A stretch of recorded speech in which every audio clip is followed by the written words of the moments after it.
Put this tag somewhere very, clearly identifiable, whether it's a mailbox, a gate, your address marker, so that deputies and officers can quickly identify if your residence has already been evacuated.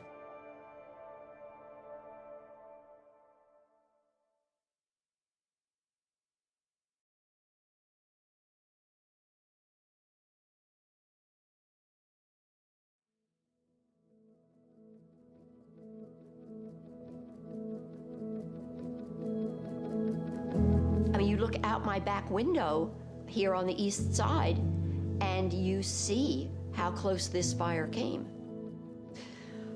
It was certainly a shock, and at the same time, it was such an incredible relief to have the house as safe as it was.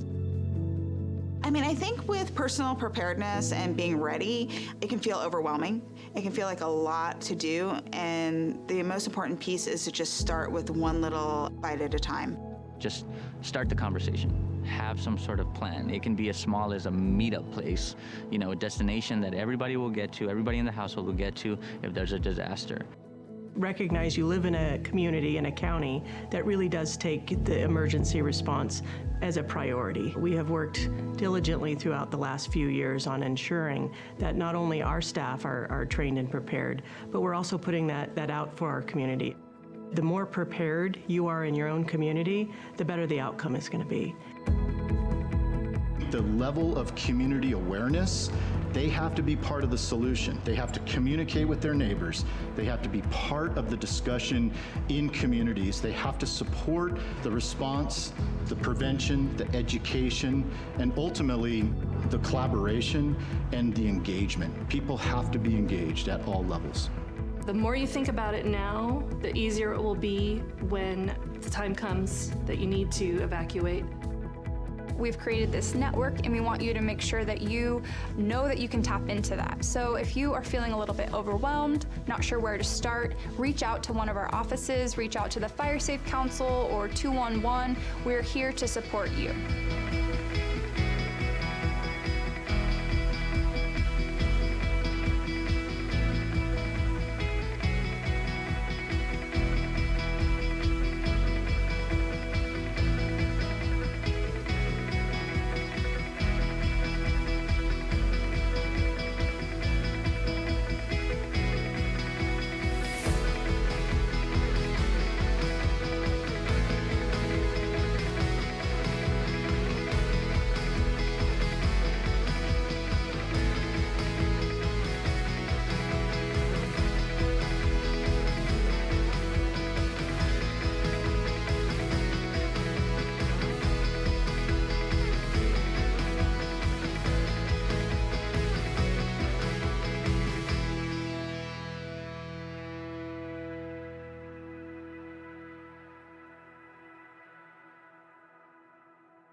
From the foothills of the Sierra Nevada,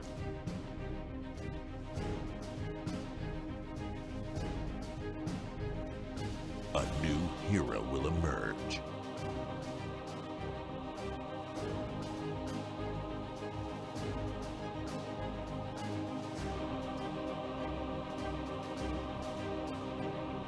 One who is ready.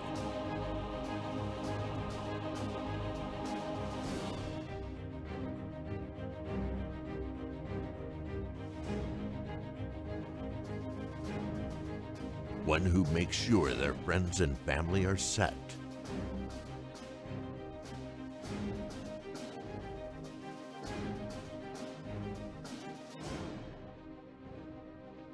And has the power to go at a moment's notice.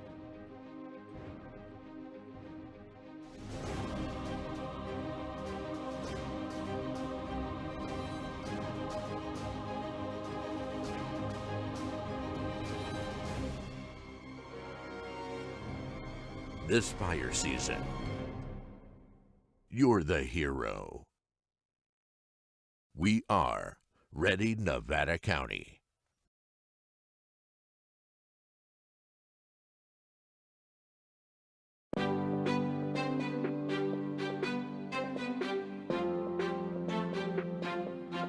Nevada County has a new tool to make evacuations safer and more efficient in the event of an emergency. This new tool is called ZoneHaven, and we need you to know your zone. In order to know your zone, you need to go to community.zonehaven.com, type in your address. Once your address populates in the pop-up window, take that information and write down the zone that is given to you where you know you'll find it in case of emergency. ZoneHaven and knowing your zone does not replace Nixle and/or Code Red. It actually supplements them, and it makes those tools more powerful because you'll know what zones are being evacuated or which ones are being placed on advisory. And as a result, you won't have to do anything else other than listen to those messages and know if it's time to go. Even if you don't have... Good morning. I'm calling this hearing to order at 9 a.m. Please rise and salute the flag. I pledge allegiance to the flag of the United States of America, to the republic for which it stands, one nation, under God, indivisible, with liberty and justice for all.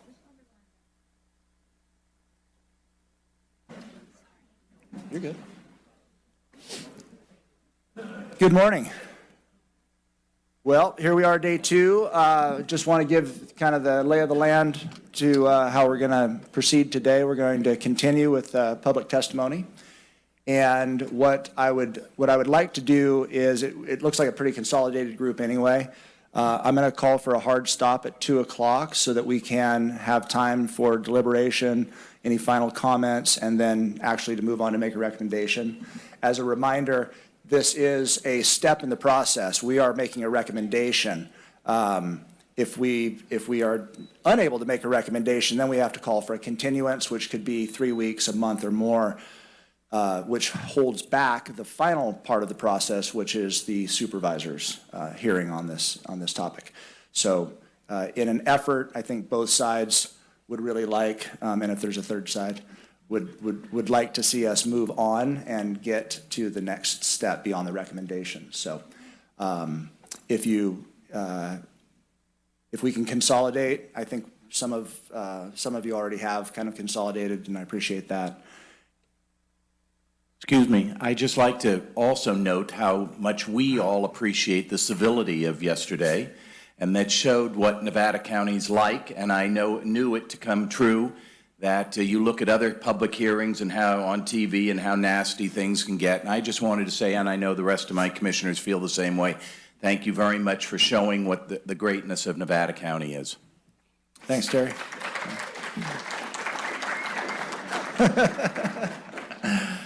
All right. With that, we're ready. Chair, if we can go ahead and take roll call real quick. Thank you. Sorry. We'll do that first. Commissioner Millman? Here. Commissioner Duncan? Here. Commissioner McAteer? Present. Commissioner Mastrodonato? Here. And Chair Greeno? Here. All right. And do we have anyone ready to take the podium? Which number are we starting with? We'll be starting with 66 today. 66. We have a winner.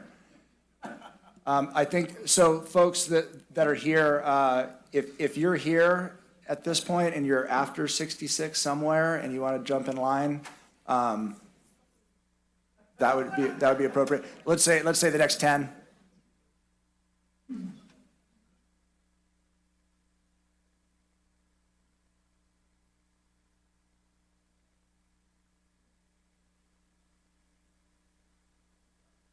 It's us, not you. Oh. Yeah. All right. All right. Good morning. My name is Patrick Boileau. I'm the Deputy Political Director with the Operating Engineers Local 3. I'm here today on behalf of our members, especially the 300 members who live here in Nevada County. Many of them couldn't be here, but they're excited about the prospect of this mine because it gives them a chance to work right here in the community they live in. While our union doesn't yet have an agreement with the company to represent the workers at the mine, we fully believe that we will by the time the mine opens. That's because the company has taken a high road approach to employment, offering good wages, good benefits, and good training to their workers. These are the kind of companies that unions like ours find are good partners for us in representing union workers. I wanted to address something I heard pretty frequently in the comments yesterday. Many of the opponents to this project referred to this mine as a few jobs. And while I don't think that 293 non-management positions is just a few jobs, I guess that's a matter of opinion. I do want to talk, though, about the value of one job. One job can mean that a family puts a down payment on a home. One job can mean that a worker has health care benefits that prevent them from being one medical bill away from bankruptcy. One bill. Thank you. We won't have any outbursts. If you would like to stay here in the chambers, you'll need to be silent. One job after many, many years of work can mean that a worker can retire with dignity. One job is a pathway for a blue-collar worker to a middle-class life. So when you think about it in those terms, 293 jobs add up to quite a lot. So I'm asking you to approve the EIR, recommend approval of the project to the Board of Supervisors so we can get to work. Thank you, Patrick.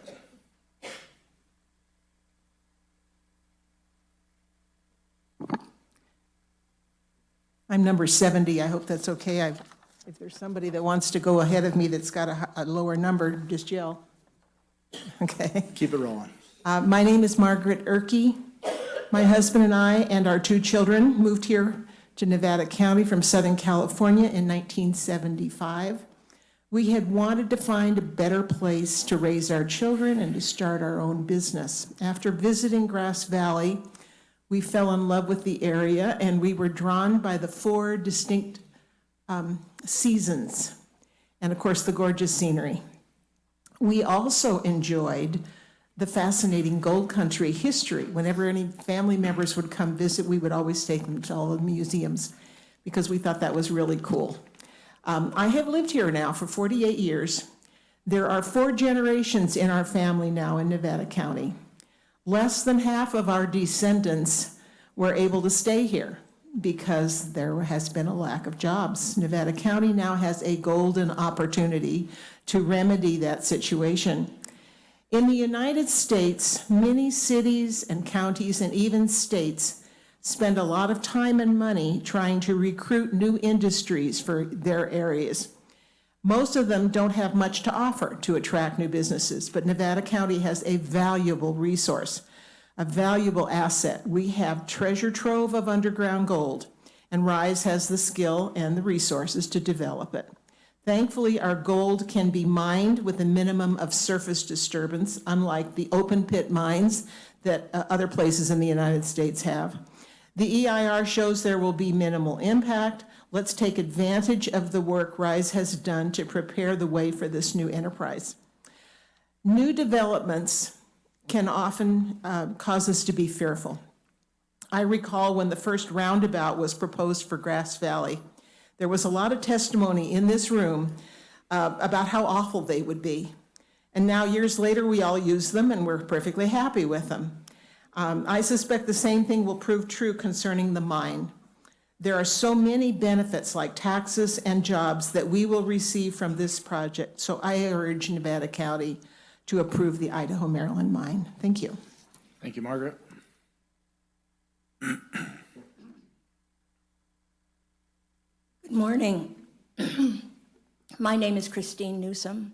I'm a retired physician, having been in practice in Nevada County for close to 30 years. We've been residents here, my family and I, for over 40 years. I'm most concerned about the reopening of the Idaho-Maryland mine based on the health implications. There are a number of potential health implications which I believe are not nearly adequately mitigated. you've heard a lot about these concerns. The one that concerns me the most is air quality, specifically not just particulate matter and pre-ozone chemicals that will be produced, but in addition, the asbestos issue, which is, to me, clearly not well mitigated. A mine that is in or right next to a population center in Northern California, where the ore is so rich in serpentine and other sources of asbestos, should not be opened. Rather than going into more scientific detail, I'm going to just read you a section of the California Health and Safety Code. Section 41700 of the California Health and Safety Code states that a person must not discharge from any source whatsoever quantities of air contaminants or other material that cause injury, detriment, nuisance, or annoyance to any considerable number of persons or to the public, or that endanger the comfort, repose, health, or safety of any of those persons or the public, or that cause or have a natural tendency to cause injury or damage to business or property. This section also applies to sources of objectionable odors. So in summary, I thank you for your patience in hearing us all and your time, and I hope you will put the health of Nevada County residents at the top of your list of considerations. Thank you, Christine. Yeah, I'm Pat Browning. I was born here in Grass Valley, 1939. My dad worked in all the mines here, my uncles. This is what brought this county into a really nice place. I just heard a lady talk about asbestos. One little speck, I think she said, something like that, is against the law.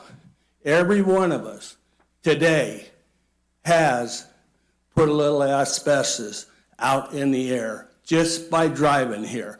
All the brakes on all vehicles have asbestos brakes.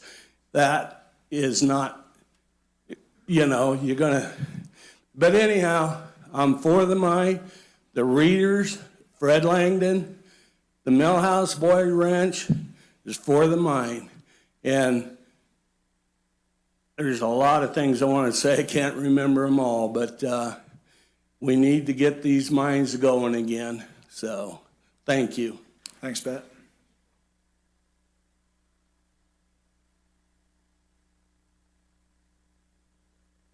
Hi, my name is Pam Kistler. I've taught in Northern California for 50 years in public schools. As a concerned citizen, I'm asking you to just say no to reopening the mine. It has significant and unavoidable environmental impacts that endanger this community's health and quality of life. My family has owned property in Nevada County since 1967. My home is a 28-acre ranch on Auburn Road. It's covered with native California grasses, blackberries, and beautiful wildflowers.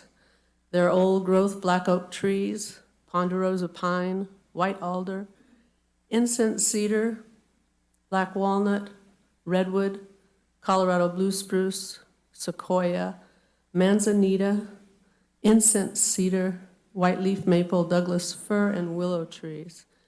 Wolf Creek runs all along my property and is home to a diverse species of fish and birds.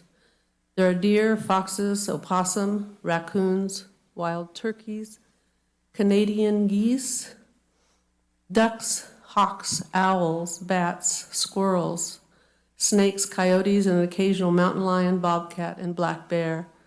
All these animals would be threatened and negatively impacted if Rise Gold were to be allowed to reopen the mine. Based on its past record of mining operations in Canada, Rise Gold cannot be trusted to honor their word to carry out self-monitoring and clean up after themselves, even if it were possible to mitigate the horrendous impact mining would have on our environment. Reopening the mine would be devastating to plants, trees, and all wildlife in the area. It would destroy the quality of our water, impact our wells, pollute our air, and destroy the quality of our lives. Our groundwater would be further depleted and poisoned. All this so that Rise Gold owners could get rich. My family has enjoyed the beauty of this area as well as the abundance of hiking and biking trails, campsites, and rivers. We have rafted on the Bear River, Yuba River, and the American River. Please do not allow the mine to reopen and destroy the beauty which God has given to us. He charged us to be good custodians of the earth and to protect the animals and their habitats. It's in your hands whether we will be allowed to do so. Thank you for your wise and compassionate consideration in this matter. Thank you, Pam. Good morning. Thanks for having us again on this second day. My name is John Curtin. I'm the Director of Organizing over at the Operating Engineers Local 3, and we support the gold mine 100%. Many people have spoken here today or yesterday about how many jobs the mine will create, but what they're breezing over is how a good-paying union jobs helps individuals, families, and the community. They say the impact is not worth it, but it is. And I get it. So, with such low union density in the area, they don't realize how having a union job can help a person, their family, and which in turn impacts the entire community. And that hasn't been truly brought home here. And we can tell by the public comments that we heard yesterday. Having 290 plus union families in the area isn't just a new job, it's a career. But I think also, but I also need to talk about the training and how we look out for our community, and our ability to train these future employees will provide them with a skill set for a lifetime, not just here, but out there if they choose not to work there anymore. The EIR report is done, and all I hear about is how the mine is going to contaminate drinking water. Has everyone forgot where we live? We live here in California, the most regulated state in the nation. Do you really think that the mine is going to contaminate your water? And don't they have to drink it too? I urge the Planning Commission to accept the EIR report and the recommendation be the community is progressive in having a union presence with a skilled and trained workforce at this mine, what this community needs and deserves. Thank you. Thank you, John.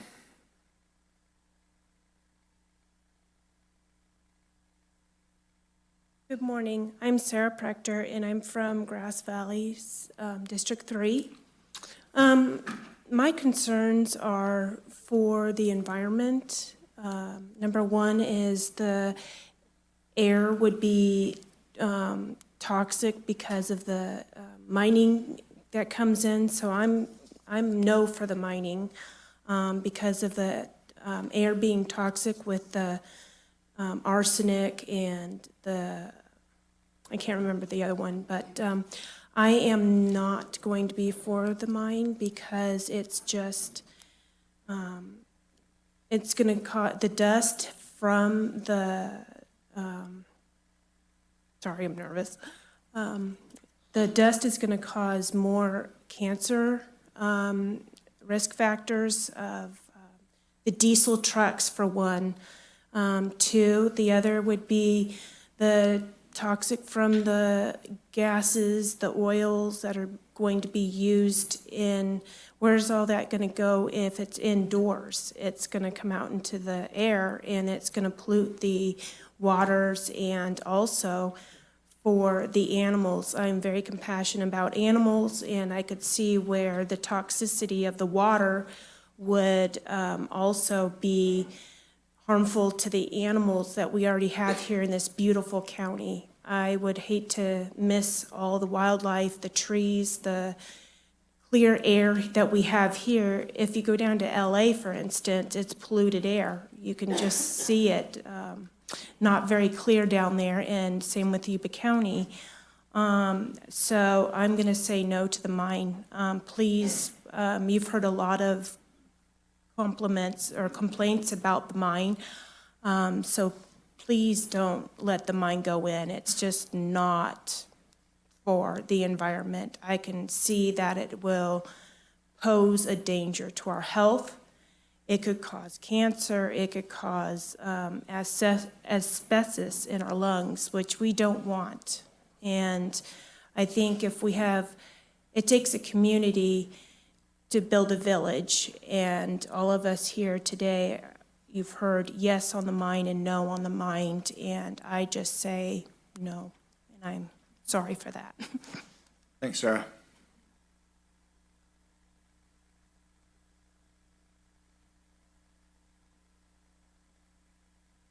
Good morning.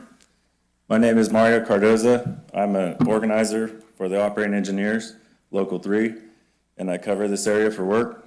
I was here yesterday, and so many people say that there are trade-offs with having a mine and how there aren't enough workers to justify this mine being passed, but they don't know what it is to be in a union. My wife had a very extensive surgery just 3 weeks ago, but with our benefits, our copay and medical bills were affordable without putting my family in a financial hardship, and I was able to take the time off to take care of her while she healed. I also have 3 kids, and they're also covered under our benefits. All their doctor visits, hospital visits, you know how kids are. We frequent those places. The mine will provide opportunity for the local community to have careers with a livable wage and benefits to provide for their families like I have for mine. I asked the Planning Commission to accept the EIR and the staff recommendation B. These aren't just jobs. These are careers that support working families. Thank you. Thank you, Mario.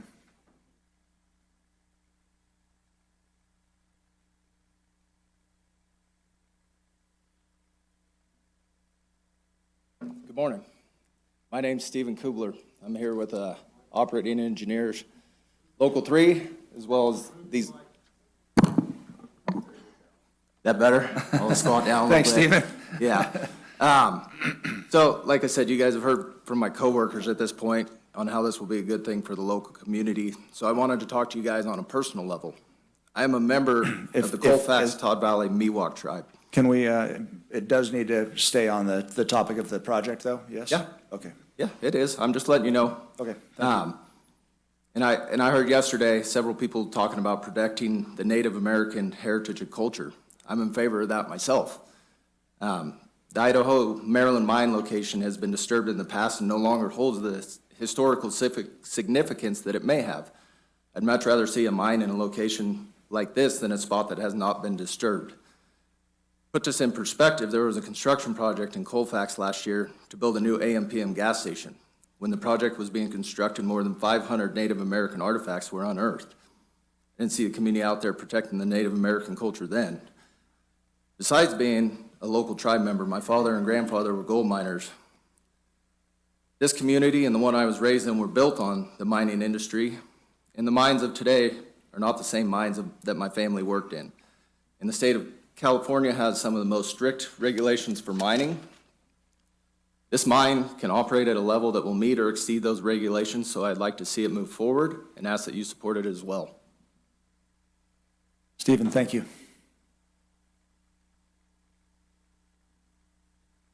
Chair, if I may, can we ask anybody with number up to 93 to go ahead and get in line? Yes, you may.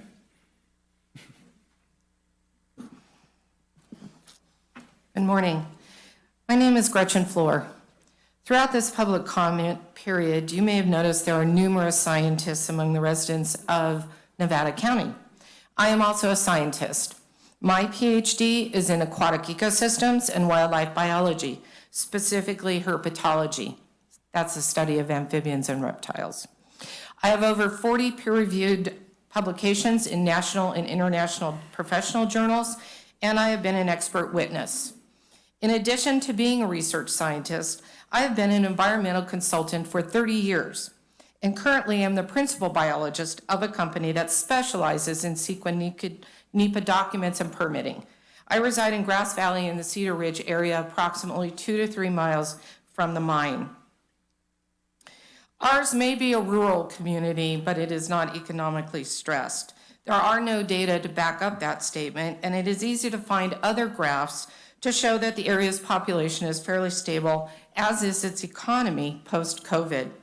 It's very easy to cherry pick and choose what data one puts into an EIR. Further, this is a highly educated public who has taken apart the DEIR and FEIR molecule by molecule, as CEQA intended the public to do.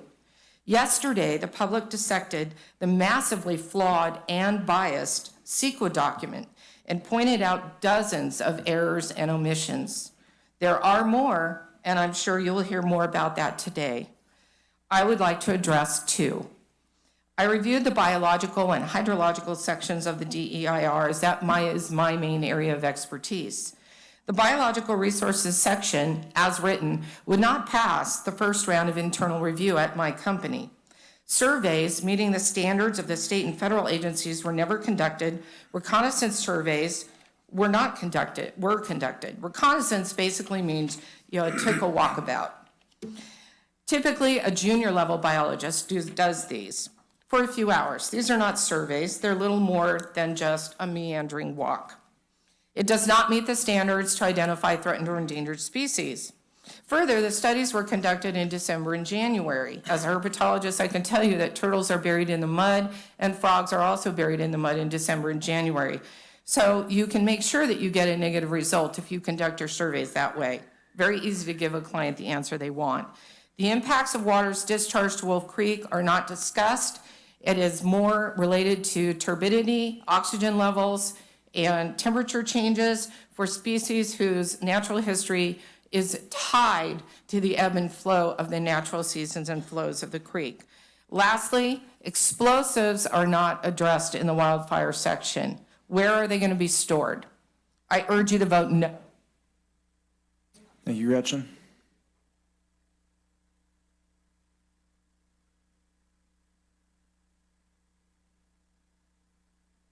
I am Carolyn Trapanese, a resident of Cedar Ridge.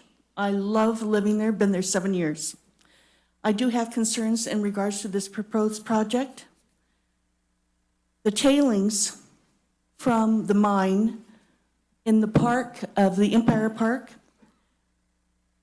they were so high with arsenic that the park was concerned about the visitors and the hikers. So they had to cover the tailings with topsoil in order to protect the visitors and hikers.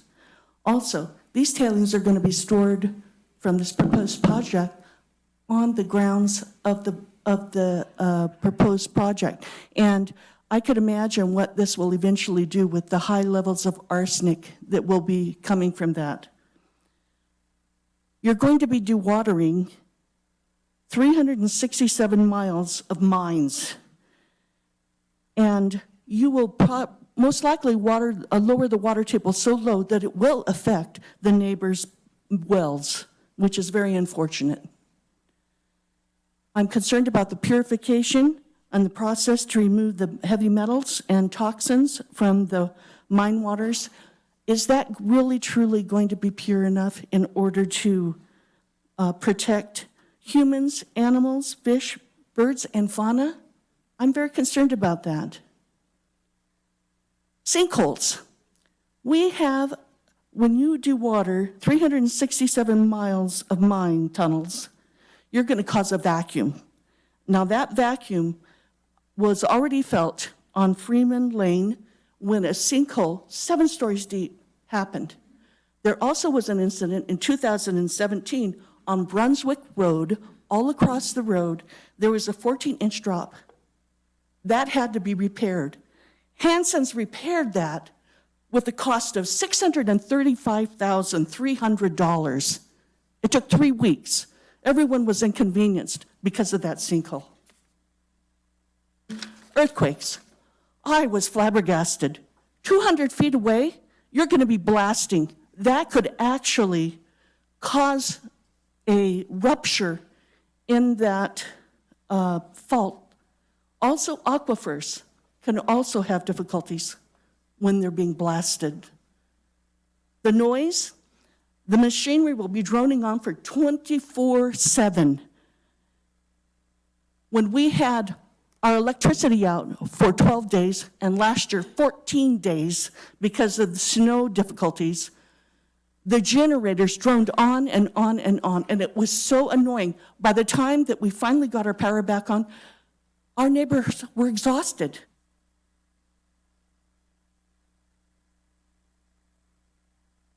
Thank you, Carolyn.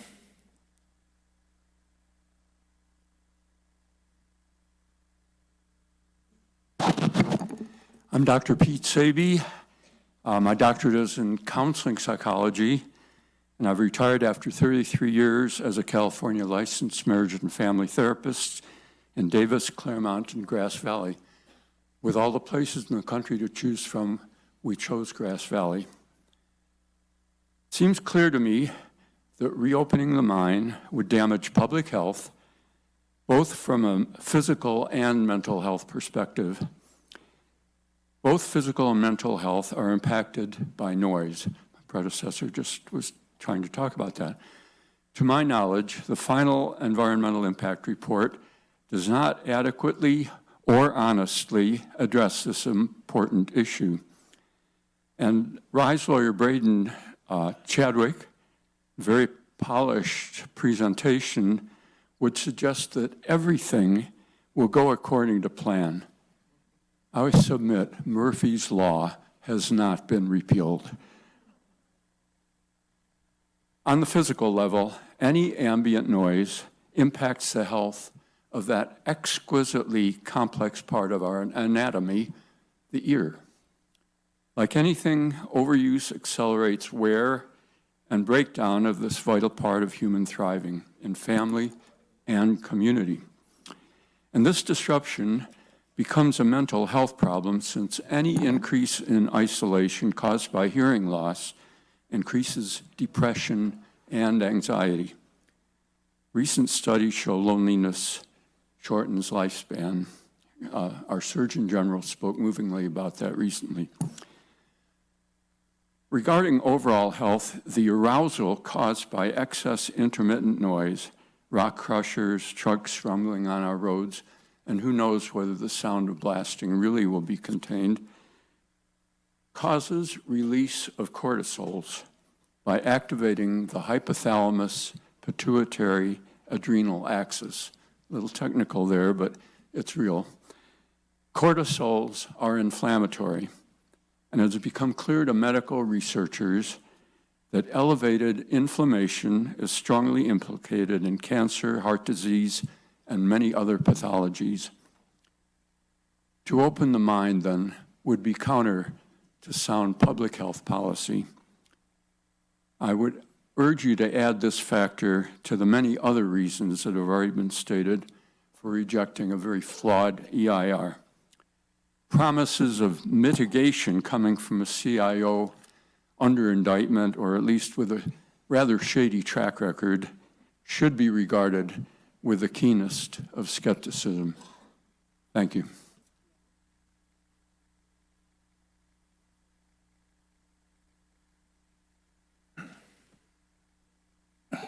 Here comes 96-year-old Anita. There she is. Watch out. I didn't think we were supposed to talk about a woman's age. Anita is exceedingly proud of her age. I'm amazed at my age. My name is Anita Waldtuttle, and I live at 6 Rockwood Drive in Grass Valley, which is in District 3 with Supervisor Lisa Swarthout and Planning Commissioner Terry McAteer. I have appeared before you several times over the past years, commenting specifically on air pollution via asbestos particles and noise and vibration, all of which defy mitigation as required by CEQA. This is my last formal comment to the Planning Commission regarding the final EIR for the proposed reopening of the Idaho-Maryland mine by Rise Gold Grass Valley. I'm one of the many hardworking and unpaid people who have studied both the draft EIR and massive final EIR. I've looked closely at the mountain of comments that were submitted and have become part of the report's database. I'm tremendously upset by the misinformation, lies, duplicates, triplicates being included, and even noted some erasures. Maximally disturbing are the 1,500 essentially blank sheets accompanying 1,500 copycat letters, which are being counted as 3,000 legitimate requests for reopening the Idaho Maryland mine. How dare the county allow falsified information, count it all, and include it in the report? We, who are legitimate protesters, are consistently asked to only give us facts that we can deal with. Yet when we do give you the facts, they appear to be completely ignored, while so-called letters saying only yes on the mine and other statements are given priority and relevancy. The fact that air pollution via submicroscopic asbestos particles, which defy measurement and cannot be mitigated, are simply not mentioned. This despite CEQA's insistence that mitigation is required or no mine can be allowed. I can only hope that as our esteemed Nevada County Planning Commission, the inadequacy of this FEIR will be apparent to each of you. It is imperative that you do not approve the FEIR, and you recommend the Board of Supervisors to not approve this destructive project and also not approve the FEIR. Thank you very much. Thank you, Anita.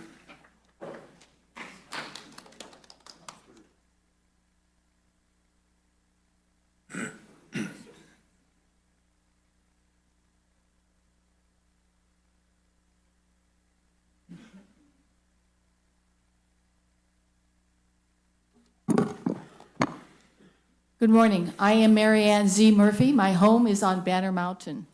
I am a lawyer and a real estate broker locally. Today I represent the Sierra Nevada group of the Sierra Club, which is a 1,000 plus member strong community throughout Nevada County. We join others who say that you must deny the project based on the general plan, county policies, and its EIR. Gold mining is deadly. It's dangerous and it's deafening. The planning department has it right. Simply put, this project is in the wrong place.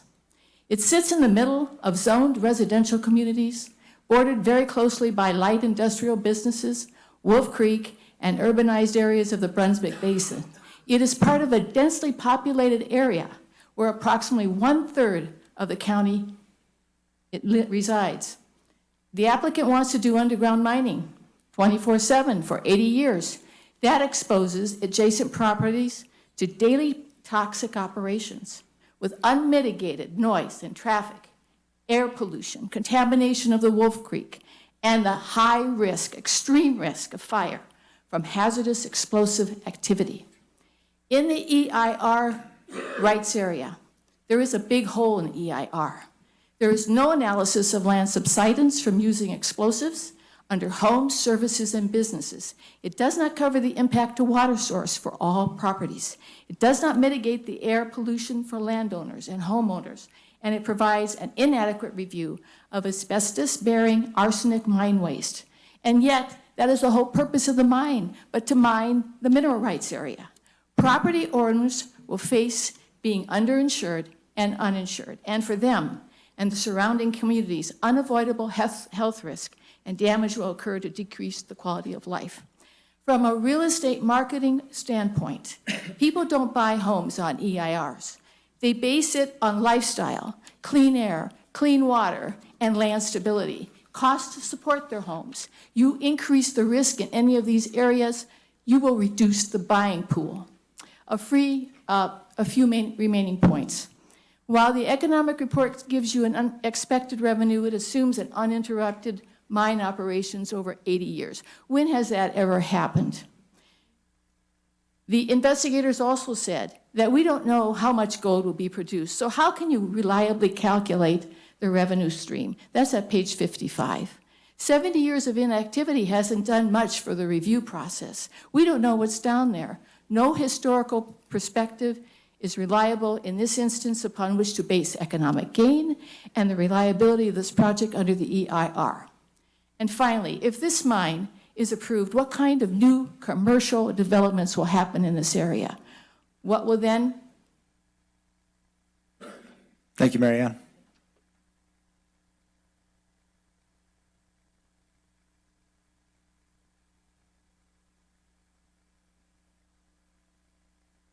Good morning. Thank you for this opportunity to speak with you. My name is Debbie Lind. I've lived in the foothills for 37 years. I had my career here and I raised my children here. Last year, I came forward with a concern regarding the property that I have purchased in this area. I've paid taxes for 37 years. I pay and buy from the county services and from the city services. I'm vested in this community. I serve as a trustee on a district school board. By the way, thank you, Mr. McIntyre, for yesterday correcting the misinformation regarding the funding of schools. When I came last year, I asked, what is this impact going to have on our property? I'm very disappointed in the report that came out because it seems to me they just kind of glossed over what will happen to us property owners and the investment that we have made. They didn't really take into account what realtors, the people that deal with property, have to say. We have 2 realtors in our neighborhood. I live on Partridge Road that already are feeling the effects negatively regarding even the thought of having the mine. They also say that they are going to have to disclose any items that could potentially be hazardous to property, such as air pollution, water pollution, traffic, noise. I know that mining is in our history, but I ask that it stay there, that it be our past. I'm grateful for what it has brought us, but it is time for us to move on, to live in the area that we have and appreciate the amenities that we have now. I ask, please, that you take into consideration the residents of this area and the property owners in this area. Say no, please, to this project, and do not certify the environmental report because otherwise it will come to haunt us in the future. Thank you for this time, and thank you for your patience in listening to all of us. Thank you, Debbie.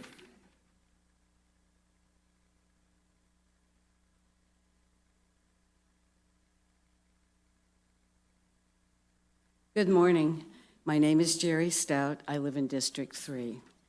I'm going to summarize comments from the law firm of Shute, Mahaley, and Weinberger in regard to the inadequacy of the FEIR. You have a copy of that response letter, which includes some of the following topics. The FEIR fails to describe the project accurately or to use an accurate baseline by refusing to admit that Centennial Site remediation is part of this project.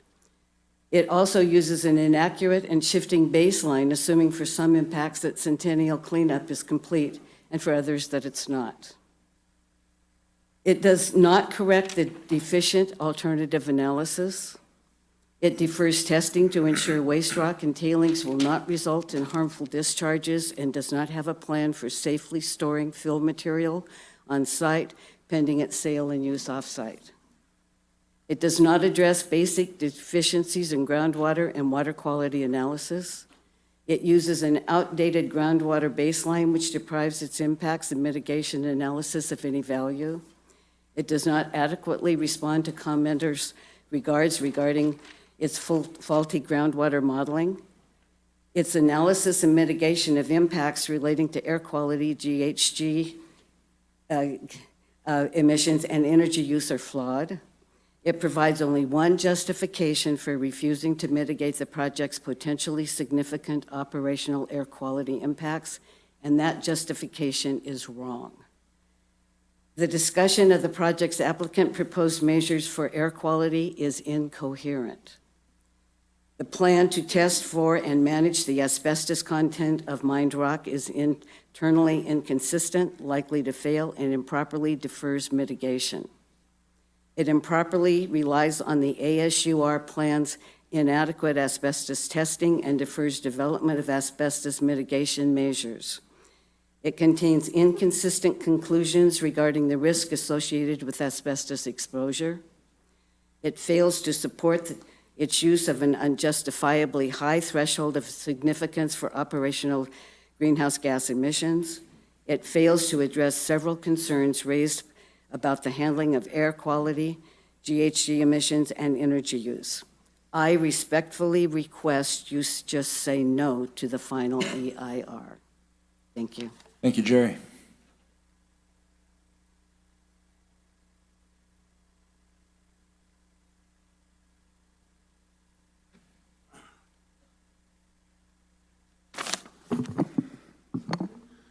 Good morning, ladies and gentlemen. My name is Randall Newsom.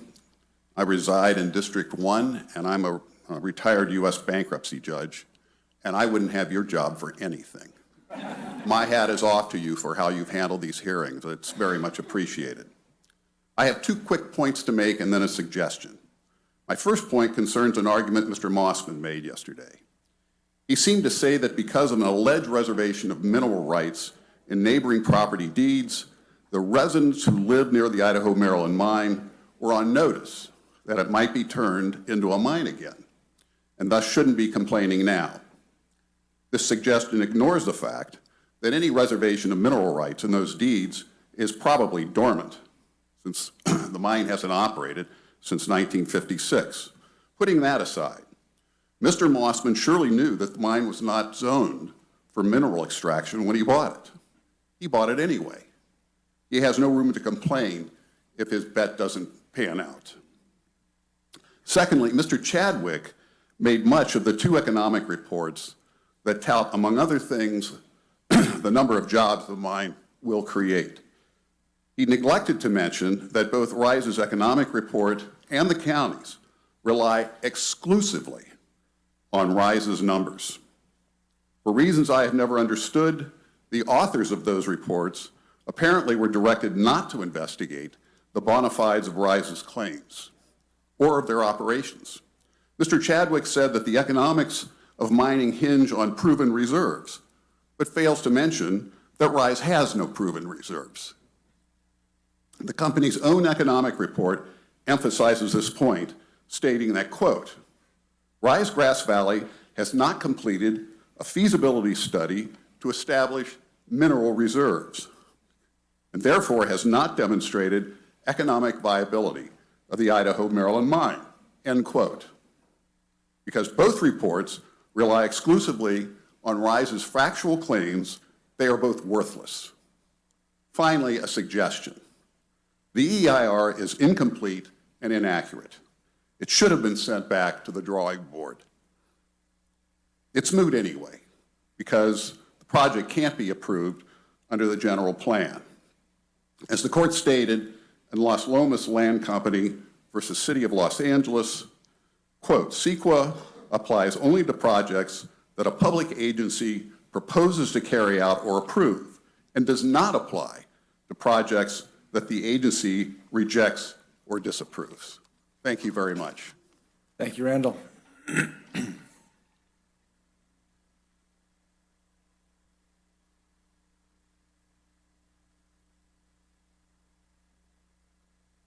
Hello, my name is Matt Bouchard. I live in Grass Valley. I'm here as a supporter of the Idaho Maryland mine and RISE Grass Valley, and I urge the Planning Commission to support the Idaho Maryland mine project. First, I ask you to think about the message you will send to any business that wants to come to Nevada County if you deny this project. You have the power to enhance our reputation as a business partner or destroy it. Will you grow our tax base or let it wither, as it has been doing for decades? We have all seen well-paying jobs leave this county. Has any company come into Nevada County in the last 30 years and hired 300 people with high-paying jobs? Approving the Idaho Maryland mine will bring high-paying jobs to this county. I believe it's a responsibility of the Planning Commission and the Board of Supervisors to bring economic growth to the county. These jobs will keep residents living in the county. Personally, I look forward to working for RISE Grass Valley. The opposition does not want this county to grow in any way. I believe that they believe mining today is the same as in the 1850s. Their opposition is based on feelings, not facts. The Idaho Maryland mine will be the most state-of-the-art mine in the United States. The environmental impact report addresses all of these concerns, and the Planning Commission should support the mine. The county has received the environmental impact report, and these reports are not taken lightly. The county chooses the company to do the report. These companies are very professional and do a thorough and complete report. The report for the mine project shows that all concerns the county has have been addressed, and the Planning Commission should support the Idaho Maryland mine. Once again, I am here to support a state-of-the-art mining operation, high wages, increased property taxes, increased sales taxes, all things that are good for Nevada County. And I urge the Planning Commission to support and approve the Idaho Maryland Mine Project. Thank you, Matt.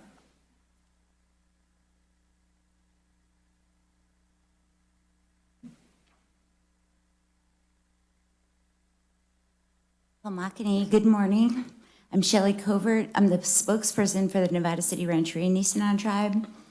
I'm also the executive director of our supporting nonprofit CHIRP, the California Heritage Indigenous Research Project.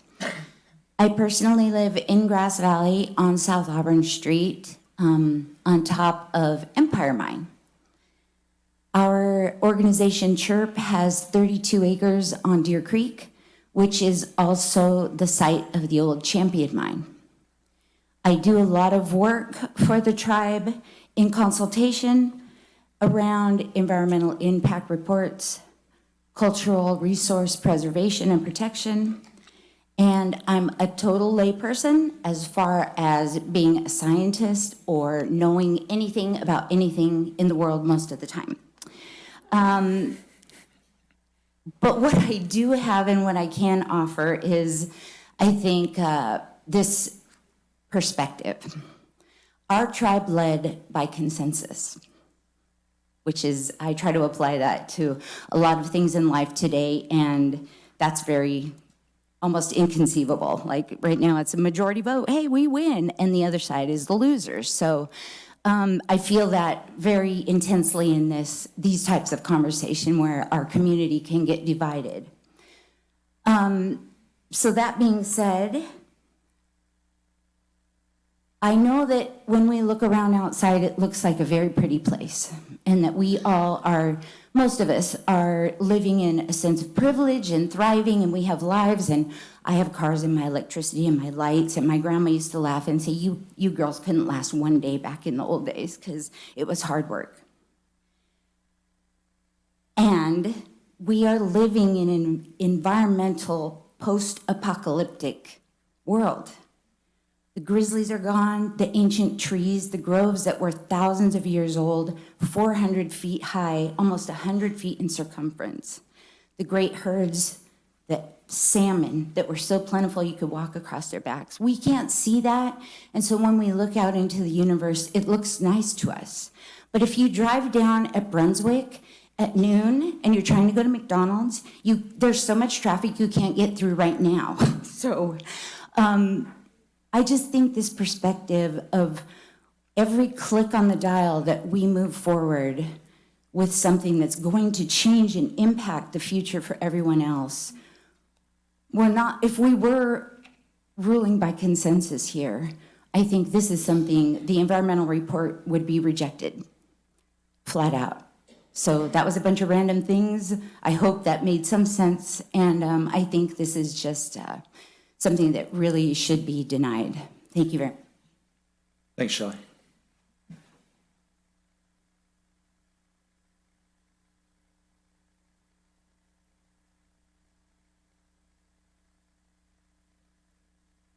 Hello. Hi, my name's Grady Wilson. I own a home on Horizon Circle, Grass Valley. I grew up in Nevada County. I went to Pleasant Ridge Elementary School. I graduated from Nevada Union High School, and then I went to Sierra College and got an Associate of Science degree in Geology. I then went to Utah, where I studied geology at the University of Utah. I currently work as a consultant for several different mineral exploration companies. These jobs are either in Nevada or New Mexico. And I would really appreciate, not having to drive 2 days to get to work. I would like to work, on a project 5 minutes away from home. That would be amazing to me. I love Nevada County, and I do not wish to see it damaged in any way. My grandfather was a miner. As I said, I work in the mineral exploration company. I travel through different districts that are mining friendly. I travel through areas that have historically been little more than ghost towns, and mines have reopened in them recently. They have brand new high schools, they have brand new hospitals, they have brand new ambulance services, they have fire departments and elementary schools, all state of the art, brand new, provided, from the taxes of mining. So I ask that you accept this environmental impact report as complete, and let's move forward with this project. I believe that RISE is going to follow the regulations as required. If not, they will be forced to close. So I have no fear that they're not going to follow these regulations, and let's give them a chance. Let's let them do what they say they can do. Thank you. Thank you, Grady.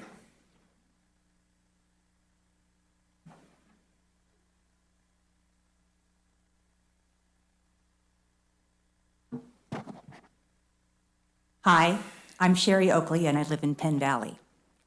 I don't do public speaking, so forgive me if my voice is shaking a little, and I know my heart is sure pounding. Anyway, I want to thank the Planning Commission for listening the last couple of days. I was here for a lot of yesterday, and I came back today, and a lot of this is pretty dry stuff and repetitive. You all have a tough job to do. Somehow you are going to have to separate facts from fiction and emotion. I implore you to see through the numbers and noise of those opposed to the mine. I'm sorry, but I think there's as often a knee-jerk reaction to anything that seems remotely anti-environment, automatically dismissing the mitigations and abundant upside of the Idaho-Maryland project. I won't reiterate all the positives. I know when I sat here yesterday, learning many of the details for the first time, it seemed like a no-brainer to me. It's obvious to me that Risegrass Valley has bent over backwards to address and accommodate all the potential concerns and will implement advanced mining techniques. Theirs is not the raised earth mining of centuries past. Face it, as it looks right now, that Brunswick mine area is pretty ugly, seemingly wasting like fallow land. Most of the area is already zoned industrial and has been used that way for many decades.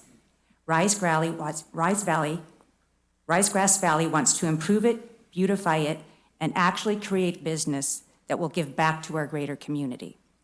So, getting back to your job, which I want to thank you for in advance. Your job is to balance the impacts, the pros and the cons of this proposal and how it may or may not be consistent with the general plan. Then make your recommendation to the Board of Supervisors. Your job is not to assess public reaction. That is the job of the supervisors, who as elected representatives may have to be more responsive to their constituents. I believe the Idaho-Maryland Mine Project is consistent with the general plan, and I ask you, the Planning Commission, to recommend yes to our Board of Supervisors so that they can do their job. Please advance this project to the next stage. I wish you well in the job that's before you. Thanks so much. Thanks, Sean. Sherry.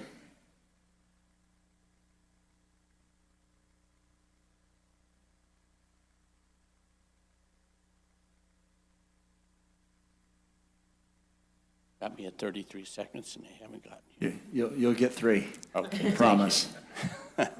Hi there. My name's Don Daniels. I live in District 3, Western Nevada County. I came here when I was 3 years old. Of course, I had some help. My dad, my grandpa, and my uncle, myself, and my brother are all been involved with some mining. I graduated from Nevada Union. And my first job, one of my first jobs, was working for the Brunswick Timber at this site. I later went on to the Highway Patrol, and I was there in Southern California for about 10 years. When I got back, there were no more jobs in the lumber industry. So as I go on, Nevada County needs good paying jobs. I was at a program last night, and I talked to a kid that was just graduating. He'll be graduating this year. And there's about 700 or 800 seniors that'll graduate. Now, what do you do when you graduate? I, of course, had a job to go to. My grandkids don't. They're in Sacramento. They're scattered all over. So this Rise Gold in the mine will be an opportunity for local jobs for our kids. When you got 800 students looking for some place to go to work, they can either go to work at McDonald's or one of the fast food places, or they can go out and strip marijuana plants, which is now legal, which I'd rather not have my grandkids go and do. Rise Gold is offering us an opportunity here for our kids. They've spent a whole lot of time, over 3 years, putting their plan together with a lot of expert help. I've read a lot of the reports, and I'm kind of in agreement with their findings. I think that we need to offer this opportunity to our kids. I think there's a lot of misguided people that have come tonight and yesterday to give their opinions, and that's what it is, it's opinions.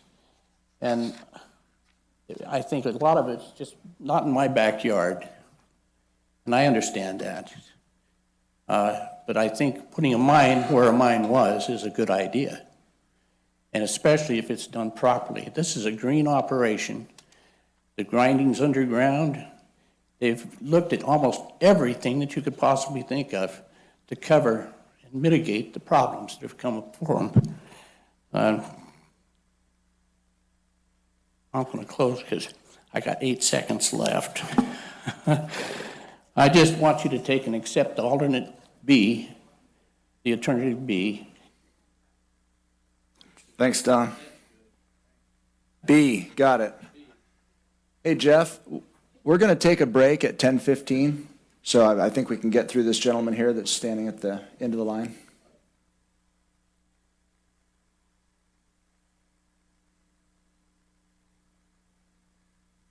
Good morning. Thanks for your time here.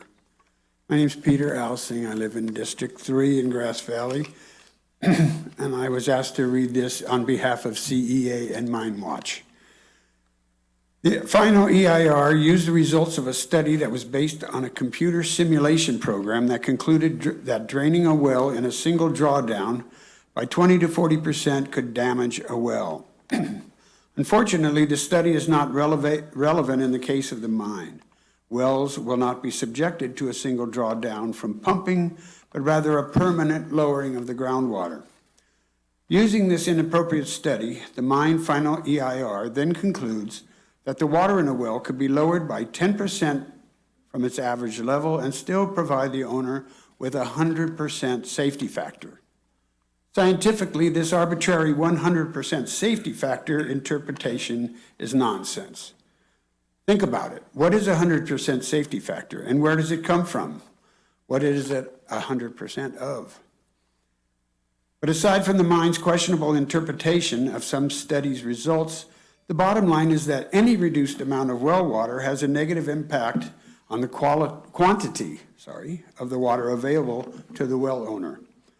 Well owners whose wells are already marginal in meeting the owner's needs may be particularly at risk of suffering from reduced water capacity, and they may even completely lose the function of their well. The high probability of future droughts will make the potential for a very negative impact from the mine's drawdown of groundwater and its impact on private wells even worse. The final EIR fails to provide a valid justification for allowing a mining project to reduce the quantity of a homeowner's well water by even 10%. To determine a valid justification for allowing this, The threshold for the amount of water a well could afford to be drawn down while still providing the homeowner's needs must be based on actual performance criteria of each well over at least 3 years of active monitoring. Basing the allowable drawdown of a person's water on a faulty interpretation of a computer simulation is wholly unacceptable. Please do not allow this. Do not certify this EIR. Thank you. Thank you, Peter.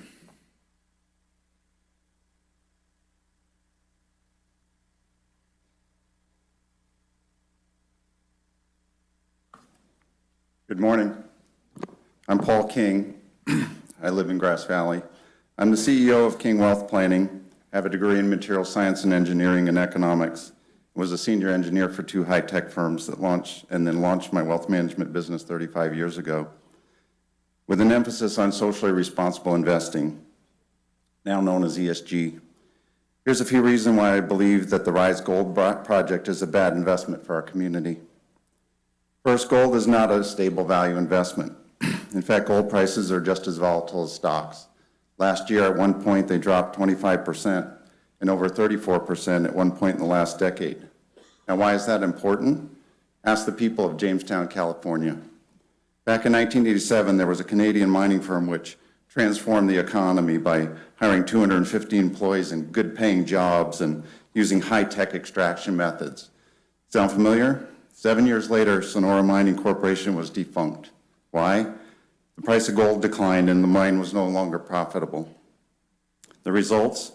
215 unemployed, 180 private wells imperiled, county faced with possible fines and civil penalties, and defaulted debts. It can happen again. Let's not let it happen here. Now, consider the 3 factors of ESG investing: environmental, social, and governance, which can be equated not just to being good stewards of one's own finances, but also has been shown to lower corporate risks. Environmental. Will this project improve the environment? 50 dump trucks a day rumbling down our back roads, risking contamination of Wolf Creek or breathing air polluted by tons of greenhouse gases. That's not why I moved here. Social. Will this project create a better place to live? I suspect the negative impact on tourism and depressed home values to offset any gains in employment, and that is if the project is successful. Social factors also consider the company's relationship with its stakeholders. Do workplace conditions reflect a high regard for employees' health and safety? Lou Duros' recent documentary film exposed how safety concerns at Rise Gold's previous gold mining adventure were utterly ignored. Governance. Does this company have high diversity and ethical standards?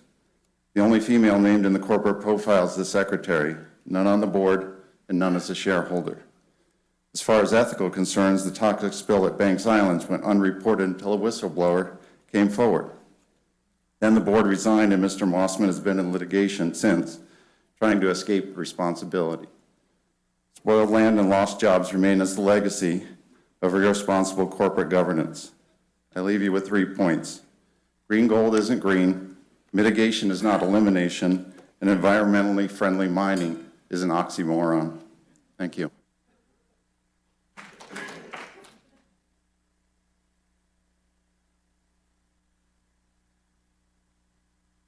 My name is Josh Thiem. I'm 15 and a freshman at Godoti Early College High School. And I ask all of you is that we're not here for the people who are currently in this room. We're not here for the environmental impacts that will affect just the people here or the jobs that will come for just the people here, but for everyone who will come after that. My generation and all the generations after that who will be affected. If all the wells run dry, then what water will the future generations have?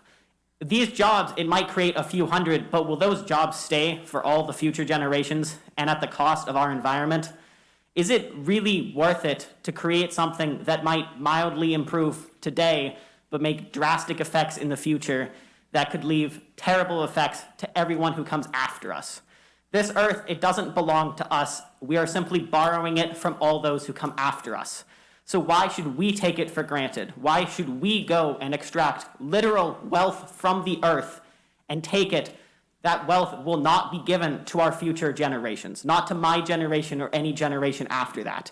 It will be taken and given into the hands of the rich and the few, not into the workers, which Rise Gold says it will be helping, not the blue-collar workers, but those who are on the board members or the CEO, and at such a cost that it will simply not be worth it.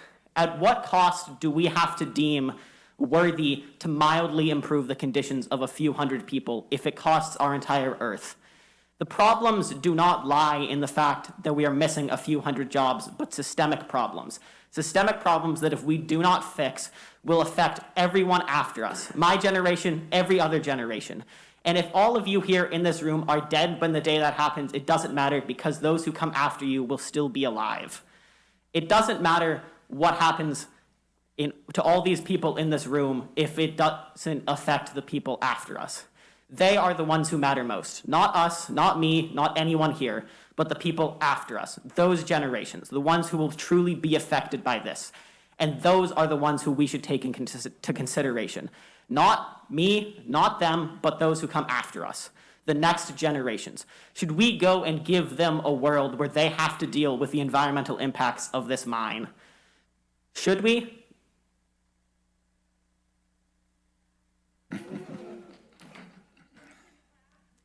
This is.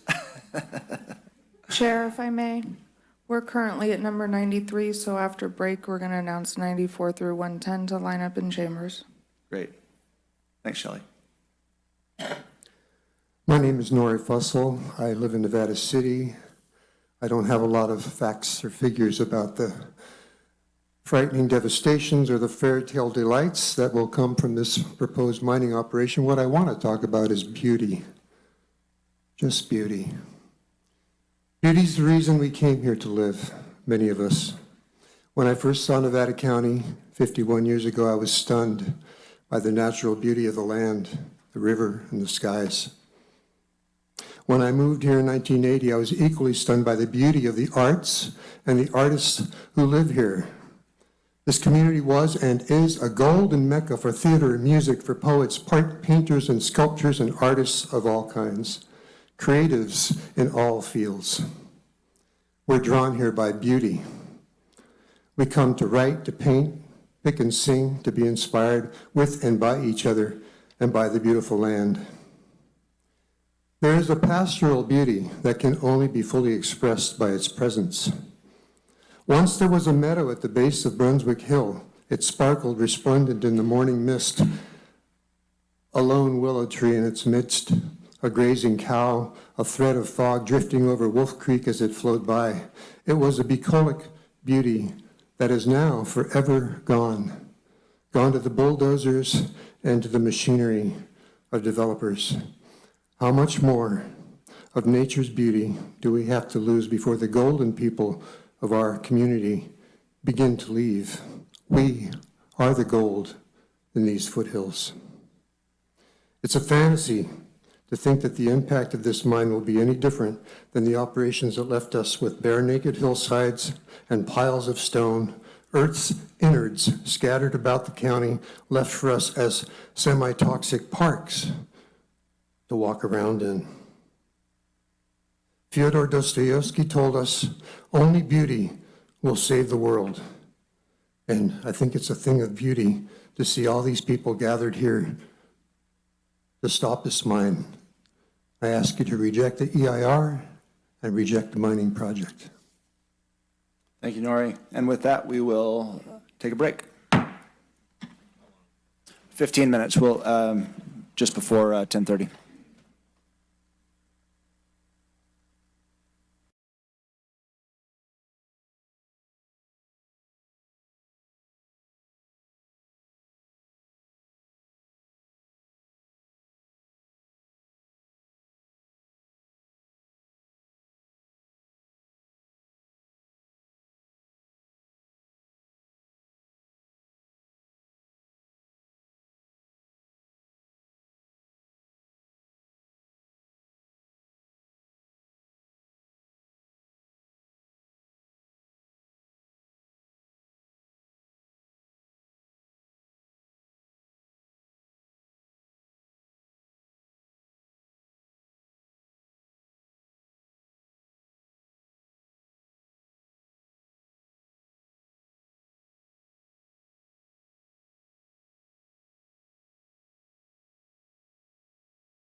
find a seat, bring it back together, and I'll call this meeting back to order.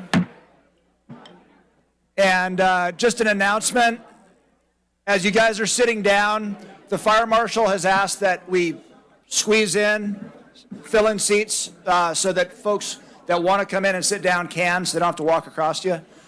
So if you can fill those seats, if there's no one sitting in them, that would be great. Thank you. And just a reminder, the comments that we're hearing today should relate to the project, either the general plan or the EIR, please. We're starting to stray a little bit, and it is the least favorite part of my job to identify and then call out the any deviation from those things. So please take it upon yourselves to keep it on topic. And with that, we will continue the public testimony. And what number are we on? We are at 94. 94. Chair.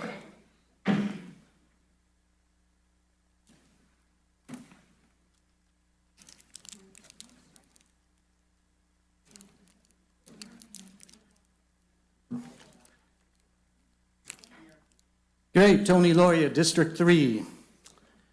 You've seen and heard hundreds of pages of factual and legal reasons to deny this overreaching project by experts, attorneys, citizens, and business owners.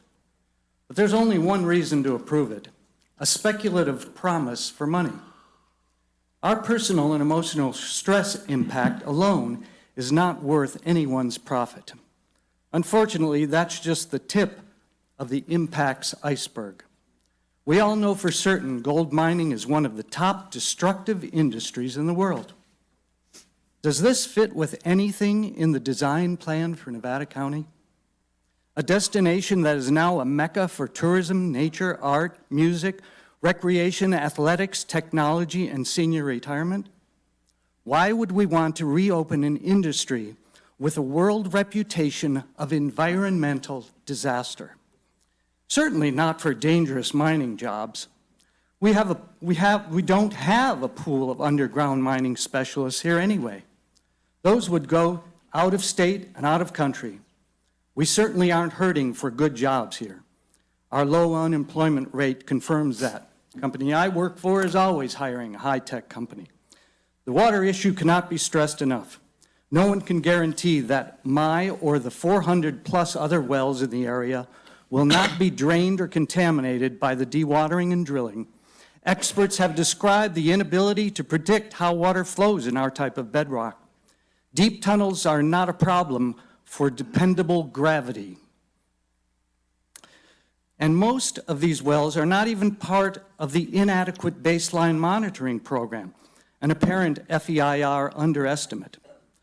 Please understand the severity of a loss to our only source of water. And when it happens, it won't just be one well.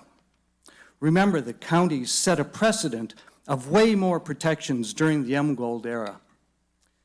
This company is asking thousands of people for a gift: to give up our clean air, abundant water, home values, beautiful wildlife and habitat, peace and quiet, and quality of life. For what benefit to us? Absolutely nothing. This is a very invasive and life-altering project. There really must be no concessions with approvals of any kind. No certified FEIR that leaves the door wide open for other gold diggers, nor any options for partial permitting. Nothing. We, this community and county, would bear the full extent of the horrible, expensive consequences. Thousands of us did not purchase our property with the disclosure that an area could be rezoned into heavy industry.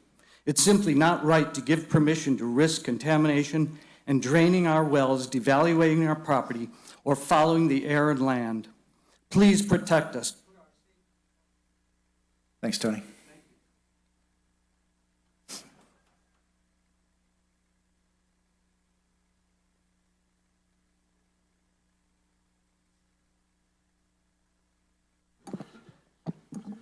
My name is Vance Goss. I live in Nevada City. I grew up here. And my children are sixth generation. And every one of them have been miners. I personally have had to commute for over 10 years to Nevada and other points to do that job, commuting 4 or 5 times a month. I have lots, I could name 25, 30 men and women who would be happy to live here and take these jobs, but can't because mining's not significant enough in this town. Mining continues and has continued for the last 200 years. One of the biggest employers in this county is a mining company with a quarry. And I consider this site a historic site for mining and kept to preserve it. It was a logging company site for many years, and it should go back to being a mining site. Most of the gold is still in the ground that was always there. The processes nowadays are far more efficient. And if you think about the last gold bar being poured at the Empire in 1956, 13 years before we landed a person on the moon, technology's changed a little bit. I take that into consideration. And that's about all I've got, except for the idea that mining is inconsistent with the arts and culture of this area. It fed it. The first pair of pants that Levi Strauss stitched was up on North Bloomfield Road, still called Blue Tent Road. The origins of PG&E, or Nevada City Gas and Electric Company, one of the first 7 companies, I believe, that they formed PG&E from. Bank of America started in Nevada City to a large extent. And all the arts and culture stem from it. I remember my great-grandmother telling me about how mining allowed the women of Grass Valley to form the first suffragette movement on the West Coast in Grass Valley, where Chase Bank is today. And many other benefits to the community directly from the prosperity and time that the mining allowed. And every single device you have in your pocket, every single contact for airbags, gold-plated. Less than 10% of gold is used in jewelry or for cosmetic reasons. The rest is all industrial. And that's how you're going to. Thank you, Vance.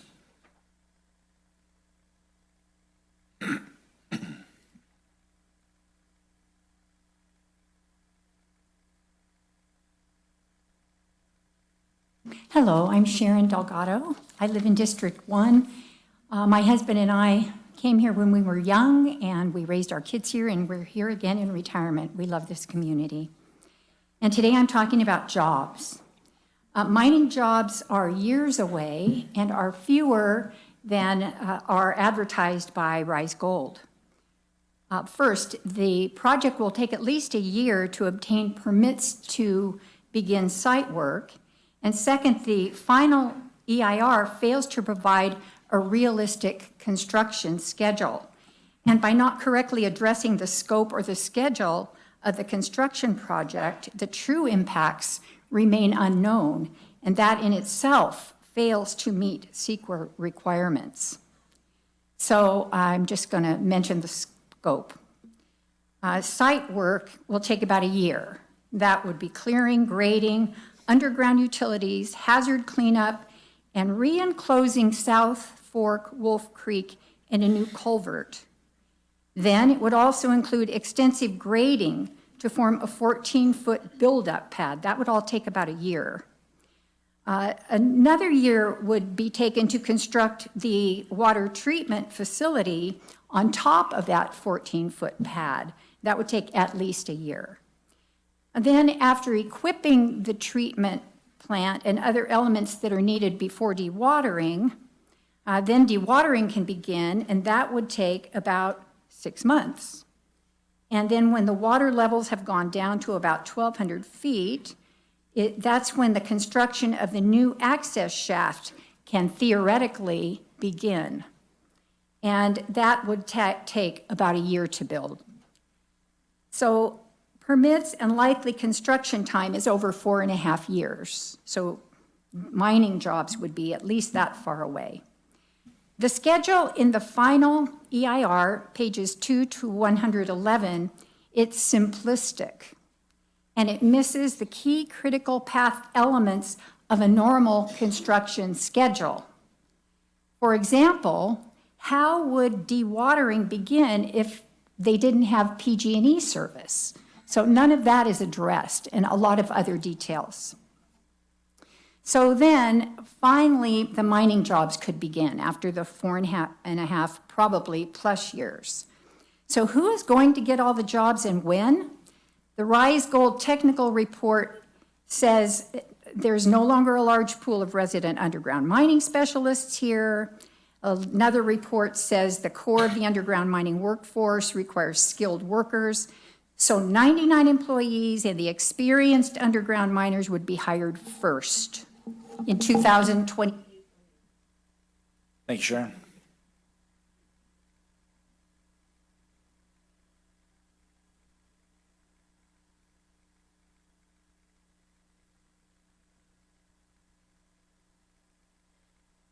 Good morning. My name is Ricky Heck. I've lived at 13641 Greenhorn Road for over 40 years, raised 5 kids there. I'm here today as a private citizen whose property and well lies directly above and within the mineral rights area, all less than 1 mile from the proposed project. I'm here today to tell this commission that my well and the wells of 3 of my immediate neighbors have been excluded from the draft EIR, the final EIR, the applicant study area, and the 11-page list of 378 properties eligible for domestic well monitoring. And I brought this little visual here. You probably can't see it, but here's where my property is, my neighbor's properties. None of our wells appear in any of those documents that I just pointed out, okay? However, interestingly enough, what do they call it? Eligible for well monitoring is all around us, but we were excluded. I have reasons why I think they were excluded, but I think it's up to them to tell us why. Let's see, I'm going on. I've got to really get going here. So you have to ask yourself, right? If our wells were omitted, how many other omissions have there been? How can we certify an EIR as adequate with all this missing data? Or a baseline of accurate, flow and production data? Well, you can't. You just can't do that. You all know that a home without water has no value. I've been a real estate broker for over 30 years. Relying on NID and water trucks are simply not options, and in fact, it's a joke. We cannot sell our homes under this cloud. If you take an average value within about a mile and a half from the central core mining area, and multiply that times the average home value of $600,000, mine is worth more, many are, some are worth less, the value of that is $262,500,000. The loss of tax revenue is almost $3 million based on that valuation. Now, if the applicant wants to offer full market price for all the homes within a 2-mile radius, that might be a serious mitigation that could be considered. Nothing short of that. We're a small town. Our businesses rely on tourism and an amenity economy, not mining. It only takes a second to Google what are our top economic drivers in this community. It is healthcare, retail, technology, agriculture, government, and tourism. Mining doesn't even make the list. For those of you that think we're NIMBYs, come and live out on Greenhorn Road. Thanks, Nikki. Be bold. Do not be bullied. We won't.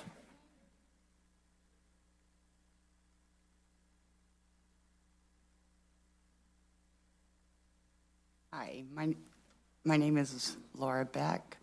I live out in the Okay. My name is Laura Beck. I live out in the Peardale area. So the mine would affect me if there was traffic and everything, but that's okay.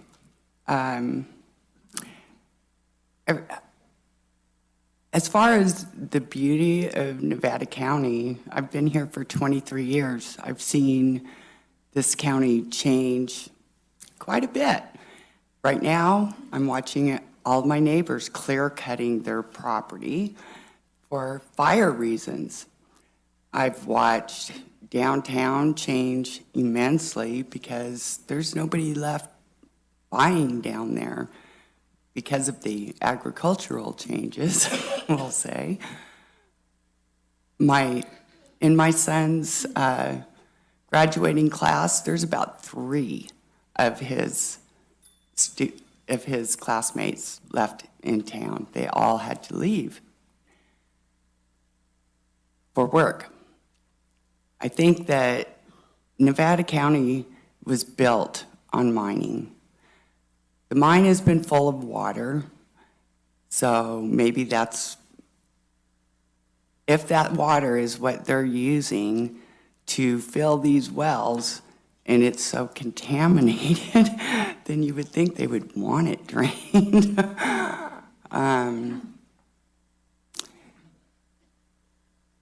I'm sure that these reports have met everything the county has asked of them, the state has asked for them. I believe that if we don't open it, somebody else is going to come in and open it, most likely the state, and we won't have any revenues from it. I think the revenues from this is going to help the county with a lot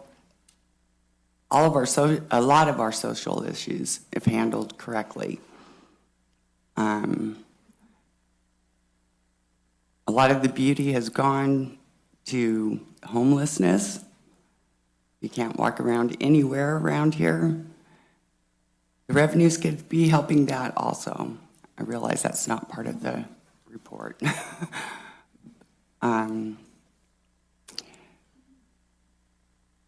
Everything changes. It always changes. I don't see that this is going to affect that much, other than in a positive way. Thank you. Thank you, Laura.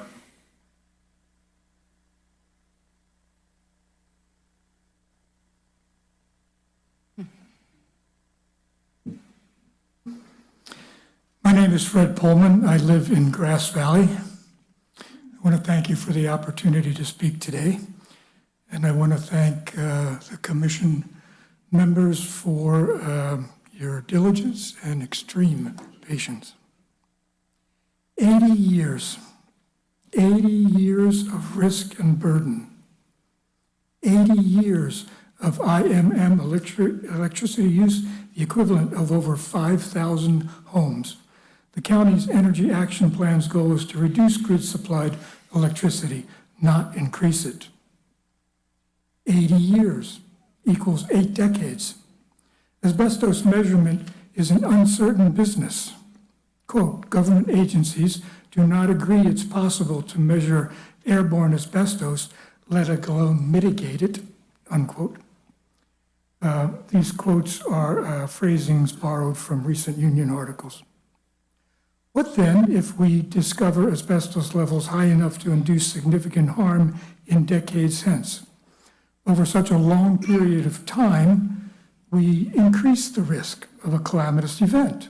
Say ammonium nitrate, an explosion involving ammonium nitrate, a substance, quote, so dangerous that it needs extremely high levels of security at all times, unquote. High level security and risk for 8 decades, 80 years equals 29,200 days. After 6 months of intense dewatering, the IMM will pump 1.2 million gallons daily.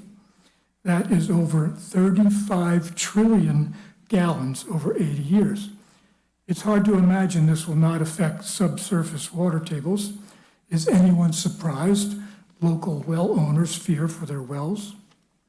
80 years equals 42-year election cycles.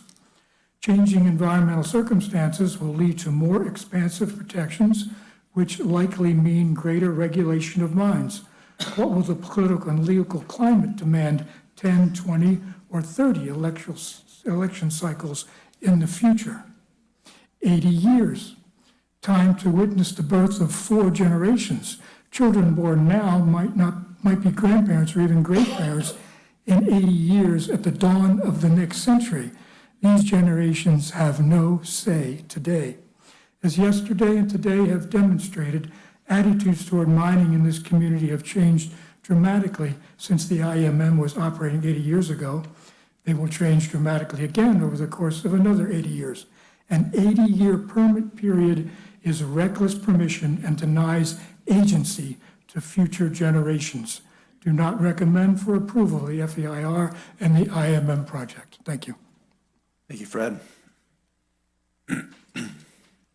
Chair, if I may interrupt quickly, if we can get anybody else with numbers 94 to 110 to line up in chambers, and anybody with numbers 111 to 120 to line up in the lobby, please. Thank you, Shelley. Thank you, Chair. Good morning, Planning Commissioners. You have a big decision to make, and the Planning Department has not made it easy by giving you multiple choices. Your name? Sorry. I'm sorry, my name is Christine Daggett. Thanks, Christine. I've been in Nevada County since 1985. And you do have a big decision to make. The Planning Department's not made it easy by giving you multiple choices. The task here is to certify if the EIR is complete. I'd like to, thank you, Mr. McAteer. I'd like to commend the opponents and the proponents for being civil and kind to each other. It's a testament to our community. We can have conversations, we can smile. We are on opposite sides, but we have a great community of people here. And classes now. Certifying the EIR does not mean that the project goes directly to mining. They have the Board of Supervisors to go through. There are dewatering permits, conditional use permit, CEQA, State Water Quality Control Board, and SAMARA, Surface Mining and Reclamation Act. And there is also hundreds of millions of dollars that RISE will need to have for financing. It's very likely the project will not be able to afford what it will take to get the mine off and running for a state-of-the-art eco-friendly mine. All the agencies above are not going to allow past mistakes to happen when it comes to mining in a rural community, especially California. I ask that you certify the EIR as complete. If allowed, add stipulations, as there will be many with the other agencies involved. Earlier today, the first man who spoke said, one job. I am that one job. I started with Emperor Gold U.S. Corporation in 1994. They closed in 99. I went to work for the county for 22 years and retired. I also worked with the mining company, working a part-time job at night because I could not afford to live on a single salary with just the county. I've worked 2 and 3 jobs to stay in this community. I've bought a home. I've now retired. So this does help with jobs in this community. We're a service industry. We won't last very long, especially if the economy continues to go the way it's going. So I ask that you do one thing and certify this EIR as being complete. There are several agencies that will be micromanaging this project, and they will not let what's happened in the past. Thank you. Thank you, Christine.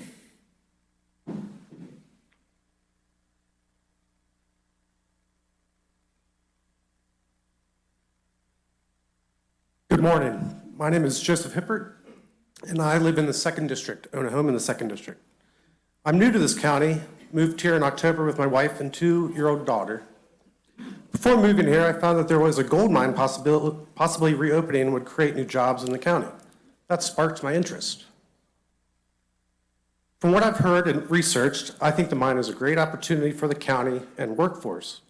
I've not read the EIR in its entirety, 9 or 10 binders, but I've paid attention to the presentations, to the Planning Committee, and I feel most of my questions have been addressed, and I'm excited for the community's opportunity that comes with this unique resource being extracted from the Idaho-Maryland mine.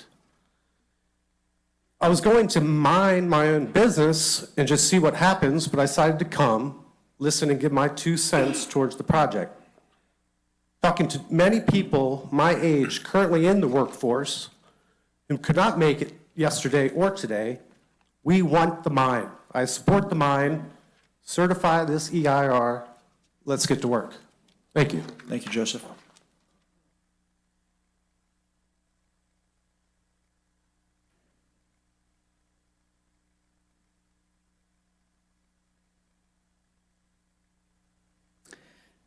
My name is Martha Turner, and I've lived in Nevada County since 1961.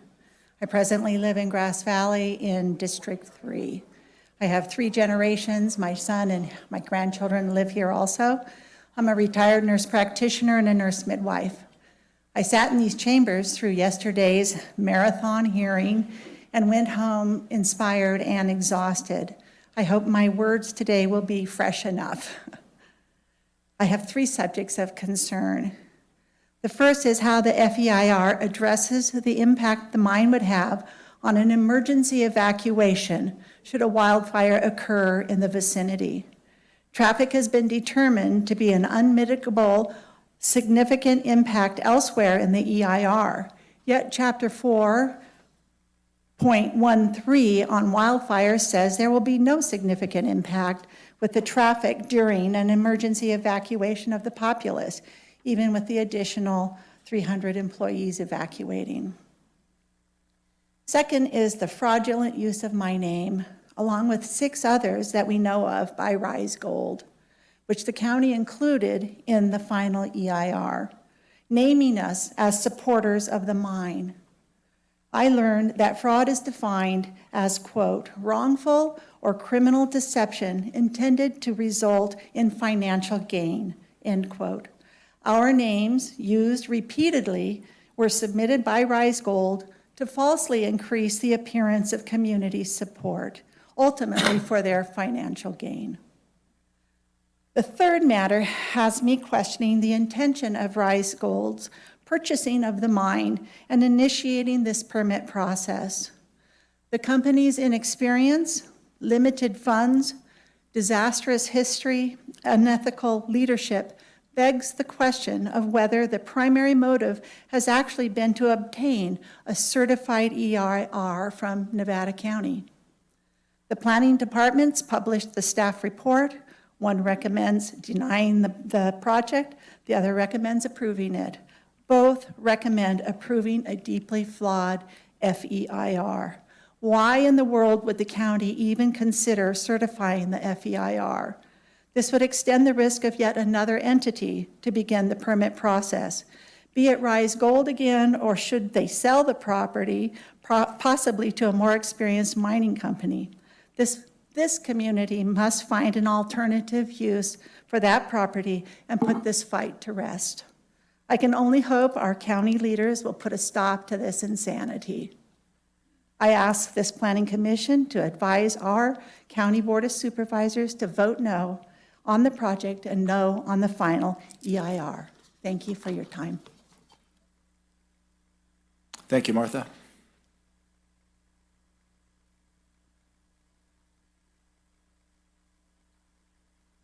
Hello. My name is Jeff Lauder. I'm the Executive Director of Sierra Streams Institute, a community and citizen science organization based in Nevada City that has been monitoring multiple aspects of watershed health in Sierra waterways for more than 2 decades. Our staff and board include experts in aquatic ecology, water quality, heavy metals and their impacts on humans and the environment, mine waste remediation techniques, and general watershed health ranging from forest health to in-stream conditions. We published numerous peer-reviewed studies on stream health, heavy metal remediation, and heavy metal impacts on human health in Gold Country, and thus feel qualified to speak to the insufficient science presented thus far in support of the mine. Specifically, the waters to be released into South Fork Wolf Creek via dewatering have dissolved metals already exceeding thresholds for toxicity, according to numerous published field studies across a variety of mine sites in the western U.S. The proponents claim that they will remove these through water treatment, but present inadequate data to demonstrate feasibility at the scale needed. Any proof of this should be based on real-world applications, such as the Magenta Mine project at Empire Mine, rather than bench-scale tests, which demonstrate the proponent's significant underrepresentation of the scale of cleanup needed.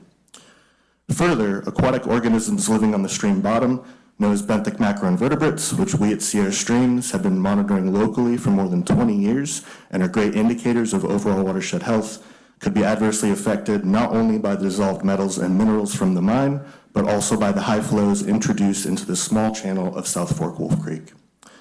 Photos in the EIR itself show turbid waters in South Fork Wolf Creek at the range of proposed flow augmentation, and these are the suspended sediments that impair aquatic life, providing a simple visual indicator of water quality degradation with known quantifiable impacts on stream fauna. When I say known, those impacts are known from both a rich scientific literature on the topic, as well as our own studies on local streams, many of which span flows and turbidity levels beyond what was sampled or examined in the EIR. Simply put, there are known contaminant risks, but severely inadequate data to evaluate the extent of those risks, and the EIR disingenuously uses data representing only highly restricted portions of the possible degree of both spatial and temporal variation to draw sweeping conclusions, which themselves are misleading and misusing data. As a regional science-based nonprofit that rarely and actually never engages in advocacy in the past, but instead tries to support collection and use of environmental data, we urge the Planning Commission and Board of Supervisors to consider the mountains of evidence, both anecdotal and quantitative, from global mining studies and our own mining-rich history in our backyard. The majority of evidence points to a significant and generational impact on human and environmental health from mining activities. Further, lack of data doesn't mean no impact, it means it was insufficiently studied. Frankly, receiving mailers that said the science is clear was a frustratingly blatant misuse of science. Thank you, Jeff.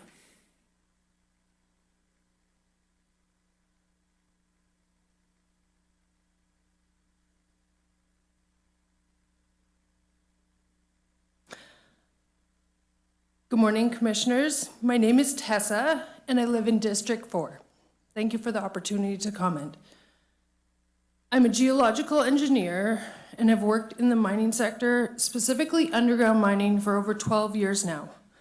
Throughout that time, I have worked in various underground mines. As some people in this room already know, my husband is Ben Mossman, but I'm not here today to comment as the wife of Ben. I'm here today speaking for myself as a professional and a woman. I'm also here to represent the women in our community that are unaware of the opportunities that will be available to them should the mine get approval to open. Opening the Idaho-Maryland mine in Nevada County is an opportunity to advance gender equality. Women are underrepresented in the mining industry. A typical statistic is that women make up around 10% of the workforce in mining. Out of university, I chose to seek work in this field as I wanted the challenge and to do something that none of my female peers were doing. I have faced many challenges along the way. I have watched female coworkers who have quit their jobs at remote mines when they became pregnant and wanted to start a family.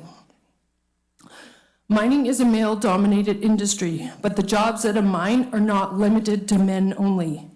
In my opinion, it is the situation, location, and work environment that deter women from this field. Opening the mine in Nevada County in our community would allow women to pursue a career in mining and still go home to their family, their children at night. To be specific, women could fill almost all roles at a mine, including engineer, geologist, surveyor, process plant operator, environmental technician, manager, and equipment operator, to name a few. The opportunity in front of us can greatly advance gender equality and diversity. I support the reopening of the Idaho-Maryland mine, and I request the commissioners to certify the final EIR and recommend the reopening of the mine. Thank you for your time. Thank you, Tessa.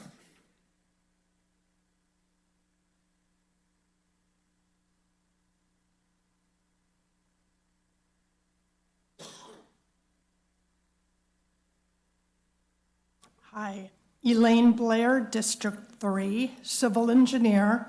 I worked for 10 years in California Water Resources and on environmental impact reports for 5 of those years. There are serious deficiencies in the draft and final EIR.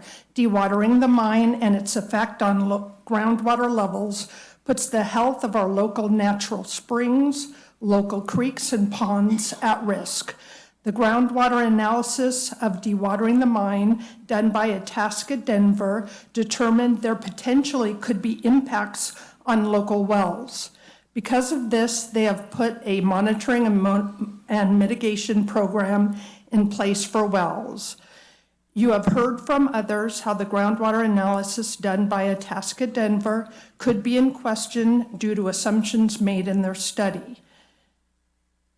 And the actual impact on groundwater levels could be more far-reaching and cover a larger area than is addressed in the EIRs. Missing from the EIR is any analysis on how groundwater drawdown could affect the health of surrounding forests, local creeks, ponds, natural springs, and thus biological resources and wildlife. This impact is not addressed at all in the draft or final EIR. Because of this, there is no monitoring plan and no mitigation plan for local natural springs, creeks, or ponds affected by dewatering, and this does not hold RISE accountable. For example, I live on Woodrose Way, which is just across from the Brunswick industrial site. We have a natural spring on our property that runs year-round and has for the 21 years that we have lived there. Our natural spring is one of the tributaries that flows into a creek and then into a large pond. If the spring goes dry due to dewatering, it would adversely impact the natural flora, migratory birds that use the pond, sensitive biological resources such as special status plant and wildlife species. Natural springs, local creeks, and ponds need to be protected. At the very least, there should be baseline monitoring, a good ongoing monitoring plan, and good mitigation measures added to the project to hold RISE accountable for impacts. The FEIR is not adequate and should not be certified. Thank you. Thank you, Elaine.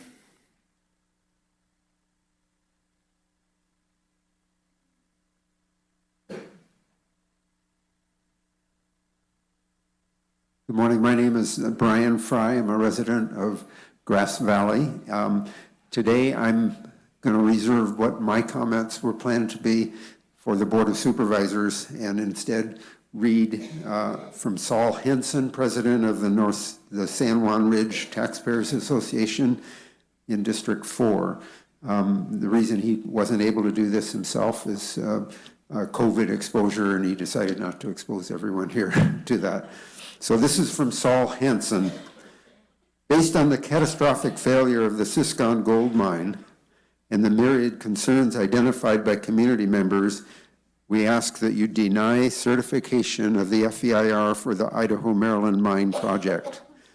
Statements about groundwater impacts in the IMM FEIR are eerily similar to those made in the Siscon FEIR 30 years ago. The Siscon EIR all but guaranteed there would be no significant environmental or community impacts, including to groundwater. In 1992, after decades of responding to mining applications in the North Columbia diggings, the Sandwatch community decided it was best to negotiate a mine with safeguards than to continue fighting. Community members, the county, and the mine corporation hammered out the remedial water supply plan, which outlined monitoring and safeguards to ensure rapid response to the unanticipated mine operation impacts. When the mining began in quick succession, issues began to spring up. A nearby well was lost. The infiltration pond clogged with clay and began dumping water from the mine directly into Spring Creek. Only then did it become clear that no one was enforcing the infractions, and community members, without any power to remedy the situation, were forced to monitor these very real public health and environmental consequences. Soon after, on Labor Day of 1995, the mine operation breached a bedrock fault. Miners nearly lost their lives to the resulting flooding, and a dozen wells were drained, including those of Grizzly Hill School and our local cultural center. The mine corporation denied fault, but agreed to drill new wells for those who lost their water immediately following the fault breach. Then reports began to emerge of community members in the vicinity of the mine getting ill after drinking their well water. The post-mortem on the dewatering event suggested that rapid dewatering of the groundwater and the eventual recovery could lead to contaminants leaching into well water. Due to the lack of consistent pre-monitoring of community wells, we will never know the full extent of the water quality impacts of the bedrock breach. Therefore, Thank you, Brian. Chair, if I may interrupt, if we can get numbers 121 to 130 to line up in the lobby, please.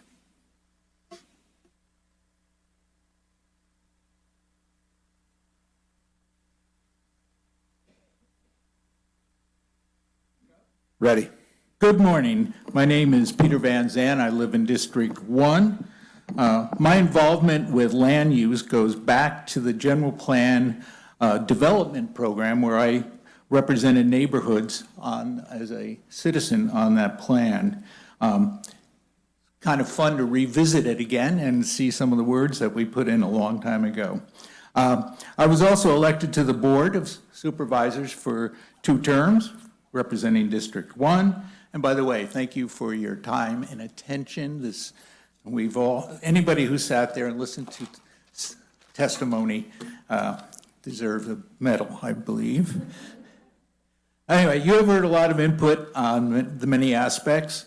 My testimony will be short. It is found on page 114 of your staff report, as a matter of fact. It lists various project issues, including hours of operation and truck trips. Your report declares that these operations, and I quote, inconsistent with the rural character and quality of life of the supporting neighborhoods. As a member of the RQC, which was the Rural Quality Coalition, I like those words. You also have input on list proposed, land use, rezoning, use permit, and the reclamation plan. Under the concept that these do not comport with the language in your plan, which is inconsistent with the rural character and quality of life of the surrounding neighborhoods, those also should be not certified. So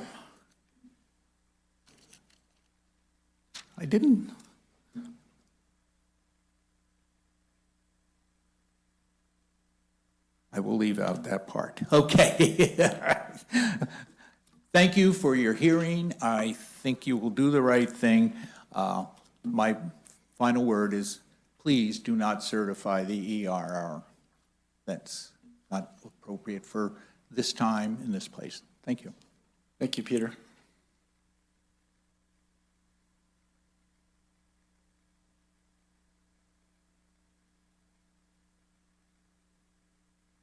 Morning. Good morning.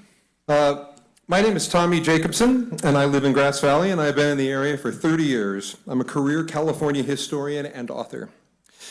In 2019 or so, a drilling rig was set up on the first block of Bennett Street, which drilled exploratory core samples for more than a year.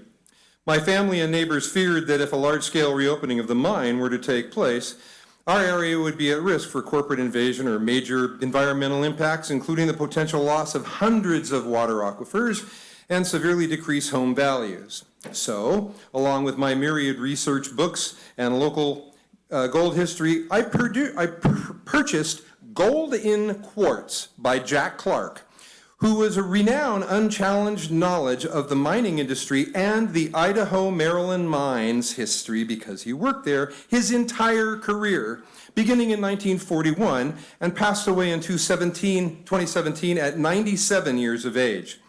His self-written book is widely revered and covered the mine's history, impact, and productivity from year to year on a basis. And from 1856 to February 27, 1925, when the available rich ore had been gutted out. Surprisingly, 1 year later, it reopened, but eventually the mining of gold there ceased in December 27, 1955, and all operations turned to the production of tungsten, facing devastating losses in 1955. The company had sold off all of its equipment in the mine and sold its properties to the Oro Lumber Company. In the 1950s, gold was valued at $35 per ounce, but the only real change in local mining interest began when gold reached $400, and when it launched to $2,000 per ounce in the late 1990s. Around 1994, M Gold arrived to consider the application for reopening the mine. The original mine was highly successful until mid-century. But after it failed completely financially, every trace of buildings and infrastructure disappeared, except the headframe.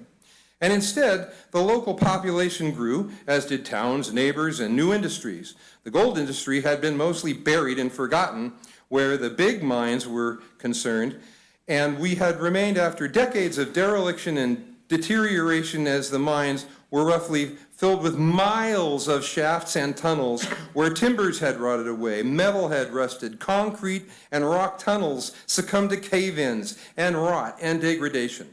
But in the past 20 years, they have continued their focus on reopening the mine.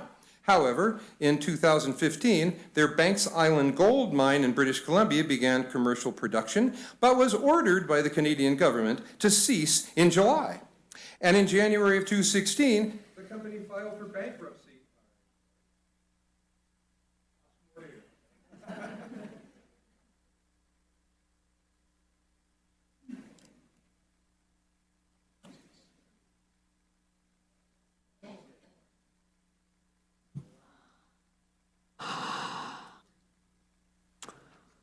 Hello, my name is Bowman. I'm 8 years old. I'm here to do my presentation. The mine is very, very close to my school. In fact, well, I wouldn't say it now. No. Mines are a dangerous operation on the environment. I would like adults to make choices on behalf of the environment, the plants, the animals, and the community, not money. Please vote to stop the mine. Thank you. Thank you. And what school do you go, whoops, and what school do you go to? Is that Union Hill? What school is that? Grass Valley Charter. Thank you. Nice to have you here. Thanks, Mom.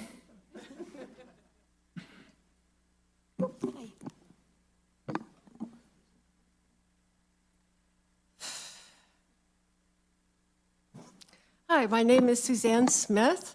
I'm a Grass Valley homeowner. From 2011 to 2015, I was a Nevada County Planning Commissioner, so glad I'm not one of you. 2000 to 2007, I was a senior planner for Nevada County. And from 1988 to 2000, I was a resource planner for the County of Santa Cruz, implementing the Surface Mining and Reclamation Act, preparing quarry EIRs. I'm here to address the adequacy of the final EIR. The footnote on page 22 of your staff report addresses the quality of water samples submitted by the applicant with his application. It was the only water analysis done. I took the sample sheets, which are over there in the draft EIR, to circle to verify what I saw and was told it's out of hold time. They're all out of hold time, meaning that you can't get realistic numbers from them. Nonetheless, they were logged in regardless and will be run for analysis required, is what the sheets say. And this was done per what the client requested. They say no ice, out of date on the analysis sheets. So that says to me that, that is not really good work. And water is our life. Number 2, here is a letter, a copy of a letter from California Department of Fish and Wildlife. The agency is a trustee agency and a responsible agency under CEQA for the proposed project. Fish and Wildlife gives detailed information as to what should be in a revised draft EIR. It would have required recirculation of the EIR, which did not happen. Central Valley Water Quality District also requested a recirculation, and that did not happen. Number 3, CEQA no longer requires trucks to be included in vehicle miles traveled. The mine waste piles only last for 11 years. Then it's proposed to sell to local markets. That's for 69 of the 80 years. We have no idea what the trucks are going to do. They analyze the gas emissions, but they don't do the analysis for traffic impacts like they used to do. So we don't know what they're going to do. We just are going to have a lot of trucks for 70 years on our streets, and no analysis is being done. I urge you not to certify this final EIR and to recommend denial of the project. Thank you. And I missed your name. Suzanne Smith. Thanks, Suzanne. Do you want any of these? If you turn them in, that we've got the box outside for the clerk.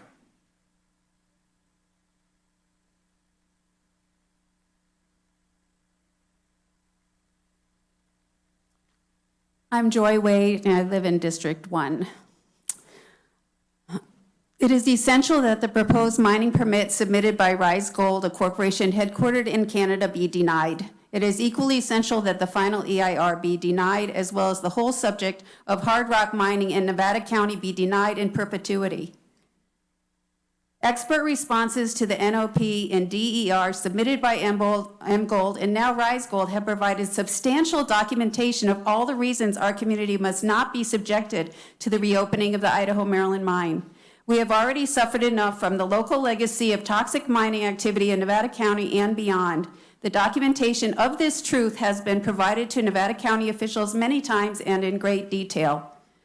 The unacceptable negative impacts of hard rock mining, the negligible economic benefits to the community, and the potential economic benefits of alternative uses of the properties involved all prove the necessity of putting the issue of future mineral extraction to rest once and for all. That's my main point.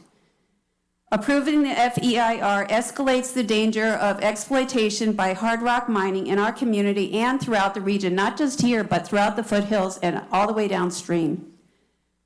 Directives from the state extremely prioritize housing. What a shame to locate housing on virgin land, exemplified as has previously mentioned, what could have been the Getty Meadow Preserve, but which is now being paved over and put housing there, but instead impacted land should be used before virgin land.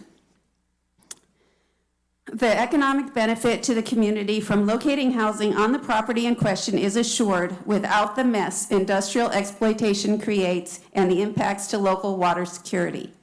Once hard rock mining is denied in perpetuity, Rise Gold can fulfill its legal responsibility since they purchased the property to deal with the toxicity of the sites they claim ownership of and deal with water quality issues in the reservoir being held in the miles of mine shafts they claim mineral rights to.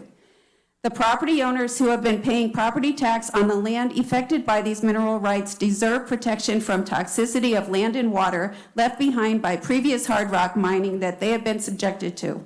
I also suggest the multiple benefits of creating a research facility on the property, an educational facility charged with developing modern water and soil detoxification methodologies so needed throughout the world, be it International Research Center. Housing and remediation research on this site have the potential to create priceless benefit to our local fiscal and environmental health. It is time our decision-making be an example to our future generations. Will they be able to stop asking, what have you done? Thank you, Joy. Chair Greeno? If we can get numbers 131 to 140, line up in the lobby, please. Thank you. Thank you, Chair. Hi, my name's Laura Galeasso. I live on Diamond Court, which is off of Upper East Bennett.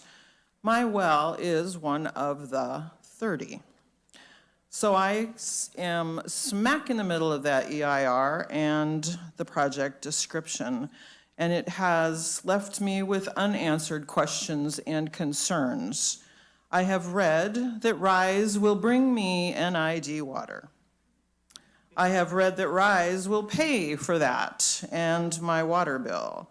But oops, I've also read that RISE will not pay for the water usage beyond 400 gallons per day, which I have no idea how many gallons per day I pull out of my well. I have 2.5 acres and it's partially irrigated, plus the house. No one has asked or offered to measure my average current usage. That is not completely or adequately, I'm beginning to hate that word, addressed in the EIR. No one has come up Diamond Court from Bennett and up my driveway to my home. And anyway. I've also read that RISE will pay to cap my well, but oops, I've also read if I choose not to cap my well, to use it, to continue using it for outside irrigation, I will have to pay for something called a double check valve to prevent backflow into the NID system. That's a monthly fee. I have also read that if I try and sell my property, these so-called perks from RISE disappear. What does that do to my property's value? This is not entirely addressed in the EIR or the project description. As to my property value, my property taxes, and any future sale, or any of you going to offer to buy my property, which is 1,300 feet away from the working mine's surface property. When the mine was closed 70 years ago, it was 2+ miles outside of town. It was 2+ miles away from where anyone lived. If the county, why? If the county ever thought to reopen that mine, why did they allow all of these homes around the surface boundaries to be built? Why did they do that? And for anyone that says, well, that was them doing that, not us, well, unfortunately, you've inherited this nightmare. Good luck. I would like you to not certify the EIR and deny the project. Thank you. Thank you, Laura.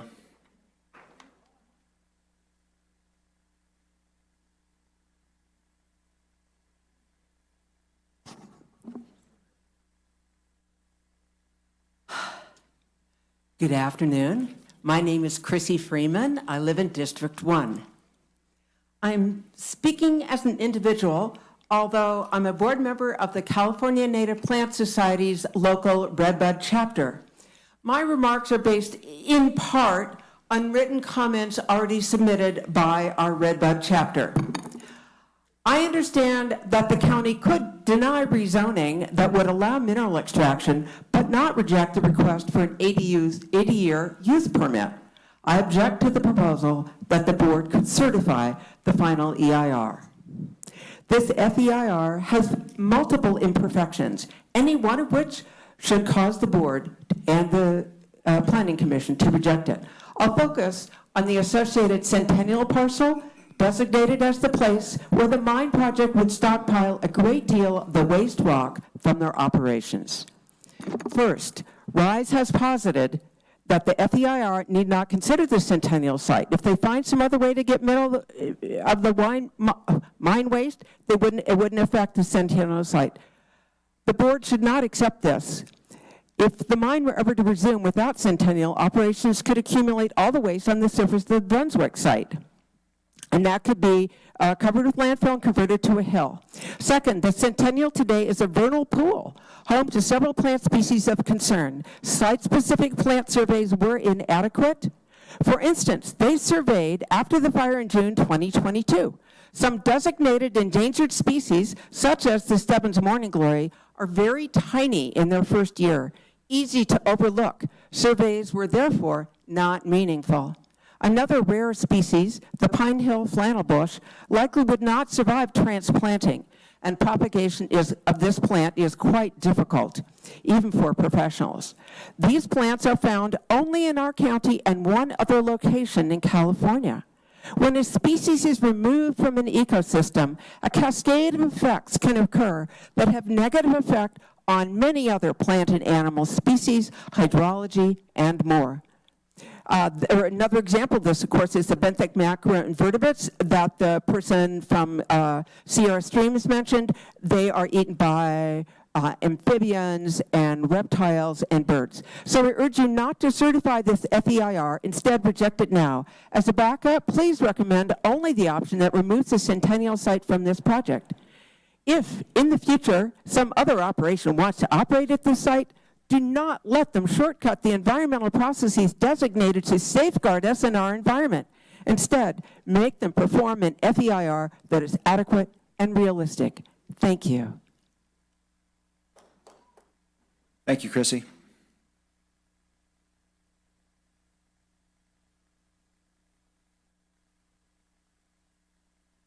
Good morning. My name is Bob White, and I live in District 3. A few of the agencies who commented on the draft EIR include Water Board, the Air Quality Management District, City of Grass Valley, NID, and Baseline Environmental Consulting with 35 years experience in environmental consulting.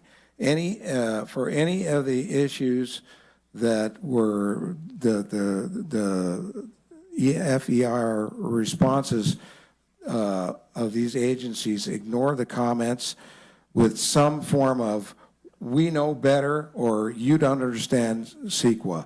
A few of the examples of the expert comments include the Water Board. The draft EIR should be revised to address this comment.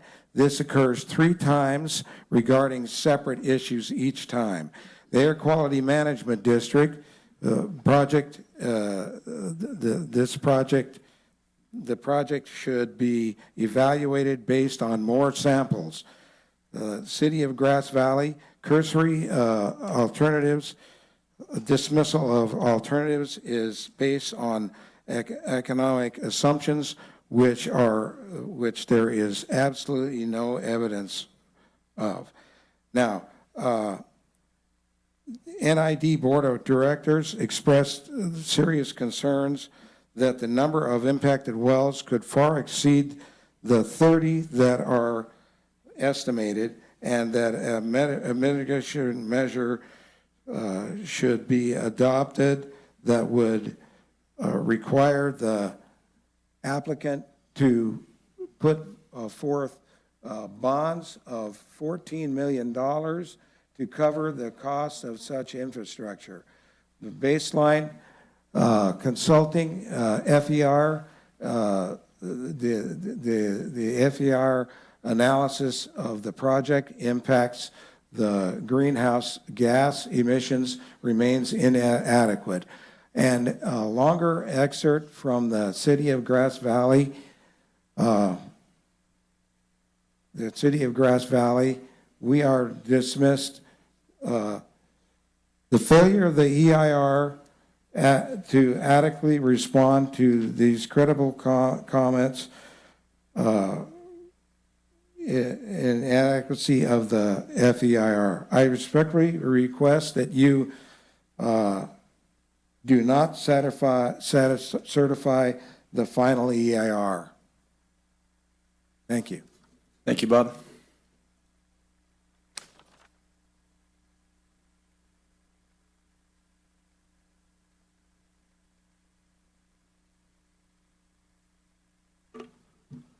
Good morning. My name is Richard Carter, live in Grass Valley. Excuse me. During my working life, I was a registered professional engineer in the state of California and several other states, and I'm a lifetime member of the Sierra Club. I support the reopening of the Idaho-Maryland mine because I don't think that it is an either-or proposition. We can have an active gold mining operation here without sacrificing the quality of life we enjoy. The EIR has stated as much. I also support the project because I live in the now, but remember the past.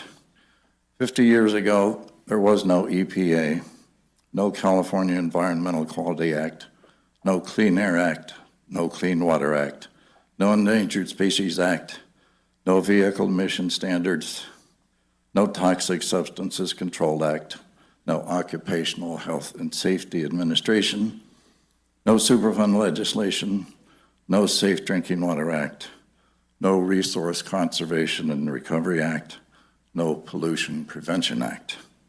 Today, thanks in part to the conscientiousness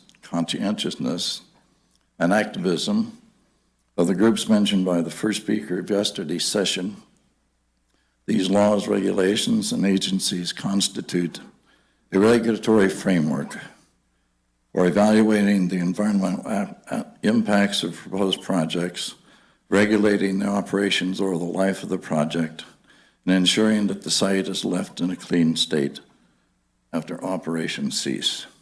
I trust you, the Board of Supervisors, various state regulatory agencies to enforce the law, and the management of Rise Gold Mine to follow the law. They have every incentive to do so. Let's reopen the mine. Thank you, Richard.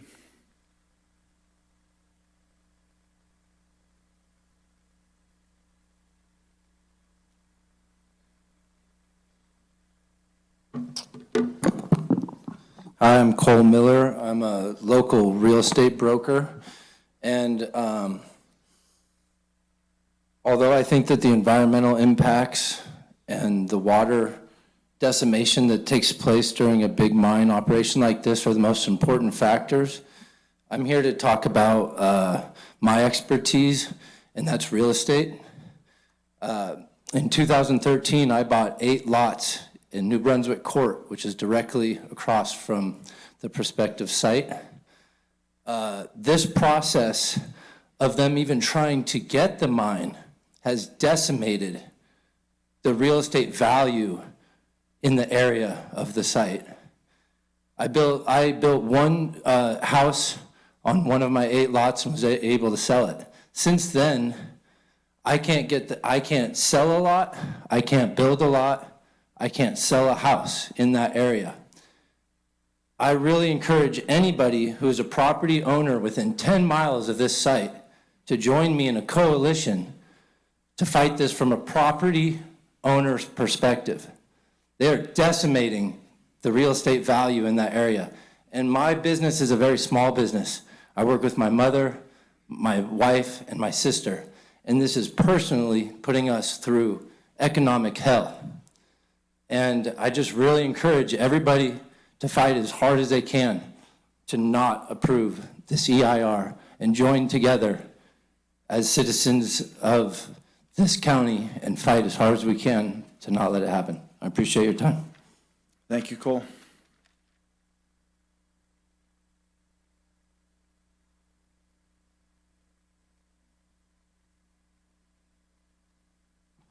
Good morning.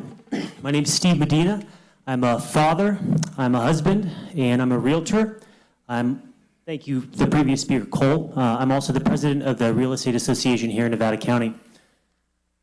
As one of our representatives spoke yesterday, specifically about the economic impact report and the dismissed decrease in home values if the mine were to reopen, I'm continuing that. I'm here today to address 2 more critical impacts to the report. One on zoning. The General Plan 17-2 states that any zone will be used to warn the public that the potential for surface mining operation exists, and thus this zone will discourage the encroachment of incompatible uses. The surrounding borders of the Brunswick site are now currently zoned and built as residential. General Plan Policy 17.14 states that Already existing development shall be protected from adverse environmental effects caused by mining, though through enforced use permit conditions and mitigation measures or denial of the project. Where's the buffer zone? And property assessments. Everyone's focused on increased tax revenues from the mine. However, no one, maybe except for Ricky earlier, has discussed the reduced tax assessments and income to the county due to reduced property values. When property values go down, Title VIII will be utilized to reassess homes at a lower value. Homes will also be marketed and sold at lower values, just as Cole described. Both scenarios result in a reduction of long-term tax revenue for the county. Before any decision is made regarding the certification of these reports, we as the association and membership recommend the planning commissioners speak with the county assessor. Based on our own thorough analysis and surveys of the impact reports, both draft and finals, our association believes the economic impact report results are incorrect and recommend the planning commission not certify the report. Thank you. Thank you, Steve.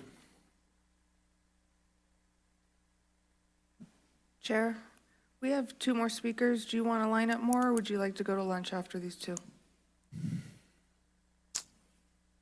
Let's go ahead and we'll have lunch, not line up the next group until after lunch. Okay, we'll start at number 141 after lunch. That sounds good. Okay, thank you, Chair. Thank you. Until 2 o'clock. So yeah, we can do a half-hour lunch. Yeah, great idea. Okay. Proceed. Good morning, Commissioners. My name is Jared Neymark, and I'm the California organizer with Earthworks. We're a national nonprofit organization that's been working for more than 30 years around the world to protect communities and the environment from the adverse impacts of mining. I work to support communities throughout California who are impacted by both existing mines and mining proposals. I came here today to say that Earthworks stands in solidarity with the countless Nevada County residents who have made their voices heard. I urge the county to deny the Idaho-Maryland mine and not to certify the final EIR. There are many deficiencies in the EIR that justify its denial that you've already heard about. In particular, Earthworks is deeply disturbed by Rise Gold's plan for managing mine waste and the shortcomings of the EIR in analyzing this impact. The assumptions made that the Centennial site cleanup will be completed before new mine waste is dumped there are extremely concerning. Unfortunately, as many of us in this room know, those cleanups often drag on, taking decades, so using that as the baseline for analysis in the EIR is simply unacceptable. Another major issue that you've heard experts testify about is the assumption that Rise Gold will be able to find a market to sell its mine waste for construction material. In our experience, many companies say this, and many are unable to find a buyer for that material. It's foreseeable that the company will be stuck with storing even more waste than analyzed on site, the impacts of which have not been properly addressed in the EIR. You've also heard from experts about how this mine waste would contain hazardous elements with the potential to leach into waterways, causing long-term pollution, and there hasn't been enough testing to analyze this risk. We've studied mine waste facilities all over the world and can tell you that the only truly safe tailings facility is the one that's not built in the first place.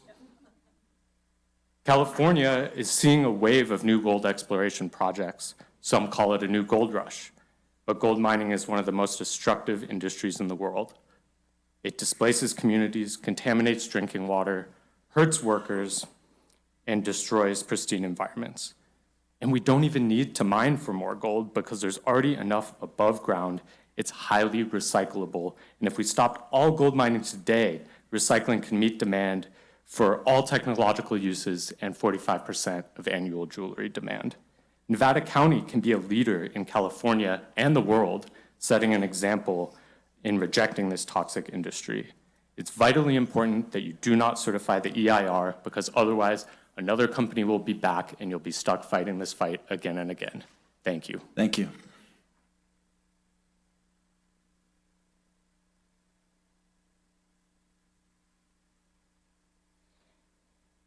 My name is Jade, I'm 12 years old, and I live in Nevada County, District 1.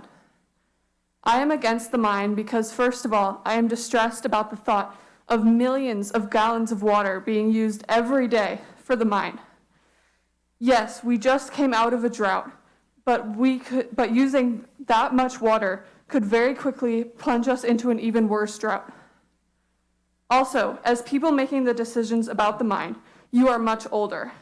You won't live to see all the consequences of the mine, but your children and grandchildren and the newest generations will. My children and I will see the effects of this mine, even if you don't.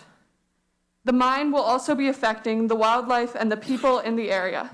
The constant drilling will disrupt ecosystems, and the contamination of the water will poison the animals and plants. Even as people are saying the water will be being used will be cleaned, it can't totally be returned to its original state. This contamination will affect the area and its people for generations to come. This brings panic to my heart and makes me anxious for the future. Now I ask you to vote no to this mine and forever protect the planet for my generation and generations to come. Thank you for listening. Thank you, Jade.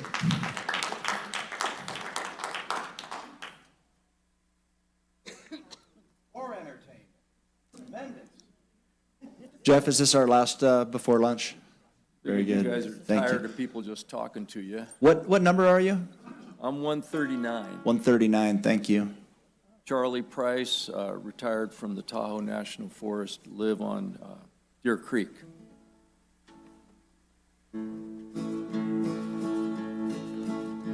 Taken years and years to recover from the terrible, terrible gold mining scars. Generations of good people working together, restoring this beautiful county of ours. Trees have grown back, now living here's fine. Folks even visit just to shop and to dine. Don't let them commit environmental crime. Don't let them open Idaho, Maryland mine. Grass Valley started as a mining town. Stamp mills, explosions shaking the ground. Gold ran out and the miners did too. The sawmills grew with their logging crews. Well, no one wants to visit an industrial town where haul trucks and blasting's a common sound. Big step backwards would be a crime. Don't let them open Idaho, Maryland mine. As far-sighted leaders paved the way for the beautiful county we live in today. Well, I know they'd roll over in their grave if you were to throw all their hard work away. Shops and restaurants, they don't want to see their customers and all the visitors leave. Big step backwards would be a crime. Don't let them open Idaho, Maryland mine.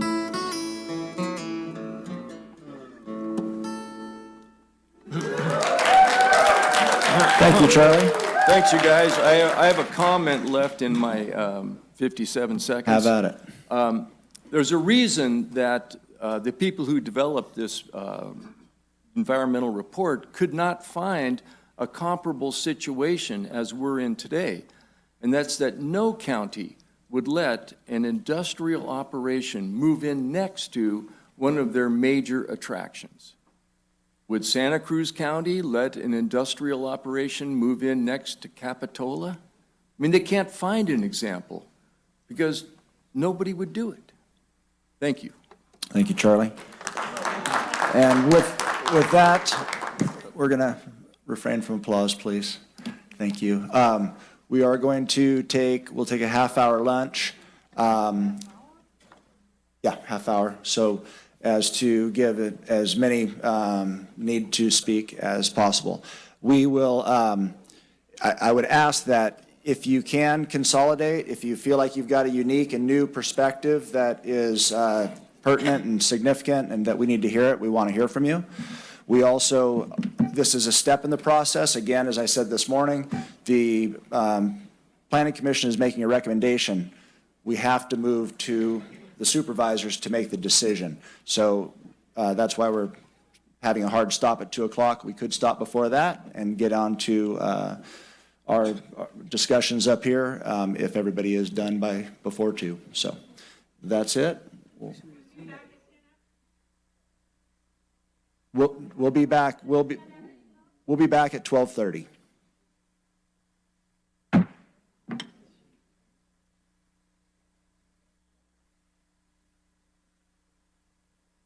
Yeah, I know. So that's.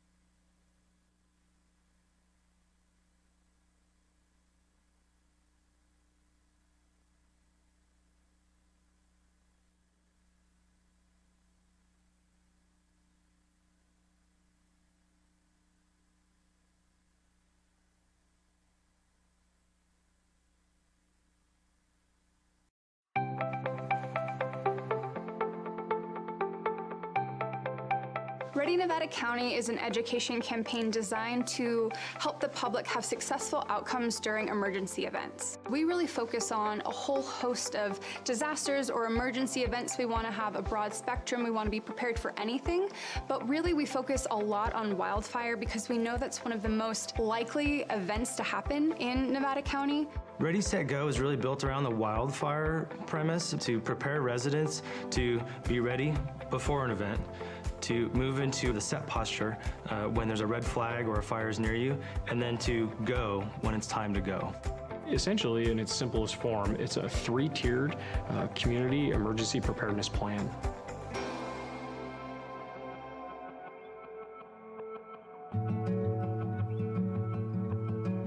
I have lived in this house, which we built, my husband and I, 26 years ago now, actually.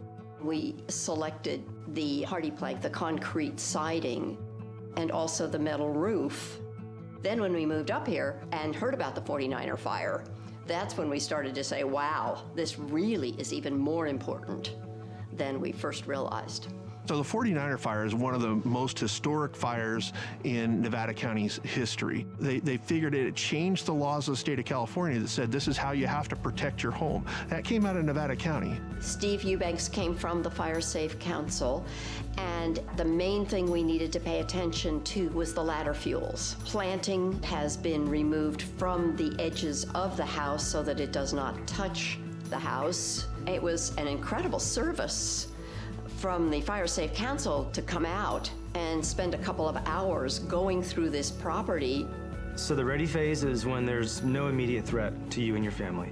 This is the time when you should be doing education and planning, whether that be training, educating yourself, or accumulating equipment, hardening your home, creating defensible space. Defensible space is really all about creating a buffer zone between your house and flammable vegetation. We really focus on defensible space around the home, that first 100 feet, but also around the roadway too. Another aspect of the ready phase is hardening the home, and really what that means is making your home more resilient to wildfire. That's going to be putting the fine-grained mesh around the vents of your home so that embers won't get under your house or into the eaves of your house. That's going to be using non-combustible materials on your deck and around your home. So when an ember storm comes through, it's not going to ignite your home itself.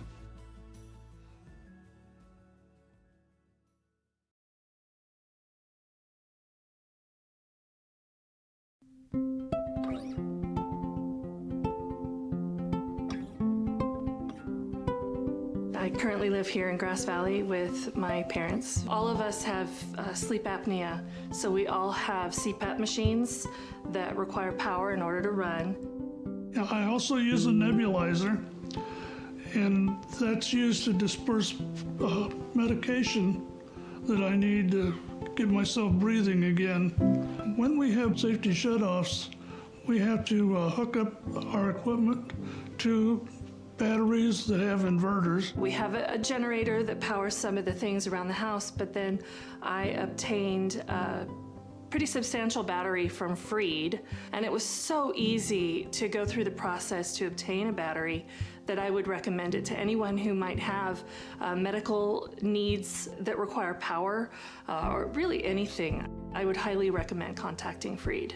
So whether it's a snowstorm or a public safety power shutoff, we really want folks to be thinking about, okay, what are the things I'll need on hand to weather the storm? Do I need to have candles? Do I need to have battery-powered radio? Do I need to have flashlights? So what are the things that you'll need to shelter in place or address the disaster at hand? So a go bag could be anything. It could be a backpack, it could be a suitcase. It's gonna be something that you put together to sustain yourself, your family, your pets if needed. That's gonna have food, water, medication, clothing, toiletries to get you by for 72 hours. You need to think of your go bag as the only resource you may have. Stores may be closed, the power may be out, so you may have to literally live out of this thing for a 3-day period as an evacuee. If you are someone with a disability, maybe you have a chronic health condition. For me, I have type 1 diabetes, I have an insulin pump, right? And so that's a critical piece that I need to plan for if I'm gonna ever evacuate or be away from my house, frankly, for any amount of time, right? What we find often is that if people don't evacuate with their CPAP machine, with their oxygen concentrator, with their wheelchair, walker, then it can be difficult on the other end. My name is Ulysses Palencia. I work in the 211 call center. I'm just a resident of Grass Valley. I have 2 daughters, a 4-year-old and a 1-year-old. In Nevada County, 211 is available 24/7. So what we provide for the community is information. That could be anything from directions to the resource centers. It can be letting them know where the fire is, you know, if they are themselves in an evacuation center, if it's a fire, if there's any information as to whether their power's coming back on during a PSPS. 211 gets the information that we provide directly from the county, so directly from the Office of Emergency Services. The whole team cares. We're all local community members. We all just want to help.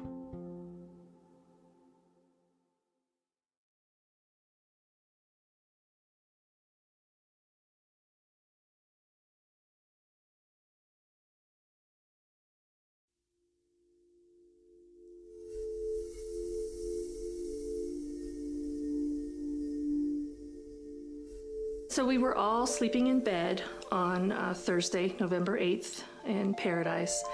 And first the house phone rang, picked up my phone. It was my sister who lived a block or so away from us. We were woken by a telephone call from my daughter. She said that we were being evacuated. I left sooner than them. I had everything ready. They were on the way out the door. There was not time to think about what you're going to take, what you're not going to take. The night before the fire, I knew it was a red flag warning, and I knew that it was a high risk. So on my way home, I filled up the tank.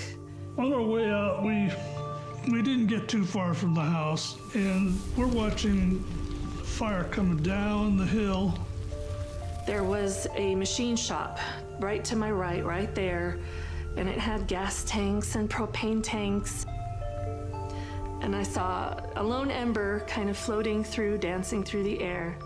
And I watched it as it landed on the machine shop. In the time it took me to get my phone back into hand and to take a picture, it was engulfed in flames. And I knew that within moments it would start exploding and I would be dead. And just as I moved out of the range of the explosions, they started happening, and I prayed for the people behind me. 10-minute drive normally to Chico became almost 4 hours. So it was a long trip.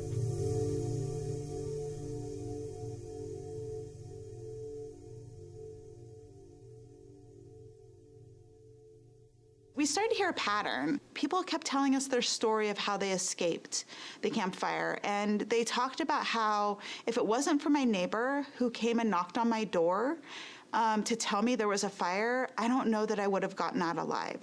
If it wasn't for my son who lives next door picking me up and putting me in their car and driving me out of there, I don't know how I would have survived. And so I started really thinking about this connection between isolation and how connected you are to your community, to your neighbors, to your friends, to your family, and how that can be really helpful in a time of a disaster. So we were actually the beneficiaries of someone making that plan in advance to have that group of people that they were going to call.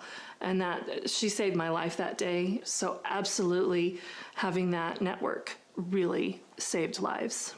Find your five. The idea is that, find trusted allies that can be there and can be responsive and will check in with you if a disaster were to happen. So we recommend that you put people in your network that are down the street, that are maybe the next town over, that are outside the county, and maybe even outside the state.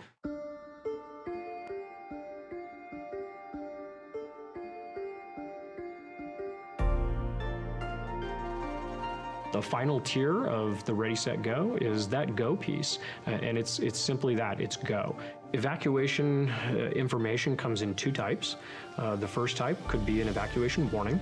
This is essentially information that we're going to push out to the public, notifying them of a potential threat in their area where they may have to evacuate their home. An evacuation order is essentially that. We are telling people that it's time to go. There is an imminent threat to life, and we do not believe that you have much time to leave the area. Code Red is a opt-in alerting system that will dial your number. It'll send you a phone call, a text message, and an email notifying you of an emergency. That message is sent from our office, the Office of Emergency Services. It's going to be very targeted to your area, and it'll be specific to you. At 5:13, the phone rang with the Code Red call. And so as I was going up 49, I could look over to the left and see the flames in the canyon. The next layer is for staff to actually be out driving in the areas with a high-low siren. There's no other reason you'll hear that in an area unless we're putting out that evacuation order, not a warning, but an order. My day started routine patrol, came in and I was notified by dispatch to respond out to the Jones fire. Houses that had evacuation tags made it so we could just pass by. We knew that the residents had already been evacuated. Residences that did not have the tags, we would have to physically go in, knock on the door, look in the windows, make sure there were no occupants inside. Once you've been evacuated, as you're leaving, put this tag somewhere very, clearly identifiable, whether it's a mailbox, a gate, your address marker, so that deputies and officers can quickly identify if your residence has already been evacuated.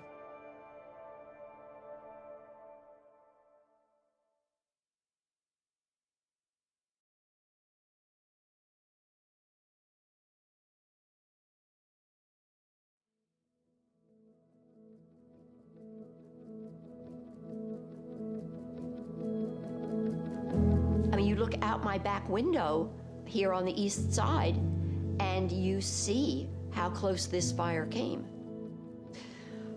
It was certainly a shock, and at the same time, it was such an incredible relief to have the house as safe as it was. I mean, I think with personal preparedness and being ready, it can feel overwhelming. It can feel like a lot to do, and the most important piece is to just start with one little bite at a time. Just start the conversation. Have some sort of plan. It can be as small as a meetup place, a destination that everybody will get to, everybody in the household will get to if there's a disaster. Recognize you live in a community, in a county, that really does take the emergency response as a priority. We have worked diligently throughout the last few years on ensuring that not only our staff are trained and prepared, but we're also putting that out for our community. The more prepared you are in your own community, the better the outcome is going to be. The level of community awareness, they have to be part of the solution. They have to communicate with their neighbors. They have to be part of the discussion in communities. They have to support the response, the prevention, the education, and ultimately the collaboration and the engagement. People have to be engaged at all levels. The more you think about it now, the easier it will be when the time comes that you need to evacuate.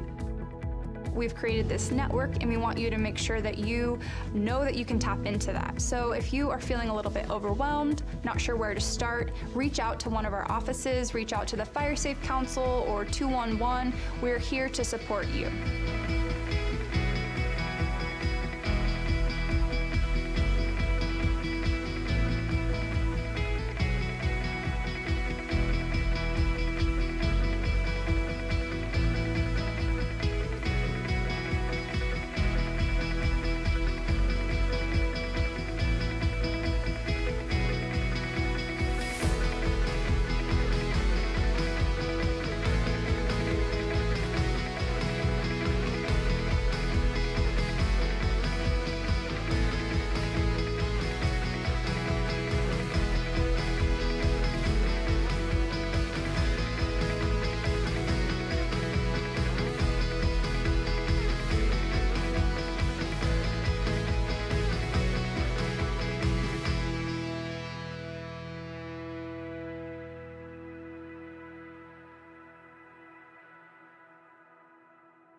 Ready Nevada County is an education campaign designed to help the public have successful outcomes during emergency events. We really focus on a whole host of disasters or emergency events. We want to have a broad spectrum. We want to be prepared for anything, but really we focus a lot on wildfire because we know that's one of the most likely events to happen in Nevada County.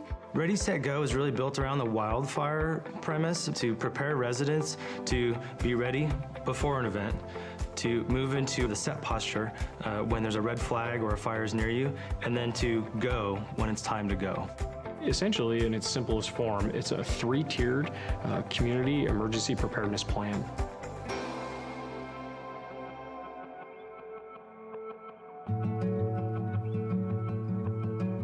I have lived in this house, which we built, my husband and I, 26 years ago now, actually.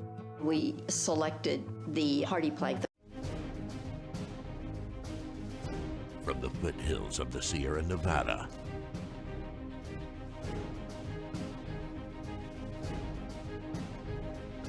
a new hero will emerge.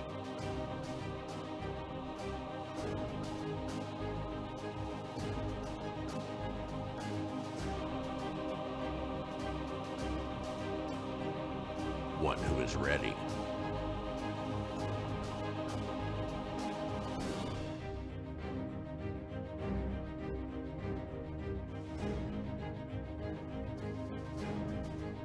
One who makes sure their friends and family are set.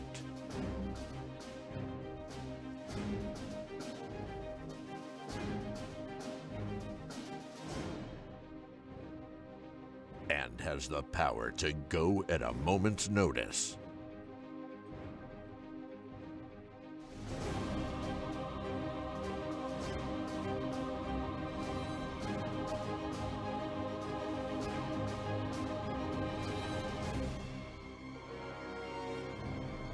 This fire season, you're the hero. We are Ready Nevada County.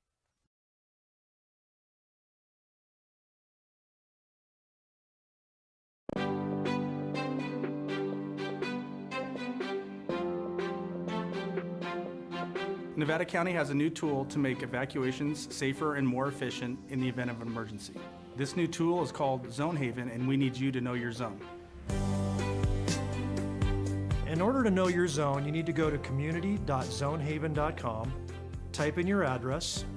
Once your address populates in the pop-up window, take that information and write down the zone that is given to you where you know you'll find it in case of emergency. ZoneHaven and knowing your zone does not replace Nixle and/or Code Red. It actually supplements them, and it makes those tools more powerful because you'll know what zones are being evacuated or which ones are being placed on advisory. And as a result, You won't have to do anything else other than listen to those messages and know if it's time to go. Even if you don't have internet, this could be done by word of mouth, it can be done by radio, or it could be us driving down the street, so please know your zone.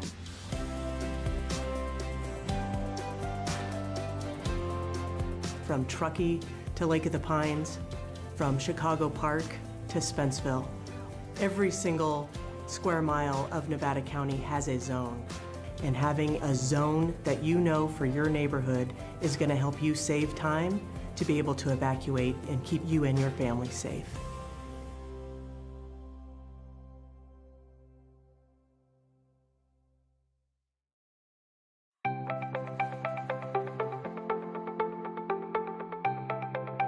Ready Nevada County is an education campaign designed to help the public have successful outcomes during emergency events. We really focus on a whole host of disasters or emergency events. We want to have a broad spectrum. We want to be prepared for anything, but really we focus a lot on wildfire because we know that's one of the most likely events to happen in Nevada County.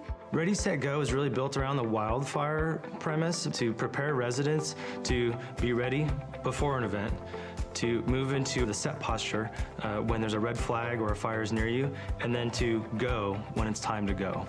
Essentially, in its simplest form, it's a 3-tiered community emergency preparedness plan.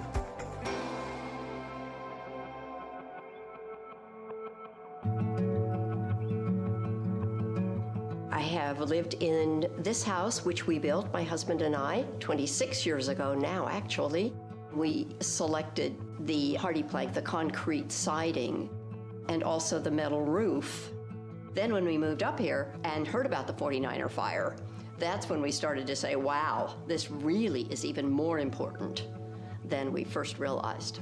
So the 49er fire is one of the most historic fires in Nevada County's history. They figured it changed the laws of the state of California that said this is how you have to protect your home. That came out of Nevada County. Steve Eubanks came from the Fire Safe Council, and the main thing we needed to pay attention to was the ladder fuels. Planting has been removed from the edges of the house so that it does not touch the house. It was an incredible service from the Fire Safe Council to come out and spend a couple of hours going through this property. So the ready phase is when there's no immediate threat to you and your family. This is the time when you should be doing education and planning, whether that be training, educating yourself, or accumulating equipment, hardening your home, creating defensible space. Defensible space is really all about creating a buffer zone between your house and flammable vegetation. We really focus on defensible space around the home, that first 100 feet, but also around the roadway too. Another aspect of the ready phase is hardening the home, and really what that means is making your home more resilient to wildfire. That's going to be putting the fine-grained mesh around the vents of your home so that embers won't get into under your house or into the eaves of your house. That's going to be using non-combustible materials on your deck and around your home. So when an ember storm comes through, it's not going to ignite your home itself.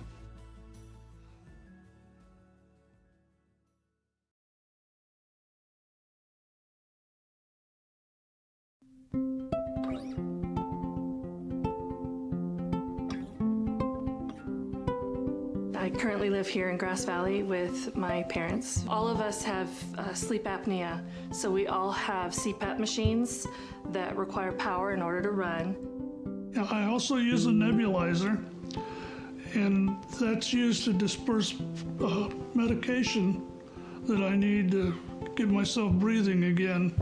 When we have safety shutoffs, we have to hook up our equipment to batteries that have inverters. We have a generator that powers some of the things around the house, but then I obtained a pretty substantial battery from Freed, and it was so easy to go through the process to obtain a battery that I would recommend it to anyone who might have medical needs that require power, or really anything. I would highly recommend contacting Freed. So whether it's a snowstorm or a public safety power shutoff, we really want folks to be thinking about, okay, what are the things I'll need on hand to weather the storm? Do I need to have candles? Do I need to have battery-powered radio? Do I need to have flashlights? So what are the things that you'll need to shelter in place or address the disaster at hand? So a go bag could be anything. It could be a backpack, it could be a suitcase. It's gonna be something that you put together to sustain yourself, your family, your pets if needed. That's gonna have food, water, medication, clothing, toiletries to get you by for 72 hours. You need to think of your go bag as the only resource you may have. Stores may be closed, the power may be out, so you may have to literally live out of this thing for a 3-day period as an evacuee. If you are someone with a disability, maybe you have a chronic health condition. For me, I have type 1 diabetes, I have an insulin pump, right? And so that's a critical piece that I need to plan for if I'm gonna ever evacuate or be away from my house, frankly, for any amount of time, right? What we find often is that if people don't evacuate with their CPAP machine, with their oxygen concentrator, with their wheelchair, walker, then it can be difficult on the other end. My name's Ulysses Palencia. I work in the 211 call center. I'm just a resident of Grass Valley. I have 2 daughters, a 4-year-old and a 1-year-old. In Nevada County, 211 is available 24/7. So what we provide for the community is information. That could be anything from directions to the resource centers. It can be letting them know where the fire is, if they are themselves in an evacuation center, if it's a fire, if there's any information as to whether their power's coming back on during a PSPS. 211 gets the information that we provide directly from the county, so directly from the Office of Emergency Services. The whole team cares. We're all local community members. We all just want to help.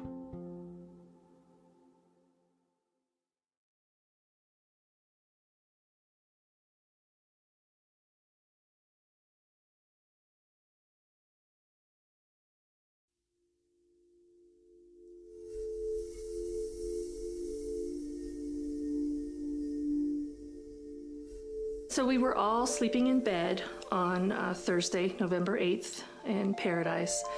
And first the house phone rang. Picked up my phone. It was my sister who lived a block or so away from us. We were woken by a telephone call from my daughter. She said that we were being evacuated. I left sooner than them. I had everything ready. They were on the way out the door. There was not time to think about what you're going to take, what you're not going to take. The night before the fire, I knew it was a red flag warning, and I knew that it was a high risk. So on my way home, I filled up the tank. On our way out, we didn't get too far from the house, and we're watching fire coming down the hill. There was a machine shop right to my right there, and it had gas tanks and propane tanks. And I saw a lone ember kind of floating through, dancing through the air. And I watched it as it landed on the machine shop. In the time it took me to get my phone back into hand and to take a picture, it was engulfed in flames. And I knew that within moments it would start exploding and I would be dead. And just as I moved out of the range of the explosions, they started happening, and I prayed for the people behind me. 10-minute drive normally to Chico became almost 4 hours. So it was a long trip.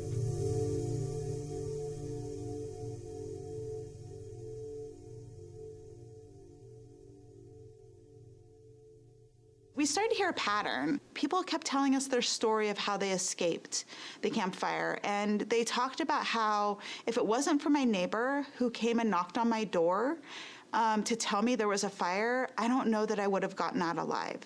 If it wasn't for my son who lives next door picking me up and putting me in their car and driving me out of there, I don't know how I would have survived.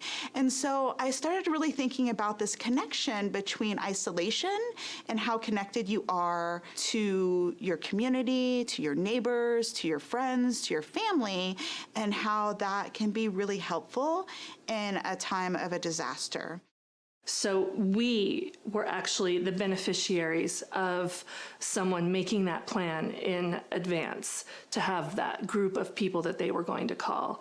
And that she saved my life that day. So absolutely having that network really saved lives.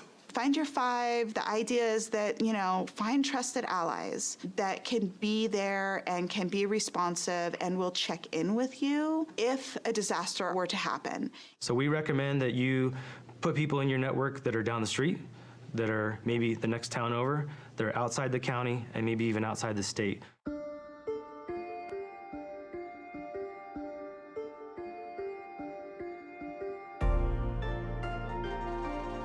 The final tier of the Ready, Set, Go is that go piece, and it's simply that, it's go. Evacuation information comes in two types. The first type could be an evacuation warning. This is essentially information that we're going to push out to the public, notifying them of a potential threat in their area where they may have to evacuate their home. An evacuation order is essentially that. We are telling people that it's time to go. There is an imminent threat to life, and we do not believe that you have much time to leave the area. Code Red is a opt-in alerting system that will dial your number. It'll send you a phone call, a text message, and an email notifying you of an emergency. That message is sent from our office, the Office of Emergency Services. It's going to be very targeted to your area, and it'll be specific to you. At 5:13, the phone rang with the Code Red call. And so as I was going up 49, I could look over to the left and see the flames in the canyon. The next layer is for staff to actually be out driving in the areas with a high-low siren. There's no other reason you'll hear that in an area unless we're putting out that evacuation order, not a warning, but an order. My day started routine patrol. Came in and I was notified by dispatch to respond out to the Jones fire. Houses that had evacuation tags made it so we could just pass by. We knew that the residents had already been evacuated. Residences that did not have the tags, we would have to physically go in, knock on the door, look in the windows, make sure there were no occupants inside. Once you've been evacuated, as you're leaving, put this tag somewhere very, clearly identifiable, whether it's a mailbox, a gate, your address marker, so that deputies and officers can quickly identify if your residence has already been evacuated.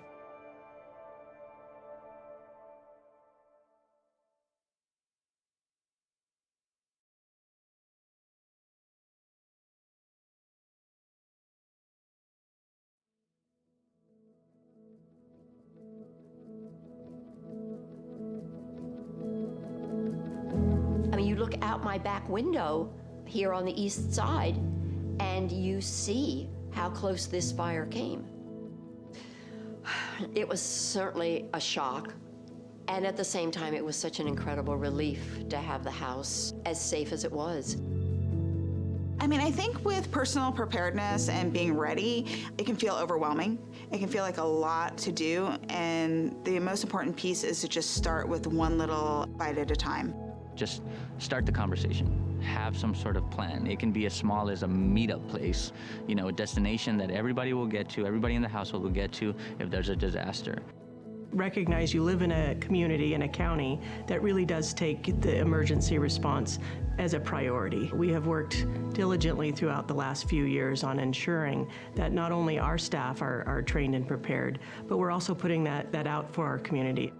The more prepared you are in your own community, the better the outcome is going to be.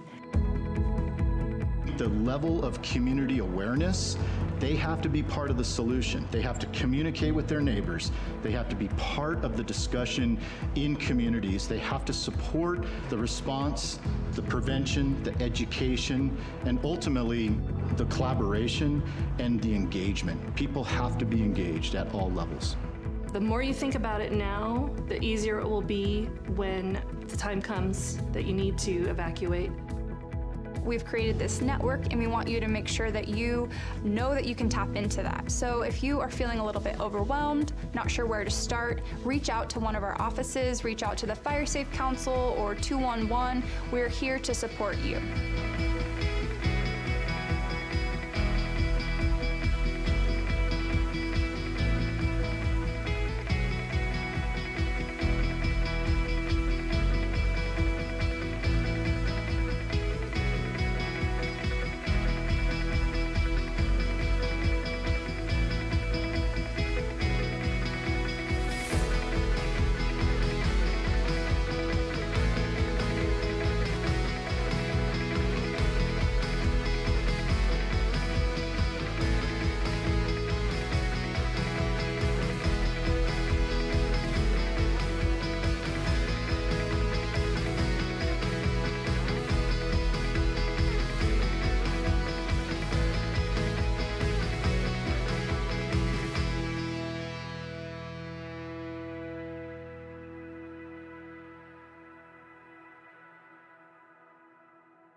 from the foothills of the Sierra Nevada.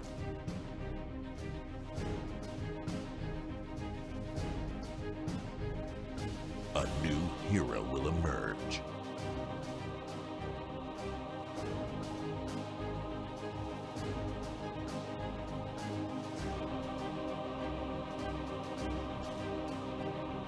One who is ready.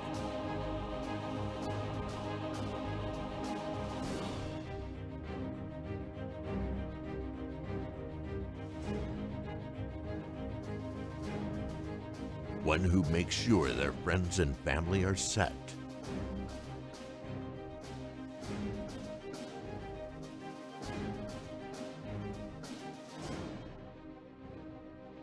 And has the power to go at a moment's notice.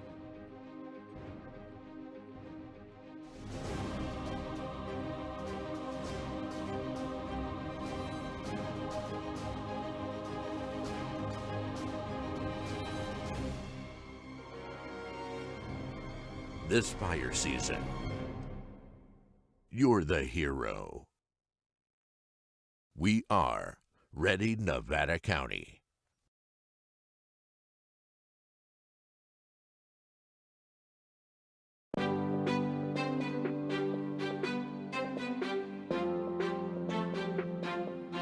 Nevada County has a new tool to make evacuations safer and more efficient in the event of an emergency. This new tool is called ZoneHaven, and we need you to know your zone. In order to know your zone, you need to go to community.zonehaven.com, type in your address. Once your address populates in the pop-up window, take that information and write down the zone that is given to you where you know you'll find it in case of emergency. ZoneHaven and knowing your zone does not replace Nixle and/or Code Red. It actually supplements them, and it makes those tools more powerful because you'll know what zones are being evacuated or which ones are being placed on advisory. And as a result, you won't have to do anything else other than listen to those messages and know if it's time to go. Even if you don't have internet, this could be done by word of mouth, it can be done by radio, or it could be us driving down the street, so please know your zone.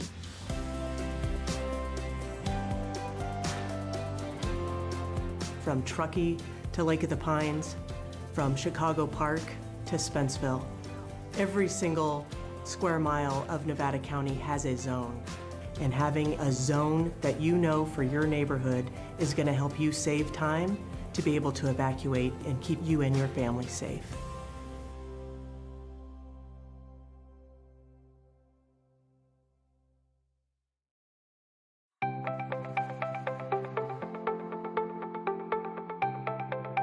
Ready Nevada County is an education campaign designed to help the public have successful outcomes during emergency events. We really focus on a whole host of disasters or emergency events. We want to have a broad spectrum. We want to be prepared for anything, but really we focus a lot on wildfire because we know that's one of the most likely events to happen in Nevada County. Ready, Set, Go is really built around the wildfire premise to prepare residents to be ready before an event, to move into the set posture when there's a red flag or a fire is near you, and then to go when it's time to go. Essentially, in its simplest form, it's a three-tiered community emergency preparedness plan.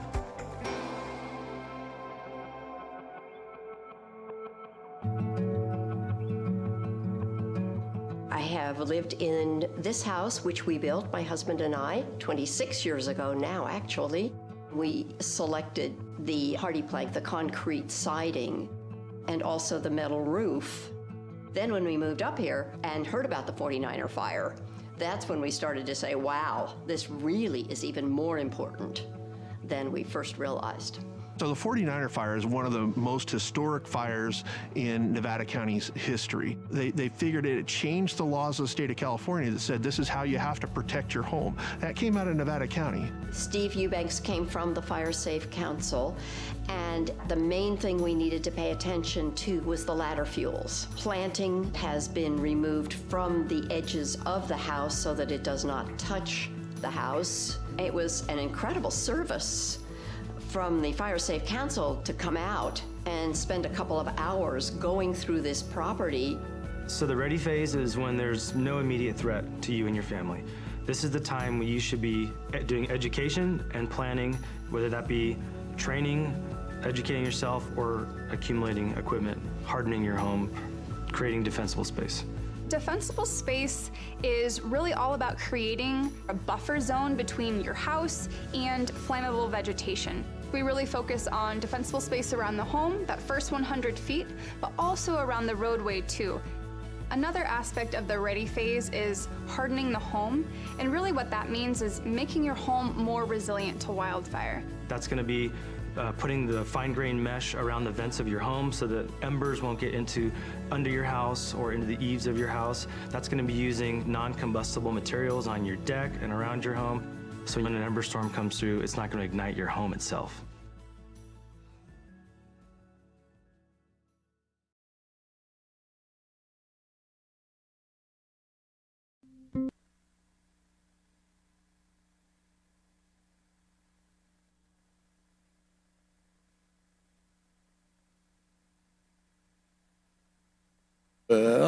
Test, test, test. All right, we'll call this meeting back to order at 12:32. And we will continue with public testimony. Ready? We're ready if you are. Right, good afternoon. My name is Olaf Fleck. I live near Cedar Ridge inside the mineral boundary. I've been here 11 years. Much of that's been in mining-related projects. I've also spent 25 years walking the halls at MIT as a student and staff member. There I learned about fact, truth, how we arrive at it, and the ethics thereof. We've heard many concerns here, some quite authentic and moving. On the flip side, I even got a death threat once while commenting on some issues here. But these concerns have all been acknowledged and addressed in the EIR, our elaborate system of arriving at the preponderance of fact and truth. We have 20,000 pages of peer-reviewed expert and objective analysis informed by our elaborate CEQA process designed specifically to guide us through these decisions. I'm delighted that staff recommends adoption thereof regardless, and I hope you concur. But what about the use permit? Skipping over discussion of option A, which seems like an afterthought when you read it, it seems like a consummately professional roadmap for approval of this project. But what happened? It's puzzling. Politics? I don't know, but I can speculate. We heard there are always conflicts in general plan objectives, so we looked for more guidance. Might I propose one source? California Public Resources Code 2762 gives us precisely 9 words in section A3. The lead agency shall, quote, emphasize the conservation and development of identified mineral deposits. Period, full stop. That's it. It's food for thought. But the real question is, can the mine and the rest of the county coexist, or is the sky going to fall? The preponderance of the facts, which is comprised of the EIR and other studies the county has done, says things will be just fine. So is this just going to be about ruralness, if that's a word? That seems highly subjective, and the reasons expressed are contrary to the EIR. But what else should we consider? What about that? The truth says one wouldn't notice the mine if you drove past it except for the sign in the driveway and a truck every 20 minutes. What about the $50 to $60 million a year predicted impact on our local economy? What about the jobs and the better standard of living which permeates through our entire community? What about the people that can't be here today, want better jobs, and they're our working class community, have jobs and family and just can't be doing this? They don't even want to be here. Gold is a huge hedge against economic downturn. History has proven this over and over again in our region. Don't we want to diversify our portfolio? After all, tourism is the first thing to go when things go south, and we're kind of looking at the abyss right now. So I imagine this is what planning is all about. I don't envy you. Please consider the preponderance of the fact and the truth. Thank you, and I encourage you. Thank you, Olaf.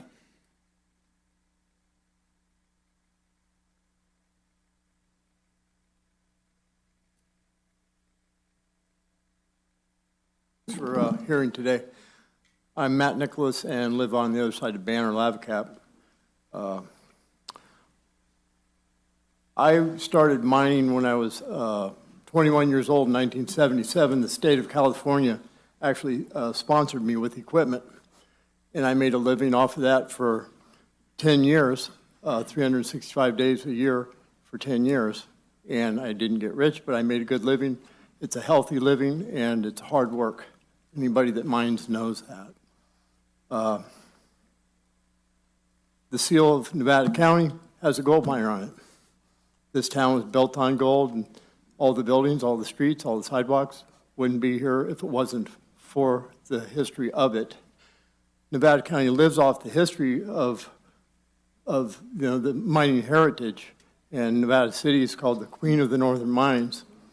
It brings in tourism, and that's great, but there is gold in the ground.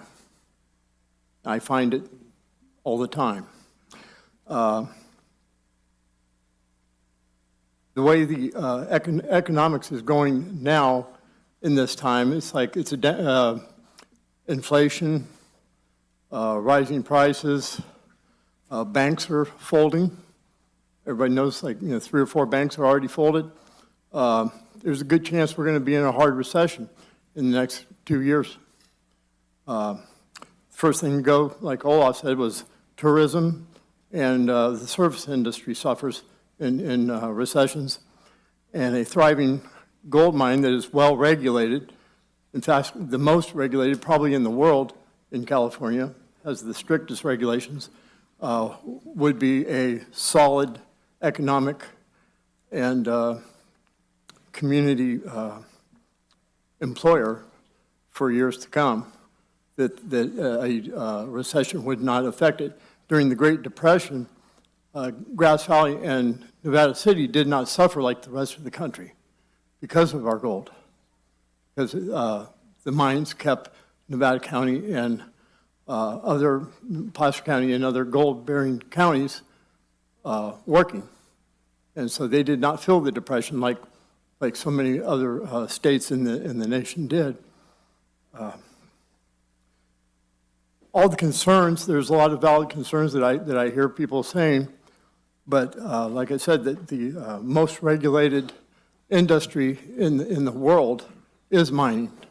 And so their feet will be held to the fire every step of the way. And a well-run mine can be an example and also a boon for the county. I lost my fire insurance. Thank you, Matt.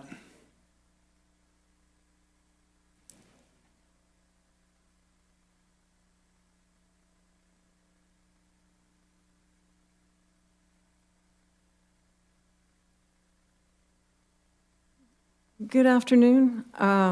Before my timer goes off, I just wanted to express that I Googled the question, is it slander if it's true? And the answer was that if the statement has substantial truth, it is not slander or defamation. While I would love for all of us to get along, I think it's very important that we have transparency right now. I did request before the timer was, excuse me. Your time is counting down. So because of the incident yesterday, I just wanted to clear the air. Would you please stop my timer? I just wanted to make sure that I am not rudely interrupted during my speech yet again. Would someone please stop the timer so that I can begin from the top, Clerk, as I had stop wanted the to timer. yesterday? Okay, thank you for agreeing to come again. We appreciate that. We follow certain rules of conduct here. We try to keep everything above board with kindness and compassion for everyone in the audience. So please, start your presentation. I'm a member of the audience. I would appreciate some kindness and compassion on the part of the Planning Commission. Kindness, it was described to you that that testimony was not appreciated. Sometimes the audience members have kept everything above board, and we're trying to maintain that conduct.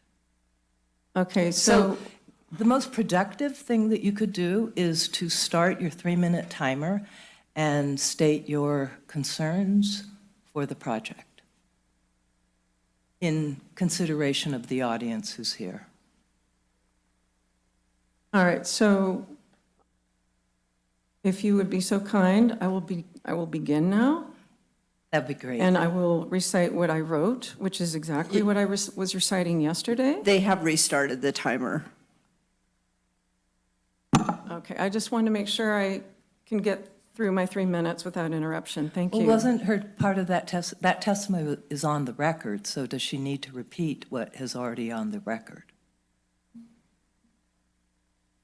I would just start the clock now and have her say her piece. All right, on advice of counsel, we will proceed that way. I'd love to get this over with too, trust me. Okay, so my name is Susan McKinney. District 1 is where I reside, and I'm a 40-year resident. According to Pacific Wild, July 27, 2015 article and a CBC October 20th, 2020 report, Ben Mossman, President, CEO, and manager of Banks Island Limited, and now CEO of Rise Gold, was ordered to cease operations at his Yellow Giant gold mine after only 7 months of commercial production due to an quote-unquote unauthorized effluent discharges and several permit violations. The Banks Island, Northwest British Columbia mine had spilled slurry on land into surrounding creeks, lakes, and wetlands. The discharge then made its way to the ocean. Banks Island Gold Limited then conveniently went bankrupt, letting taxpayers foot the bill for the $1.6 million cleanup. Ben Mossman is still currently on trial in Canada on charges related to the spills. There is no such thing as a clean, safe gold mine, as demonstrated by another Canadian-owned mine in Nevada County, Siscon Gold Mine. On Labor Day weekend, 1995, Siscon's miners hit an unmapped bedrock fault, drained an entire aquifer, and ruined 12 water wells over 2 square miles, including Grizzly Hill School and the North Columbia Cultural Center. Allowing a reckless mine owner like Ben Mossman, who flouts environmental laws and leaves the toxic mess for taxpayers to clean up, because of financial insolvency, is asking for environmental and financial disaster that we Nevada County residents neither need nor want. What would ideally be done with the land Ben Mossman wants to destroy, along with the rest of Nevada County, is to extend the Empire Mine State Park Trail system. Nevada County will sustainably create more jobs and receive more tax revenue from ecotourism without destroying our environment and constantly threatening us with drained water wells, water shortages, soil, water, air, and noise pollution, fire hazards, and catastrophic truck versus car accidents. Thank you for listening to reason, following your highest moral aspirations, and advising the Board of Supervisors to deny Ben Mossman the opportunity to wreak havoc upon our beautiful sacred home. Thank you. Thank you, Susan.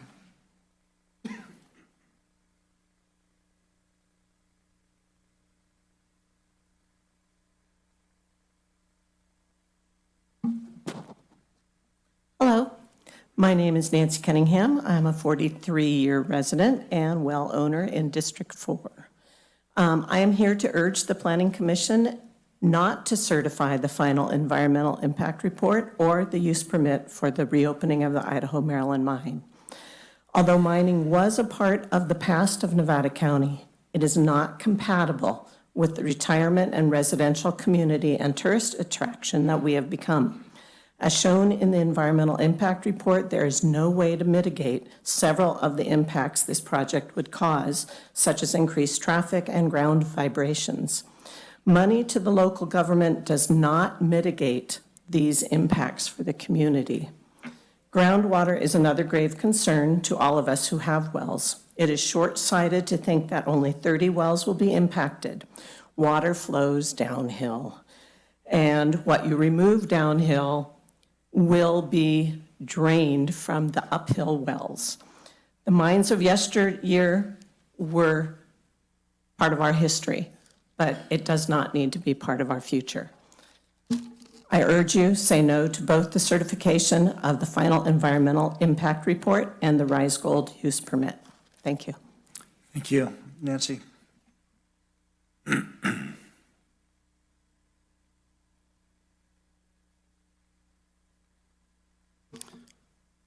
Hi, I'm Dale Neese, and I was here all day yesterday and was listening pretty intently, So as a precursor to my spiel, I feel the need to make a couple comments that I'm hoping will be helpful to everybody in the audience.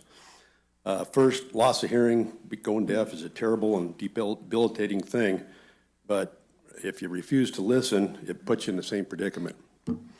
Secondly, any two-sided exchange becomes not just frustrating, but basically impossible to navigate if either side insists on throwing out logic or facts. So just had to get that off my chest. I fully support the reopening of the Iowa and Maryland mine, and for all the right reasons that have been outlined by others. But today, instead of rehashing the obvious benefits, I'd like to share a big picture perspective. I recently retired from a 36-year career in the commercial explosives industry, and I had the opportunity to visit hundreds of mines, quarrying, heavy civil engineering projects and operations all over the country and internationally. I strongly believe that most U.S. citizens are woefully ignorant of what modern mining does for humanity. When discussing the benefits of an individual mining project, I believe it's helpful to also look at mining as a whole. Everyone should realize that literally every tangible thing we use comes from mining or agriculture. Our current way of life would be impossible to sustain without mining. Do you use a cell phone? Do you drive a car or even a bicycle? Do you live in a house or a trailer? Everyone is touched by the benefits of mining. And I would also like to point out that modern mining treats negative impacts far differently when the mines that were under our feet here in Nevada County were last operating. Modern mining is highly regulated, as has been said many times, and coupled with the responsible mining methods that are required, negative impacts, if not entirely eliminated, are brought down to a level on par with any productive other activity that we see around us every day. I'd like to encourage everyone to get the facts, get educated. Emotional speculation and spreading factless or worse yet, false statements should have no place in a decision to grant permitting to reopen the mine.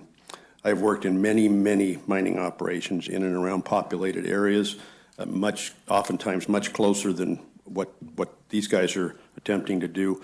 I can attest that mines make good neighbors. Often the majority of the neighbors are actually unaware that there's even a working mining operation nearby. I'd love to have the time to share some site-specific examples with you of good neighbor mines, but you can find out for yourself. These days it's pretty simple, and however you feel about reopening the mine, I think I'm about to run out of time, so I'm not going to be able to get through this paragraph, but thank you. Thank you, Dale.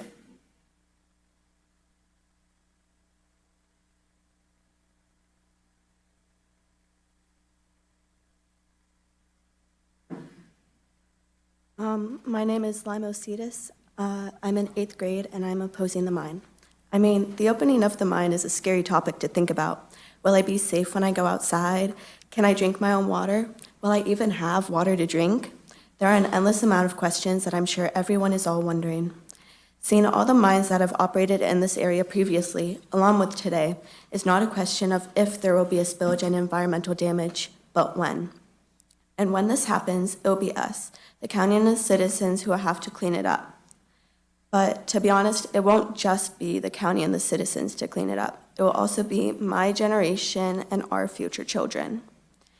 From a report in 2016 for the Empire Mine in Downeyville in Sierra County, the estimated cost for cleanup is around $2 million, and that wasn't even from a spillage.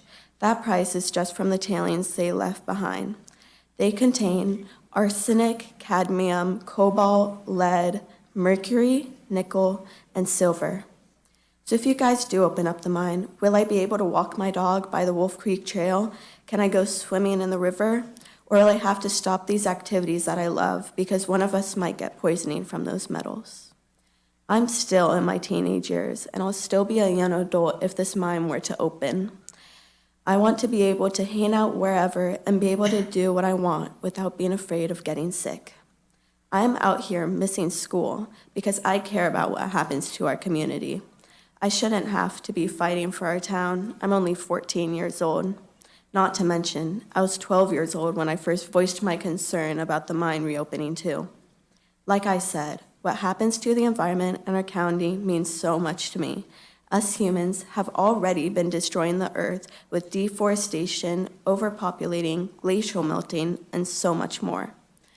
So if you guys do open up the mine, you are letting people of all ages suffer from fear and from sickness. We can't just allow corporations or special interest groups to do whatever they want in a way that affects us all. The solitude and peacefulness of this town is what attracts many retired people, young families, and tourists to our town. With mining, all of that could go away. Mining is a bygone era. Let's leave it there. Thank you. And I missed your name. I missed your name, young lady. Lima, thank you.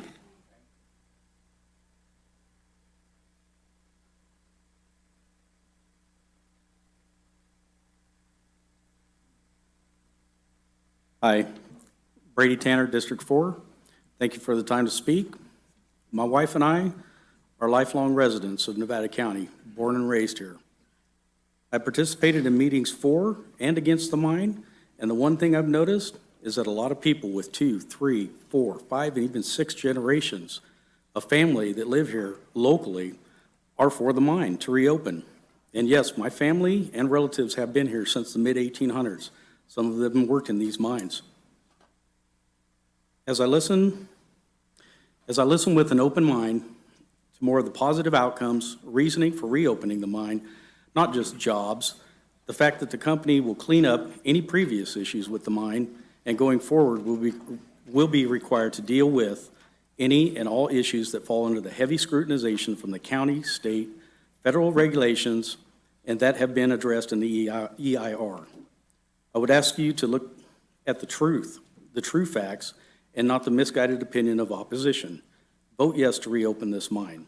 I believe this will be a missed opportunity for our county because the tax revenue coming from this mine could be used towards cleanup of other mines in our county that are true issues of hazmat, environmental, and water quality issues. This is not what the opposition wants.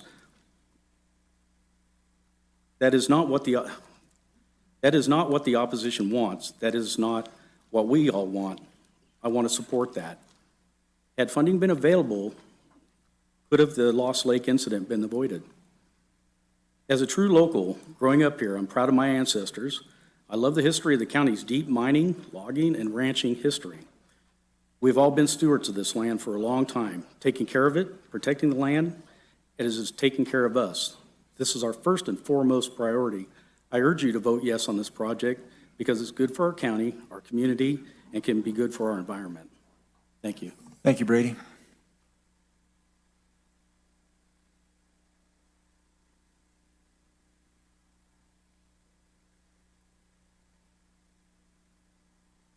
Hello, good afternoon, commissioners.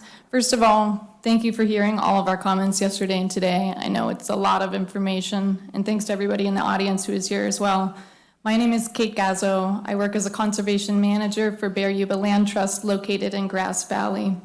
We submitted comments on the draft environmental impact report for the Idaho-Maryland mine project regarding how it specifically impacts one of our conserved areas, which is Bennett Street Grasslands, which is contiguous with Empire Mine State Park. We were disappointed to find that many of our comments were not adequately addressed in the FEIR. As we stated in our comments, the mission of the Land Trust is to protect and defend the working and natural lands of the Bear and Yuba River watersheds for public recreation and for wildlife values.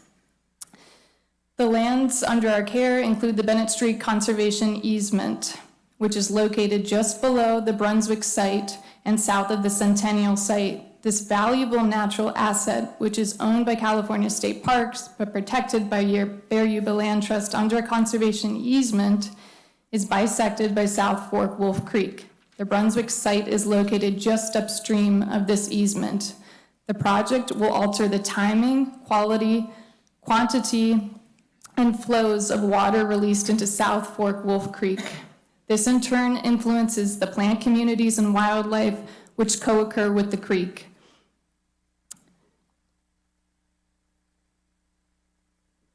These include wetlands, forests, grasslands, riparian areas, as well as multiple wildlife species, including species protected by state law that directly depend on the water quality, flows, and quantity coming from South Fork Wolf Creek and the surrounding habitats, which the project will alter.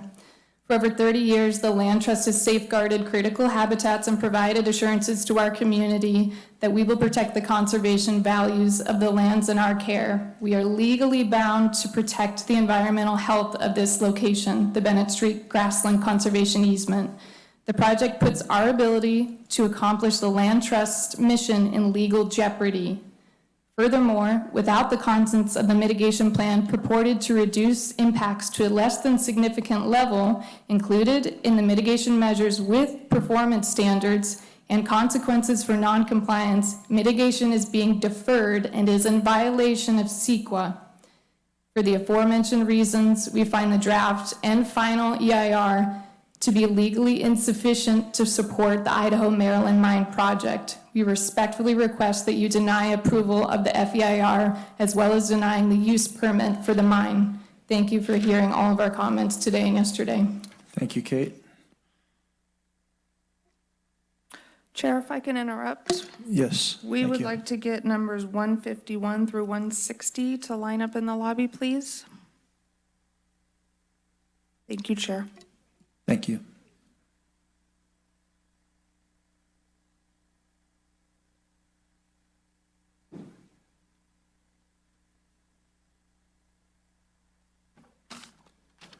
Good afternoon. My name is Bill Lawrence, and I reside in District 3, Nevada County. And I am here to present to you information that will demonstrate that the FEIR does not address how RISE will generate, store, or manage any hazardous waste from the chemicals that are used in the mineral processing at the Brunswick site. The chemicals are briefly identified in the report, but very little other information is provided. The consultants state that CEQA does not require the applicant to provide detailed information on chemical storage or management. They cite a case that was a proposed expansion of the surface mining operation by a ready-mix concrete company. The issues challenged in this case focused on surface water rights, no mention of any chemicals. It is therefore inappropriate to use this as a precedent. The FEIR also states that no liquid hazardous waste will be generated during the gold recovery process and refers to it as a closed loop. Tailings from the gold recovery process would be dewatered and used for either backfill underground or stockpiled for transportation on-site or off-site. What happens to the water? Stating that the gold processing is a closed loop does not seem credible. The DEIR states that methyl isobutyl carbonyl, MIBC, a flammable toxic liquid, would be one of the chemicals used to recover gold from ore. The FEIR further states that these reagents would be recovered in the process using filter presses. MIBC is a volatile liquid and cannot be recovered by a filter press. It does not seem like the definition of a closed loop. RISE also estimates that 500 to 1,000 tons of ore will be processed each day of operation. That equals 180,000 to 365,000 tons per year. Chemicals such as MIBC are typically used at a rate of up to 1/10 of a pound per ton of ore.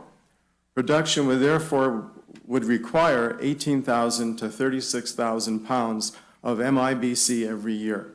These quantities are not trivial. Up to 18 tons of MIBC would evaporate in the vicinity of the mine or neighboring communities, or remain in the wastewater. Neither of these outcomes would be desirable. If RISE cannot or will not provide more information on processing chemicals, the Planning Commission needs to consider the FEIR incomplete, inadequate, and not worthy of certification.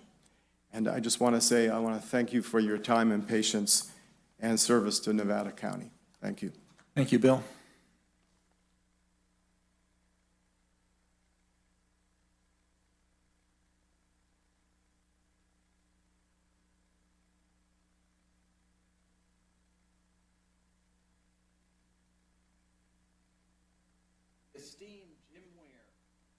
Indeed, Mr. McAteer.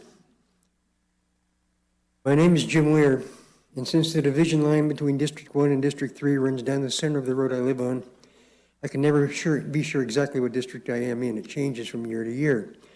As of this morning, I am in District 3. Ms. Duncan, I sat in that exact chair for 8 years. At the end of a 3-hour hearing, there was a little lump in the right side of that chair, and my rear end was so sore. I hope they fix that for you. I really do hope they fix that for you.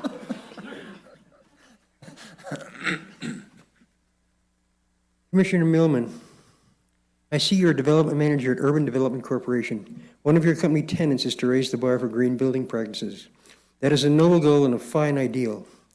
But once you raise that bar for building, it seems to me you need to raise the bar for keeping the neighborhoods you create for those buildings to the same high standards. Shut this mind down. Commissioner Duncan, you have no idea how many Laura Duncans there are in the search engines.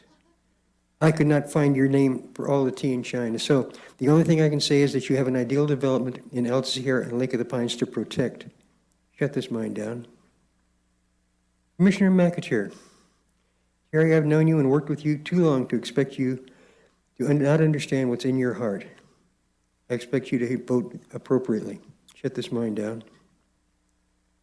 Commissioner Mastrodona, we have a tenuous connection. You were the manager of Anheuser-Busch in Las Vegas. My mother was the executive secretary of a little St. Louis brewer named Gussie Busch until she married my dad in 1940. So his boss is your boss, is my boss. Commissioner Greeno, I see you're an automobile mechanic. I'm an airplane mechanic. We both get our fingernails greasy, you in Truckee and I in Nevada County. Nevada County Airport was built to haul gold from the mines to the mill in San Francisco because the stagecoaches hauling the gold down Highway 49 got robbed too often. Today, the airport is a gold mine of commercial traffic, building business into and out of the county. The economy of the county has changed tremendously from the 1850s to the 2020s. Shut this mine down. Commissioners, thank you for your time. And as I have asked all of you, please shut this mine down. Thank you.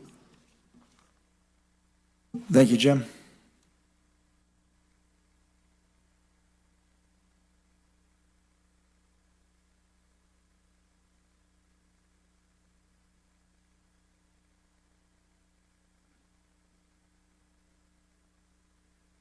To follow.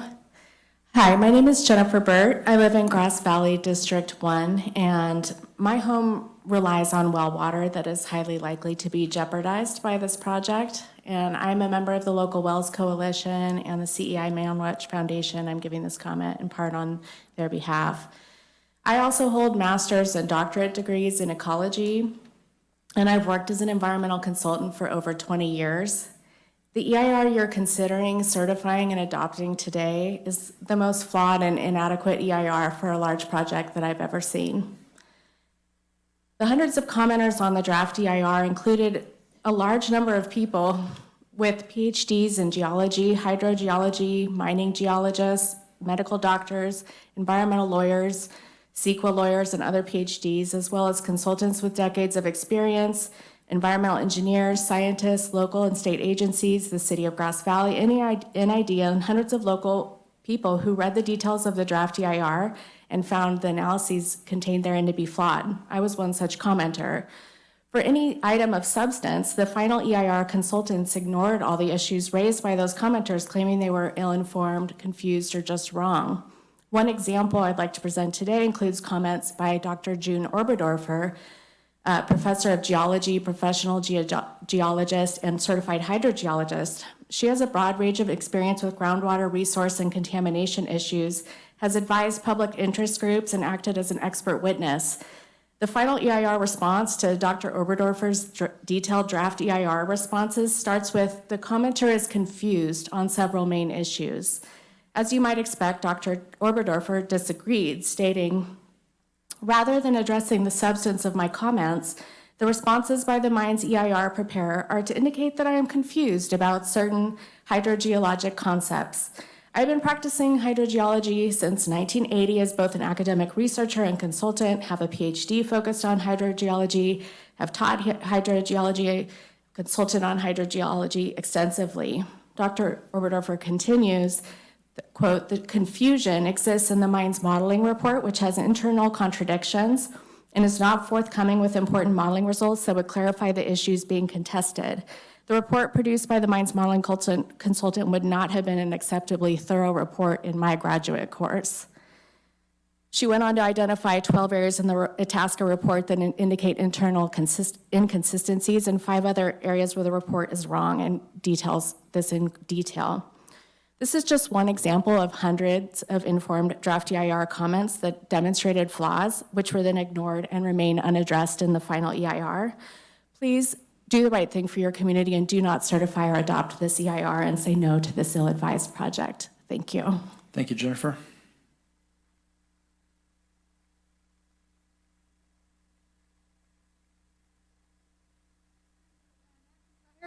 Speaking virgin at one of these meetings, so highly nervous. So I apologize for all the jitter. So Joanne McIntyre, I'm here wearing 2 invisible hats. One is a 30-plus year homeowner and resident along the area in Peardale along 174, which will be impacted by increased truck use. And I want to and I'm also here as a special ed teacher for children with special needs for over 35-plus years. What I see as a failure of this EIR is our discussion on mitigation is a lack of attention to the enormous issues that already exist along the 174 corridor. Over the years, we've observed as truck traffic has steadily increased and it's degraded our travel and safety. This was brought to our attention more fully when Caltrans informed us that a section of 174 has too many car accidents, is unsafe, and improved a small section of it.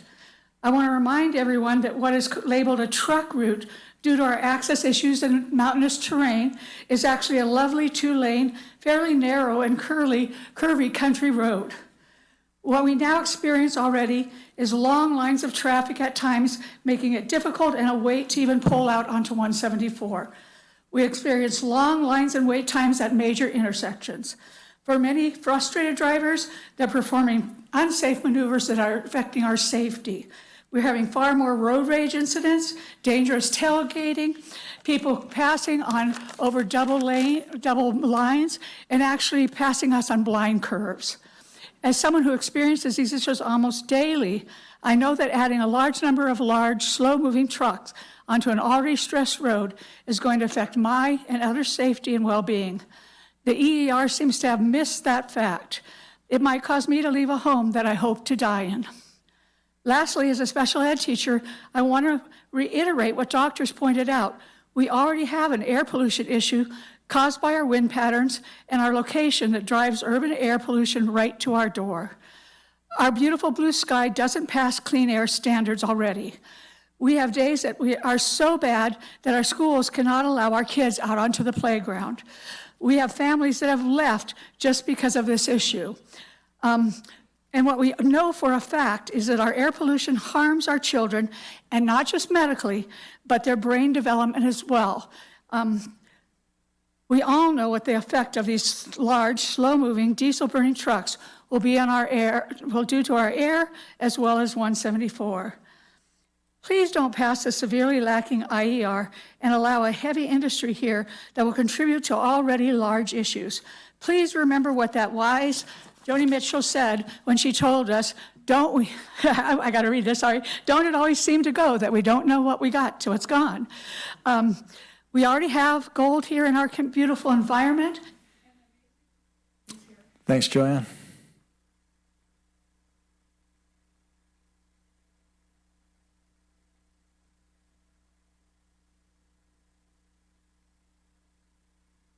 Good afternoon. My name is Jeff Hall. I live in District 3, and my wife Michelle and I raised 2 boys there.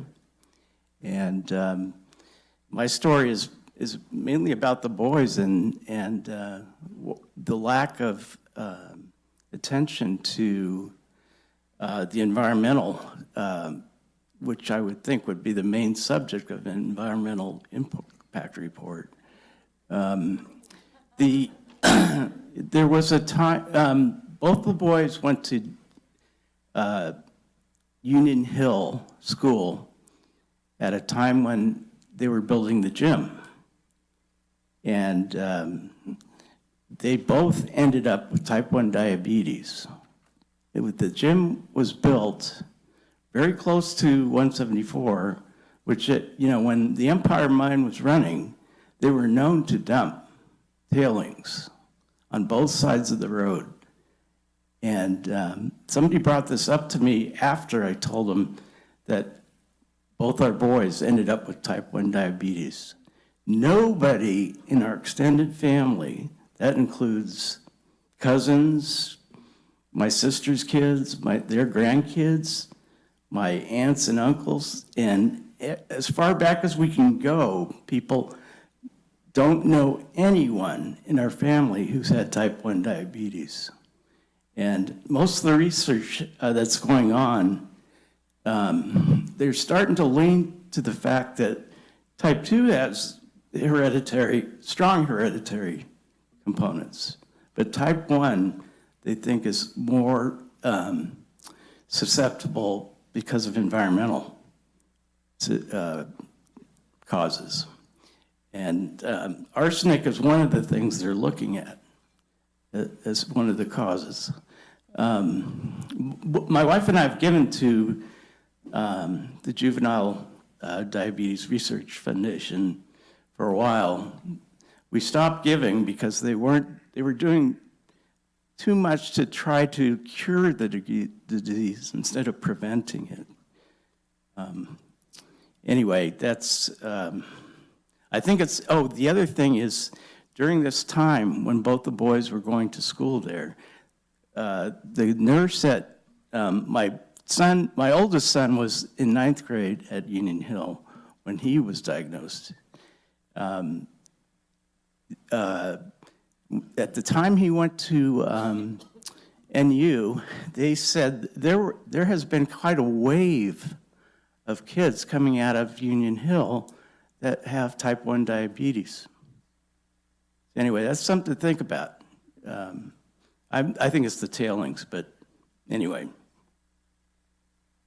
Thank you, Jeff. Chair, if I may? We would like to ask numbers 161 to 170 line up in the lobby, please. Thanks, Shelley. Thank you. Good afternoon, Commissioners. My name is Wade Lafter. I live in District 1.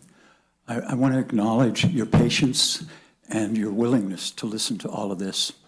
And you've heard from both sides on this question. I can't help but point out many of the folks who are speaking professionally about the mine are being paid to find the findings they're finding. Many of the folks who are speaking, like myself, who I'm clearly in opposition to the idea of approving the EIR and reopening the mine, we're here because we care about this community. We're not here because we're going to make money from it. This is petty of me, but I couldn't help but notice a couple of large black Cadillac limousines rolled into the parking lot yesterday. I'm pretty sure they were not from the Wells Coalition. And there's nothing wrong with capitalism per se, but I think someone else already pointed out that really what you all are being asked to approve is the idea of giving an opportunity for a few investors and a few employees to make money. That's good. But you're asking all of the rest of the people that live in this community to forego what this community represents to them in terms of environmental quality and the beauty.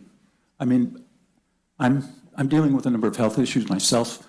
I've listened to most of the hearings yesterday and today. Again, thank you for your willingness to do that. I was home in bed listening to it, and it was hard for me.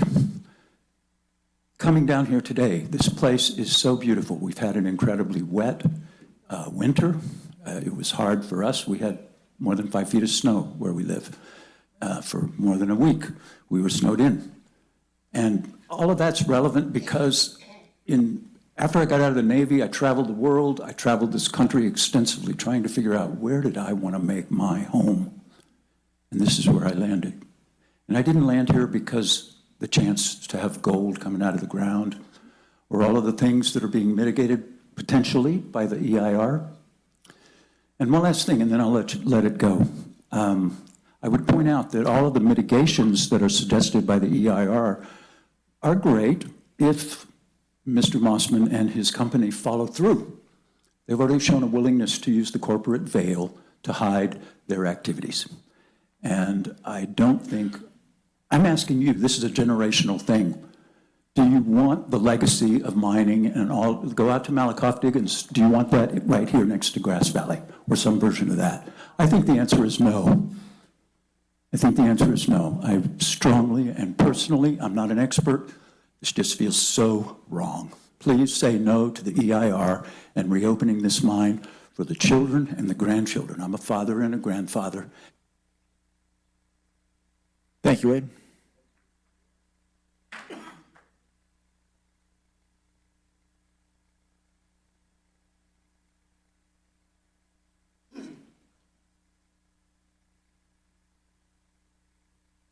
Greetings.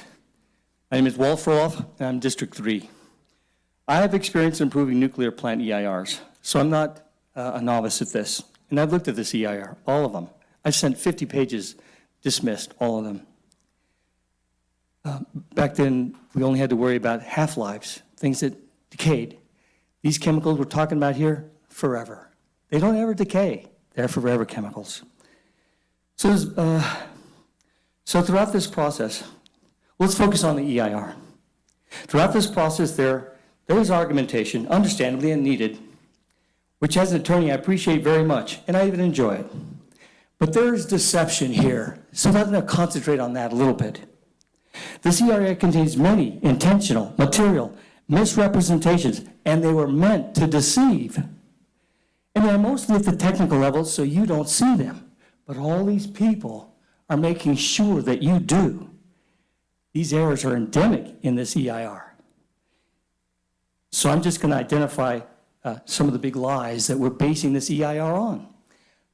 The big one is the planning department is a neutral party in all of this, and in good faith, adjudicating the costs and the benefits to the community. In my experience, and from talking to others, nothing could be farther from the truth. In reading the EIR, it's blatantly apparent that all important issues, significant impacts, were ignored, dismissed, handled in a shallow solution, or deemed insignificant. And that's not even the bad part. The bad part is the error always goes towards the mine, in favor of the mine, not against the mine. And indeed, that's how you end up with two options. Certify the EIR. They both have that. The planning department is acting as an agency for Rise Gold. They are not a neutral party. This is not only troubling to a trustworthy EIR, but it can bring investigations and scrutiny and legal liability to the county eventually. This EIR is nothing more than an advertisement for Rise Gold. Some people have called it nicely misuse of science, scams, disingenuous and deceptive.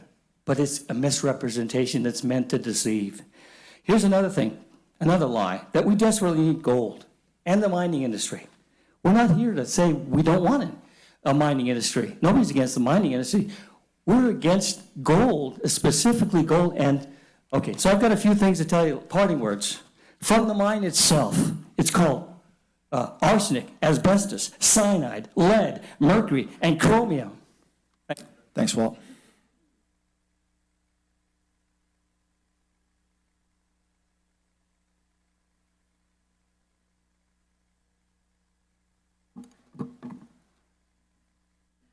My name is Joan Staffen. I live in Grass Valley. I'm a writer, and the house I live in is an old miner's house. So I do feel connected to the old miners, but I am definitely against this EIR and the mine. Because I'm a writer, I wrote a poem, very short. Say no to the EIR certification and no to the mine. We don't want a toxic mine depleting the water table, endangering wells, wasting our precious water. Water more valuable than gold. Imagine the spilling of millions of gallons, who knows, toxic or not, into Wolf Creek, freely flowing right through the heart of Grass Valley. We don't want a toxic mine reopen, blasting night and day, shaking the earth, shaking our lives, destroying again Mother Earth. Gone is the peace. We don't want growing, glowing toxic pilings, dust and wind blowing, asbestos, cyanide, and chromium-6, to name a few, creating hidden but lurking forever chemicals in our land, air, and water. Gone is the peace. We don't want roaring, rumbling 30-ton diesel trucks every 20 minutes, tarps flapping, flying, brakes failing on Brunswick, accidents and fatal accidents at busy, bustling intersections. Gone is the peace. But who wants the mine? Why the need for more gold? Gold is owned by corporations, countries, billionaires, not us. 5,000 tons of gold sits in bank vaults around the world. This glorified plan, gold, there's gold in the mine, ripping and roaring from an underfunded corporation who's already destroyed native lands. Gone is the peace. After 80 years of hard rock mining, will our children, grandchildren, great-grandchildren in Nevada County bear the burden, do the cleanup, restore the land, the water? But will it be possible after forever chemicals are released? Will the owl, the woodcock, the red-legged frog still live? Gone is the peace. Honor the peace. Thank you, Joan.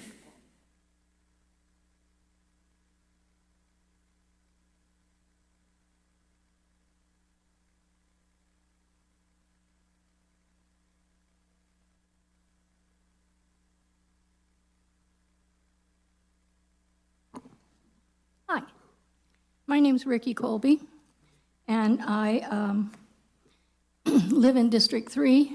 I just found out I'm in the black area with the black line around it. I heard yesterday about the 10-foot blast area, that every 10 feet that there'll be a blast to make it safe until it's not. I lived on the San Juan Ridge, and Siscon Gold Mine was doing blasts. We would feel them almost 2 miles away, and then there's a day that it wasn't. Just a blast. I noticed a huge blast. It was a hard blast, and it was a loud blast, and I felt it shaking the ground underneath me. And in the few days, I didn't have any water in my well. It was gone. The fault that is considered not important in the EIR is the same fault that took my well when it opened up the aquifer. My well was monitored for 2 years before the mine was allowed to open. Not one. My well was replaced with poor water quality that never recovered. It now has water treatment on it to make it usable. My property value dropped in half, and I moved from the San Juan Ridge. I now live in District 3 in the black area. I heard testimony yesterday of someone who is right on the edge of Idaho, Maryland mine, and their well was not one of the ones monitored. All the wells within at least 2 miles, if not more, 3 or 4, should be monitored for 80 years, not for one. if the EIR is passed, as it will, as we all will be stuck with it, and so will you. Please do not fall for the smoke and mirrors of another mining investment company. Learn from the past mistakes, say no to the EIR, and to rise. Thank you. Thank you, Ricky.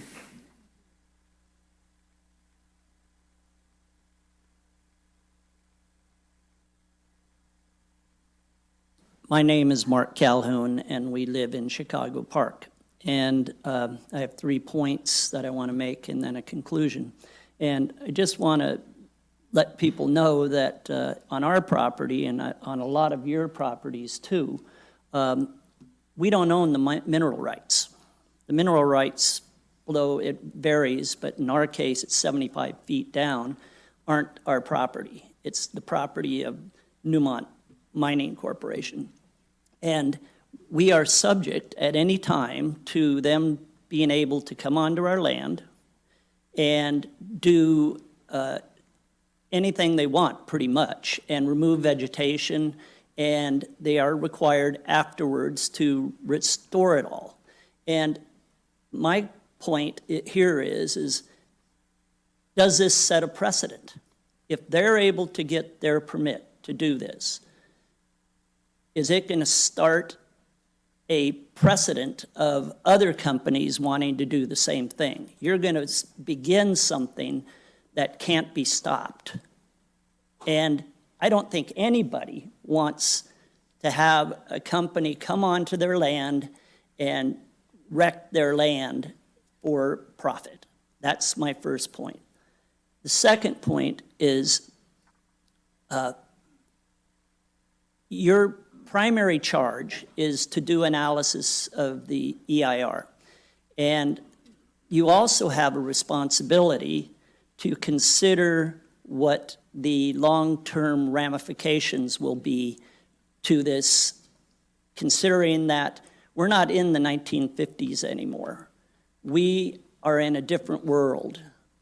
We're slaughtering children in schools. We're killing people in shopping malls. The weather is different. Everything has changed. And we can't consider it to be the same as it was. This is a new time we're living in, and we can't live the way we were previously. In conclusion, I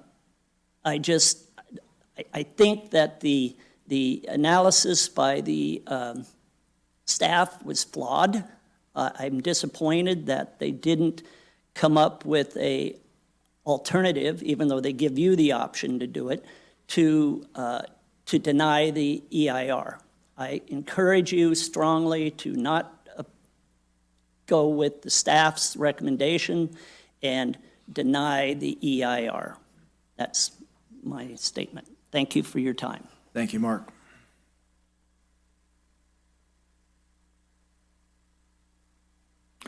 Chair, if I may interrupt. Yes. Can we go ahead and load up 171 to 180 in the lobby? Can we, that'll be. You want to take a, I think that'll be reaching over 2 o'clock. I think that we should look at. Yeah, I was going to say if we can line up, say the next 5. well, do you want to do 171 to 180 and see how many people are here, still here? Yeah, Jeff, can you ask Tyler to line up, I'm just going to say the next 5 within that 171 to 180. And we will continue. Thank you for your patience. Thank you, Chair. Hello, Commissioners. Thank you for the time. My name is Lena Levy. I live in District 3, which is also unceded Nisenan territory. We are less than half a mile from the Brunswick site, and my husband and I are raising 2 Nevada City kids who daily go to school through the intersection of Brunswick and Bennett. I'm also a volunteer with the CEA Foundation and Minewatch. The draft EIR recognized that the project's operational impacts from emissions would be potentially significant based on North Sierra Air Quality Management District thresholds. But The DIR predicts there would be no difference between the project's unmitigated and mitigated operational emissions. In other words, the DEIR identified a significant impact and then did nothing to mitigate it. This violates CEQA's clear mandate that an EIR must either adopt all feasible mitigation measures to reduce impacts to less than significant levels or explain why further mitigation is not feasible. The final EIR claims the project's potentially significant operational air quality impacts are automatically reduced to less than significant levels by adopting certain construction phase measures listed in the NSA-QMD's CEQA guidelines. The NSA-QMD guidelines do not say a project can automatically reduce its significant operational air quality impacts simply by incorporating construction-related mitigation measures. If mitigation measures are not at least partially effective in reducing an otherwise significant impact, they do not qualify as mitigation measures at all. Construction phase measures that have literally zero impact on operational air quality emissions do not satisfy this requirement. The FEIR claims CEQA materials from past projects in the region used the NSA-QMD guidelines in the same way. Past practice does not supplant the clear directives in the NSA-QMD guidelines and in CEQA itself. But even if those previous studies were relevant, not a single one supports the final EIR's position. 3 of the 4 projects had no estimated operational emissions at all. And the one project that did involve operational air quality emissions incorporated mitigation measures that substantially and quantifiably reduce those emissions, exactly what the EIR needed to do here. The FEIR does not claim it is not feasible to adopt measures to lessen the project's operational air quality impacts. That is wrong, and the EIR is legally. Thank you, Lana.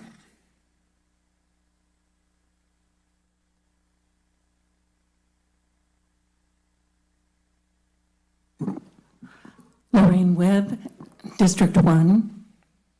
So I've been here since 1980, and so I'm a kind of a newcomer.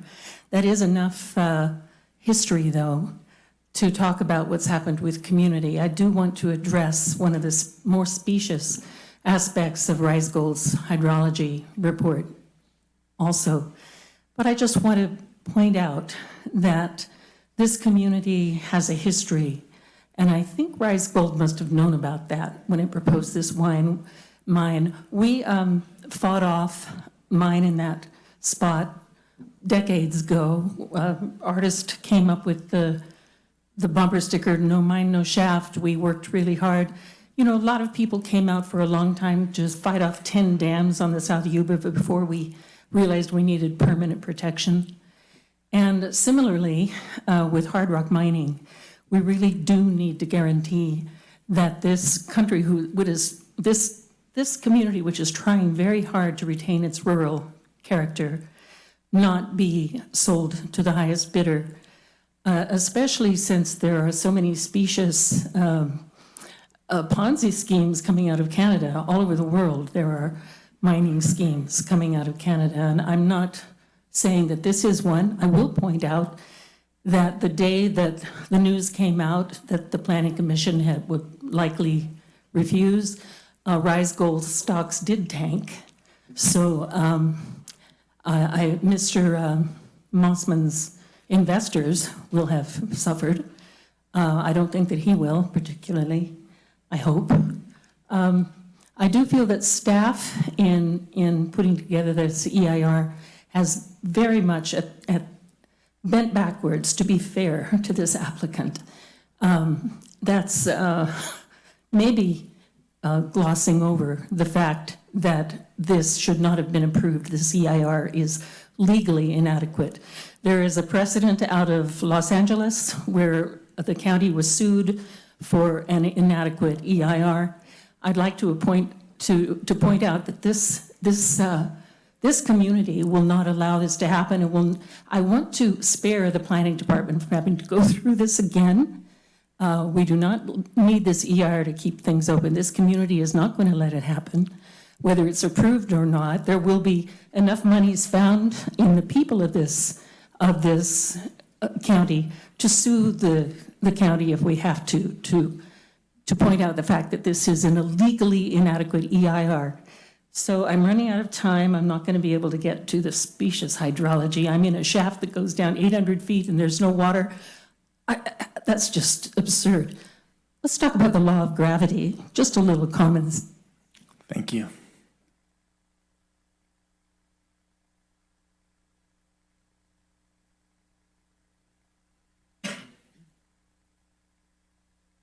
Hello. Thank you truly for every one of you being here. This is major.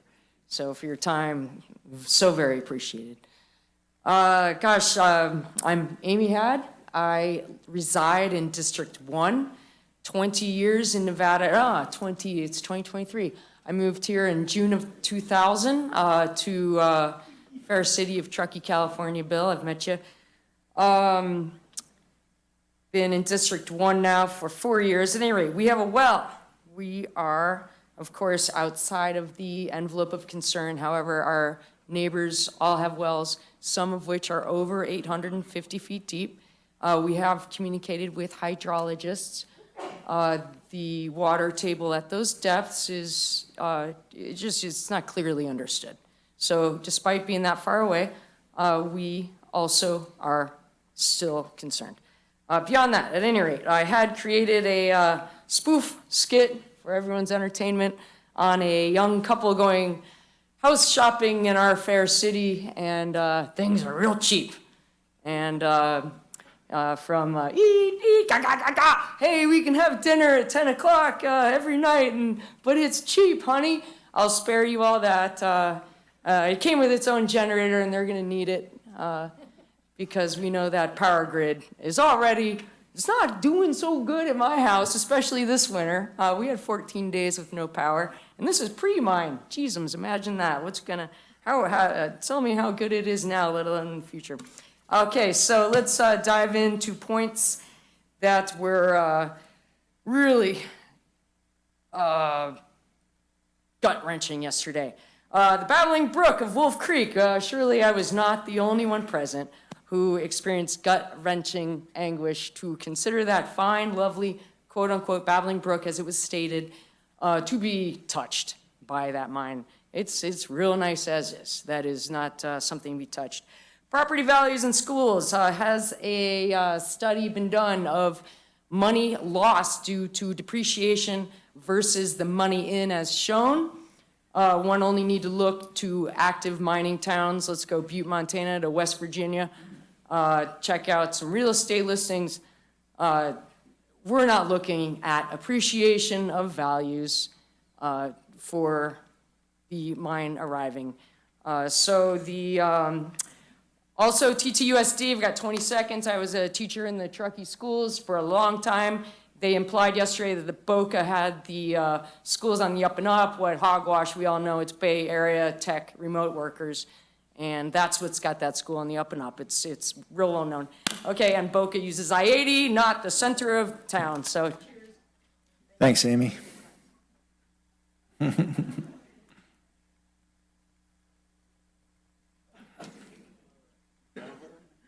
little bit. Look at that, I'm asked.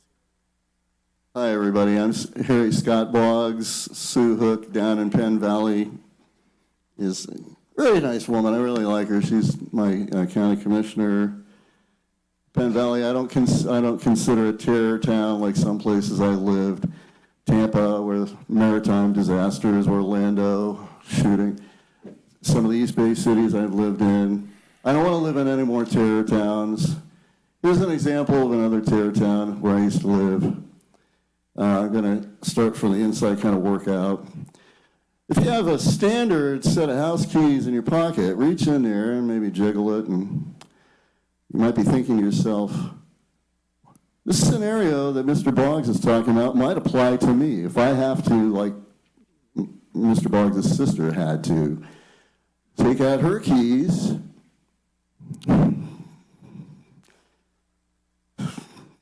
walk out to the curb in Loxahatchee, Florida, along with the family, and put the keys in the mailbox, and walk away from her home because of 3 words. Ray the on, otherwise known as Pratt & Whitney. Pratt & Whitney did help us defeat the Axis in World War II. It was considered a patriotic industrial firm that put a lot of engines into a lot of airplanes. But they also ended up in the Florida Everglades, well, laissez-faire. No Sierra Club, no ACLU. Just like Disney, they bought their 35,000 acres of land. Something went into the groundwater around my sister's neighborhood so that they ended up going underwater because they couldn't sell their house. Put the keys in the mailbox and walked away from their house. Erin Brockovich came in. She couldn't figure it out. That was around 2010. Years later, about 20 years after the first reported a case of brain cancer in this cancer cluster, which you can find at PubMed Central at the National Library of Medicine, you can track the location of several children who were affected by what they think is Pratt & Whitney, but how? They don't really know because they haven't been able to track it. A year ago, Pratt & Whitney was acquitted of these industrial crimes. But they think they might be able to track it to Pratt & Whitney's later use of backfill that came out of their dredging near their plant that was sold to homeowners. Homeowners in that area have to use fill to put platforms under their houses to elevate it above the Everglades. That might be the solution, but it's still all pending. God bless us all. Thank you, Harry.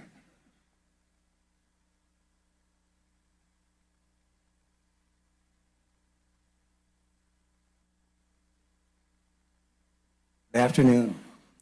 My name is Wayne Cooley, and I want to thank the Board of Supervisors for giving me the opportunity to speak and submit written comments. I've owned a home in Grass Valley for over 12 years. My professional work experience as a petroleum geologist, estimator, hydrogeologist, hydrologist, and water resource specialist spans 23 years. I graduated from Hunter College in June of 1982, summa cum laude. My dual majors are environmental science and geology. My minor is chemistry, including organic and geochemistry. I went to work for Gulf Oil first, drilling 550 oil and gas wells. I ran the economics, well logs, mapping, coring, pressure testing, and lithologic descriptions. I went to work for the Arizona Department of Water Resources in 1987. I really hired as a modeler, but to build a model, you have to have the data to build a model. You know, models are empty until you put the real data in them. So I used ModFlow. It's a well-accepted groundwater model, and I've run thousands of simulations. After doing contaminant transport and advective flow modeling, I went on and helped establish flood warning. Anyway, to get on, so I have some qualifications. So here are my questions. I've only had a couple hours to review the documents, but I'm concerned that there will be dewatering down to 3,450 feet. The shallow domestic wells only go to 600 feet. I'm concerned about a fracture flow analysis and whether the model is calibrated. So I have some questions. Where are the well logs? Where are the cross sections, fence diagrams, water level maps, pre-mine conditions? How did you calibrate the model? Where are the aquifer tests, drawdown, transmissivity, storativity, fracture flow, water chemistry, water temperature? So I'd like to, if possible, maybe it's too late to see the data that they calibrated the model with. I'm familiar with the model, they named it. It's decent, the model itself. It's just the problem is how you populate the model, okay? So, is there an operational copy of the model? I'm willing to, for free, run it. I haven't done that in 15 years. It would be a great challenge. So If you want me for free, you can buy me lunch and I'll look at the real data. Thank you. Thank you, Wayne.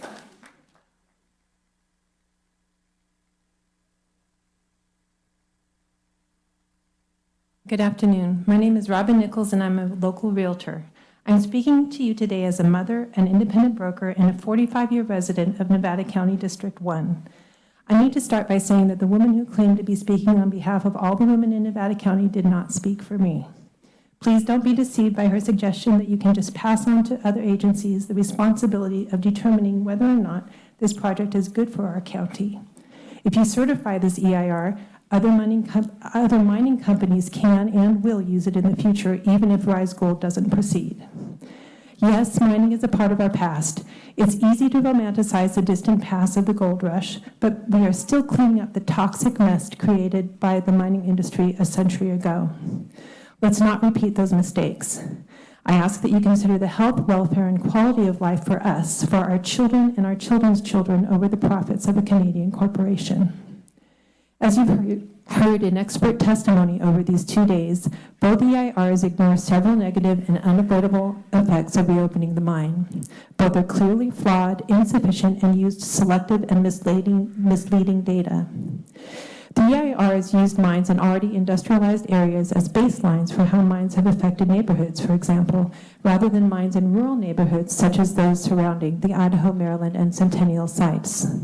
There's also the issue of traffic that everyone agrees cannot be mitigated. Just this morning, there was an accident at the corner of Idaho, Maryland, and Centennial Drive. Imagine if that had involved a semi-truck hauling tons of sand and rock.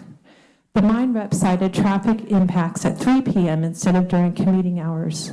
This is another example of selective data use to support their agenda. And rather than addressing the negative traffic impacts within the city limits of Grass Valley, they say it's not their problem to deal with because the county has no jurisdiction within the city limits. I respectfully submit that it would make sense to include the city in this discussion and determination. Regarding water, Rise Gold's representative compared the water used by a golf course to the water used at the proposed mine. He chose a very low bar. He also mentioned the use of water by the mine, not the loss of groundwater due to dewatering the tunnels. Another example of tweaking the data for their cause. And then there's the hazardous waste and mine tailings that Rise Gold proposes to dump on-site or encapsulate in concrete. Concrete is porous and degrades over time. Do we really want to sanction the creation of another Superfund site in our county? I am also very concerned about the amount of fine asbestos powder that will be released into our air. As a mother, there is no level of acceptable health hazard risks. The representative from Rise Gold said that homeowners in neighborhoods surrounding the mine knew of the possibility of the mine reopening when they purchased their properties. There are mining tunnels under most of Grass Valley, Nevada City, and the surrounding areas, and dormant mines throughout our county. If you own land in Grass Valley or Nevada City, you probably don't own the minerals 100 feet or more below. Thank you.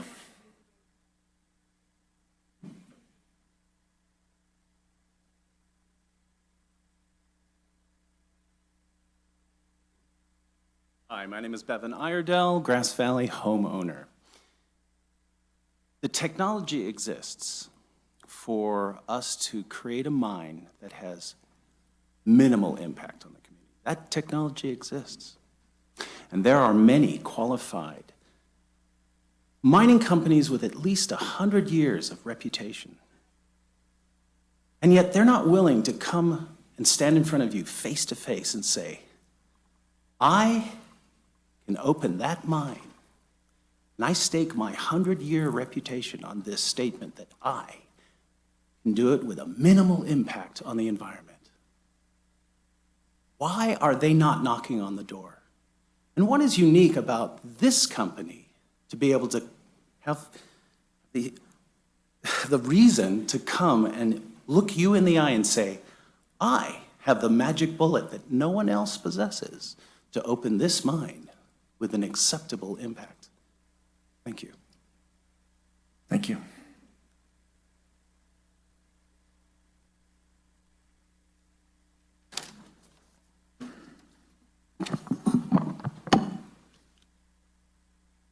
Good afternoon, Commissioners. My name is Gary Perazzi. Hello. And I live in District 3. I'm also a member of the Wells Coalition. My house is located within the Idaho-Maryland Mine mineral rights area. I moved to Grass Valley in 1990, and 6 months later, Emperor Gold began their attempt to reopen the Idaho-Maryland mine. That process dragged out for almost 9 years. Then in 2001, M Gold began its attempt to reopen the mine. That process lasted 7 years, ending in 2008. Around 2018, Rise Gold began its attempt to reopen the mine, a process that has taken about 5 years to get us to the point we're at today. Over the last 30 years, I've spent 20 of them confronting the mine. With each proposal to reopen the mine, I've literally spent hundreds and hundreds of hours fighting to protect our wells, as have so many others in the community. We don't want to have to relive the constant burden of protecting our wells from the mine. I'm here today to ask the Planning Commission to vote no on the project and also reject the EIR. What purpose would it serve to deny the project but certify the EIR? The bottom line for well owners is that this EIR does not afford us protection.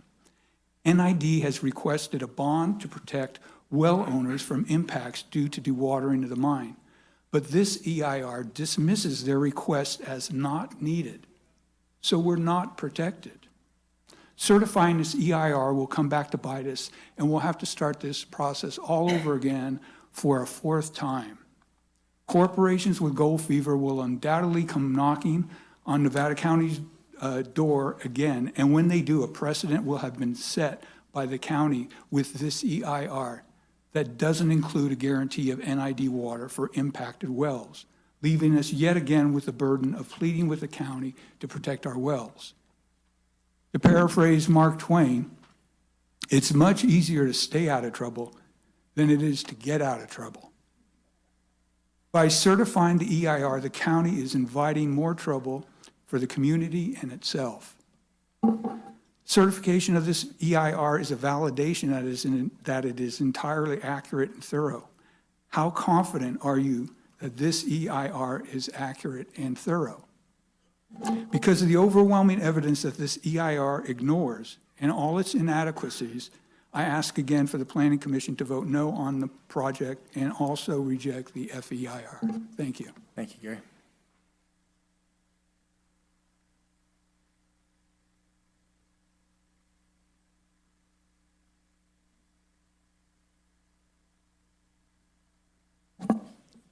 Good afternoon, Ralph Silberstein, CEA Foundation President. First, I'd like to thank you for your service on the Planning Commission and for your patience. A final EIR is supposed to provide the decision makers with adequate information to make an informed decision. This EIR doesn't. A primary requirement of CEQA to establish current conditions and a clear baseline to assess impacts has not been met. Hundreds of residential wells will be potentially impacted, but there are zero current data on the groundwater levels at those wells. Zero current data. The Centennial cleanup site doesn't even exist. The cleanup plan, I'm sorry, it's still in draft form. There are too many assumptions that should have been included in the EIR. Greenhouse gases, the state has set new standards. This EIR simply copied outdated standards from other districts. The new thresholds need to be net zero. We are in a climate crisis. Think of the next generation. Then there's the mine waste problem. It is unrestricted Group C waste, unknown. The only credible data at the mine drains along Wolf Creek have high levels of arsenic. It is highly likely that the waste will not be Group C. And how much hazardous asbestos dust do we want blowing around? The plans for off-site sales of restricted materials are not credible. The entire project depends on off-site sales. This entire EIR is misleading and has not adequately addressed the monumental problem of mine waste. These are just a few of the many problems that this EIR fails to address adequately. In fact, there are so many problems, it's hard to imagine a more preposterous final EIR. To certify it would be a black mark for the county, and it would show a general disregard for the health and safety of the community. And regarding the applicant's last-minute switch to alternative 2 and reducing building heights, The project still has all the major impacts and the same land use issues. If this flawed EIR is certified, it will come back in a few years to haunt us yet a fourth time. The certified EIR can be used again, and as a quasi-judicial body, your certification of this EIR would lend credence to this flawed document and enable harm to well owners and others that may result. Please spare us the damage it portends to bring for 80 years. Please don't certify this EIR. Gold mining is our past, not our future. Thank you very much. Thank you, Ralph. And thank you, Nevada County. We are all Nevada County, and I really appreciate the cooperation and the robust and informative hearing here today. With that, I will be closing public testimony. We will take a short recess. We'll call it 15 minutes, actually. And when we come back, I would like to hear a summary response from the applicant, if they are prepared for that. And then we will, I'll entertain questions from my fellow planning commissioners. Be looking for a motion and any discussion on that. Yes. Staff may have. Yes, well, staff will be, involved in our questions. Oh, and you guys are, yes, we encourage you to stay, and we hope to be done today. So that's the plan.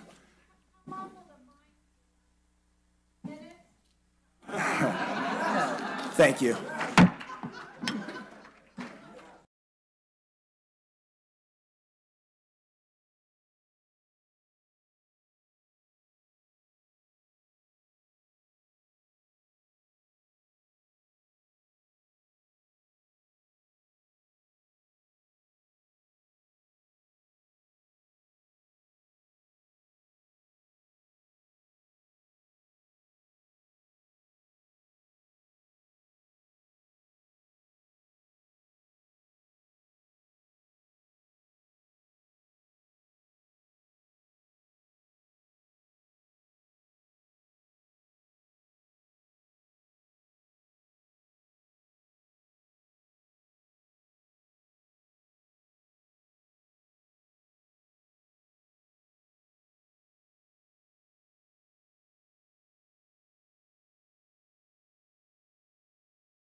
So I'll call this hearing back to order.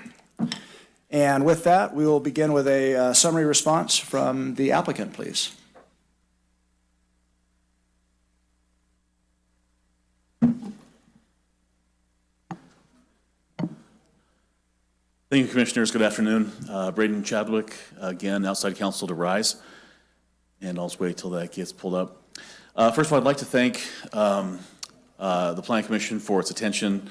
We're finally here at the end. That's good for all of us, I think. I would also like to thank staff, planning staff and county council for all of their efforts here. I object to any of the comments that even allude to the fact that they were anything other than professional. Staff has been spectacular through the last many years going through this process, and they have been professional every step of the way. I thank them for their efforts, and I think we all should as well. I'd like to take this opportunity just to talk about a couple things to clarify and elaborate on some of the answers that perhaps we could have done better explaining during our presentation, or that were questions that came up during public comment that we'd like to make sure there's a clear understanding on. I'll start off, and then there are some more competent people who can explain things in a much more clearer fashion that I'll bring up to address specific topics only, but we'll try and keep this very short in our presentation. First of all, one of the questions that came from the Planning Commission was the Centennial site. And just to clarify, RISE will remediate the Centennial industrial site regardless of which alternative is chosen.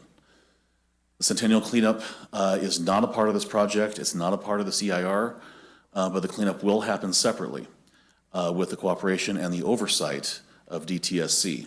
But to be clear, RISE will remediate the Centennial industrial site regardless of which alternative is chosen. The second clarification is on the variance, and just to clarify, RISE can make all the variance findings, but it doesn't have to, because RISE has agreed to lower the height of its habitable buildings to the 45-foot maximum level as required by the zoning code. And again, the county's code allows non-habitable structures there's an exception there if the project gets a use permit. And again, that's the process that we prefer to go under. But to be clear, RISE can make all the findings for the variance regardless. Clarification on the truck trips. Again, just to clarify, alternative 2 means that there are no rock trucks on the road for 11 years. I know there was some confusion about that of how many trucks and if they came back in terms of one-way trips or not. I think that was clarified by Commissioner Millman that do these trucks, do they come back or not? So the worst case scenario is that during these 11 years, there'd be 14 round trips for deliveries of fuel and concrete and things. And there's of course internal driving inside of the site, but there are no rock trucks on the road for 11 years. After the 11 years, the Idaho Maryland Mine project would generate up to 112 one-way daily truck trips, and again, that's 56 round trips, and I appreciate the clarification there, and which is, of course, far less than the other mines that we were looking at the time. So again, if there's any question on that, I'm trying to be as clear as I possibly can, but that is how alternative 2 works. So again, the trucks on Brunswick Road are the same. Again, this is, there's only 3 equivalent vehicles there, but this is the traffic that mirrors precisely, again, or nearly precisely, the current traffic there. There's been some questions by the public also as far as the aggregate economy. The California Geological Survey Map Sheet 52, which measures aggregate availability in California in different regions. This is the Sacramento production consumption region here on the map that, of course, we are in. And again, the quote from that report is that mining is often seen as a controversial land use during the permitting process, but there are many benefits to having local sources of construction aggregate, and increasingly, as existing permitted aggregate supplies are depleted, local land use decisions regarding aggregate resources have regional impacts that go beyond jurisdictional boundaries. Again, that's a long way of saying that a mine that's producing aggregate can be supplying anywhere in the production consumption region, not just in the immediate area. That said, the engineered fill could be used for local offsite construction projects, including roads, commercial and industrial development, and of course, housing. And RISE has already been in discussions with several regional producers who actually are interested in using this material. So is there a market for it? Yes, of course there is. And again, one can refer to the California Geological Survey, Map Sheet 52 report. So I'm going to talk about the revegetation of the fill pile, because this was another question that came up. And again, as we're trying to clarify, the vegetation on the fill pile slopes will be hydroseeded with an erosion control native seed mix to reduce erosion and maintain slope stability. And of course, that is similar to Caltrans that County Public Works uses on a daily basis for its projects. There is a success criteria that's implemented and imposed on the project as far as revegetation is concerned. And so there are performance standards. There was a question as to topsoil. Topsoil will be salvaged from the site. It'll be stockpiled on site and used for revegetation for purposes on that Brunswick pile. And so there is vegetation there. There is a success criteria, and topsoil will be salvaged and used for that purpose on site. So with that, I'm going to address one more issue, and then I'll bring up Mr. Mossman, who's going to talk about some operational questions. So the last thing I'll say is that there have been a lot of comments about property values, and reasonably so. Then you had a lot of opinions that were expressed here, and of course we take them for what they are, and for some realtors as well. But these concerns were taken seriously by the county, and the county's own consultant, which is RDN, as we've mentioned before, the county had tasked RDN with, amongst other things, analyzing property values, and would the mine affect property values? Because it was a question that was coming up from a lot of the public and the real estate industry as well. So this is the findings of the county's, or of RDN, who's the county's consultant, tasked with answering that question. And the answer there is that the impact of local property values is negligible. It says RDN performed extensive research and analysis and found no conclusive evidence to assert that the proposed project would have a significant impact on local property values. A rigorous analysis of 3 mines determined to be viable case study locations did not find a statistically significant impact on nearby residential property values.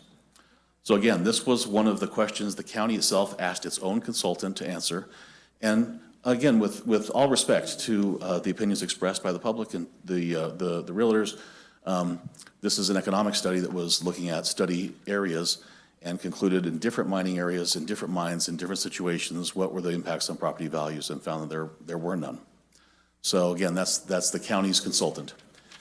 Now I'm going to invite Mr. Mossman up, and he's going to answer some questions as far as the operational questions that were concerned and clarify that. Thank you, Braden. Good afternoon, Commissioners. I want to clarify some of the rock movement in the mine. So that's a cross section showing the New Brunswick shaft and head frame.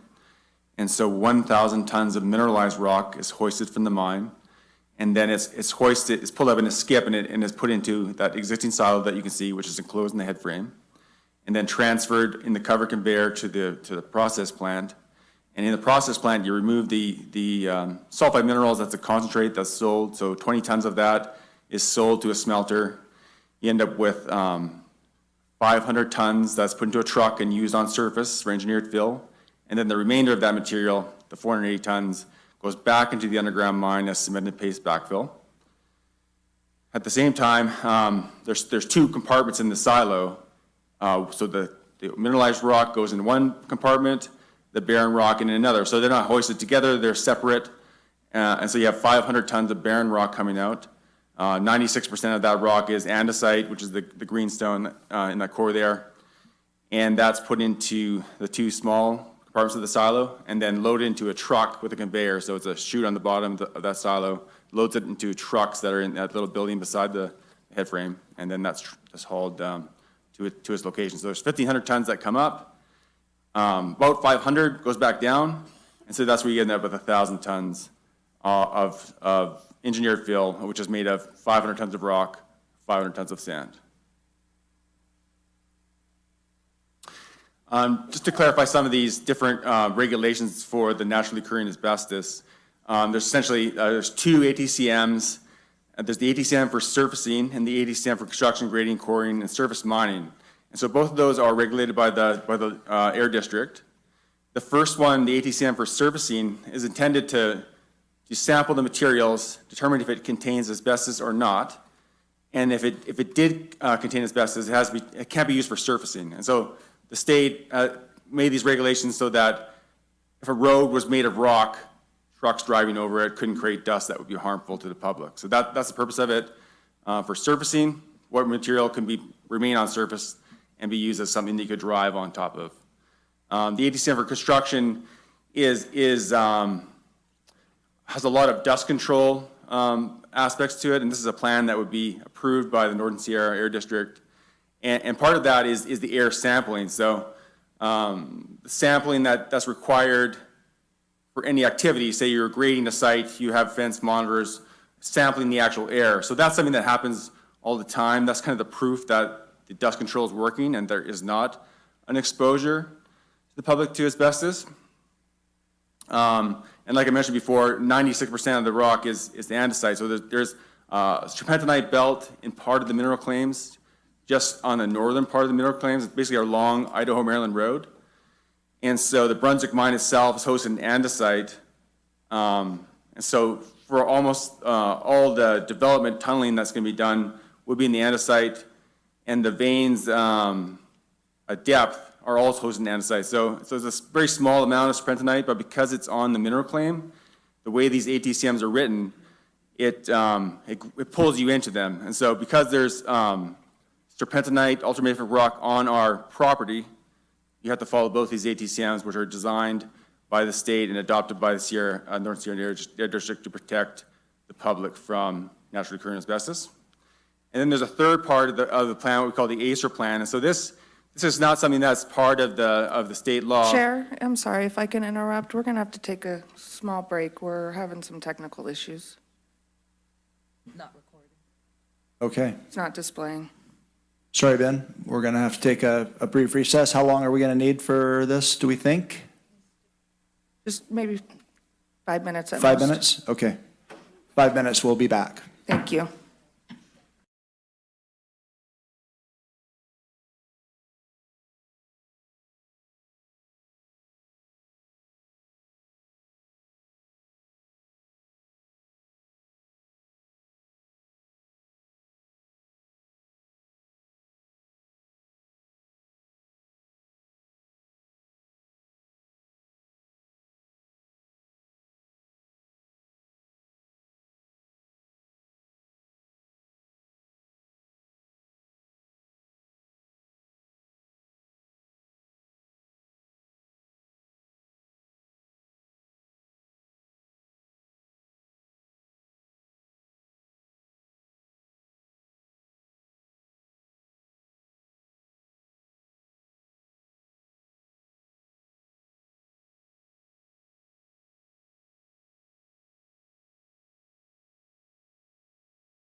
Back. We're ready. So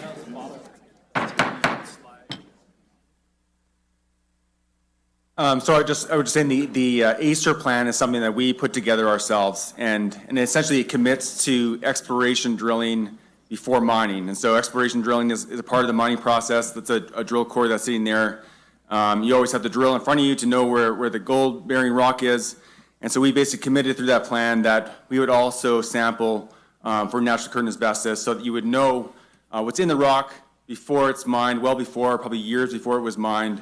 So you have the rock core, the geologist maps the lithology of the rock, and then they sample it. So it'd be sampled for gold, metals, and natural occurring asbestos using this method they call TEM testing.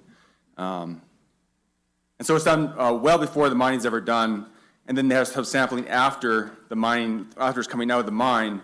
But that's just confirmed that the process is working. The real thing that's protecting the public, that's done to make sure that your air sampling is non-detectable, there's non-detectable asbestos, so it's a way to help comply with the 2 ATCMs. So we mentioned this is the drill core, so that the ASER plan tests the material, the TEM testing, before it's even mined. So during the exploration phase, you have geologists logging it, you have the engineers doing the mine planning, and if there was material, natural occurring asbestos in that, the mine planners would avoid it. And so the ASER plan kind of goes through that process and explains how that would work. And the geologist does their job. They provide their drill results to the engineers who design the mine plan to ensure that there's negligible asbestos in the mine plan. And there's the similar process we followed for the WDRs, which are required by the state for metals content. Next slide. Just a quick slide of the silo. Because of the ATCM for surfacing, it requires that all the rock, even if it's just andesite and not serpentinite, because it's captured in the ATCM for surfacing, all the rock that comes out of the mine has to be tested before it's even loaded into a truck. And so you have some capacity, some surge capacity in that silo. You have sampling ongoing, and you actually have someone actually doing the PLM test on site, knows exactly is there asbestos in it or not. He has to give that receipt to the truck driver, so the truck driver knows exactly where that material is supposed to go. Next slide.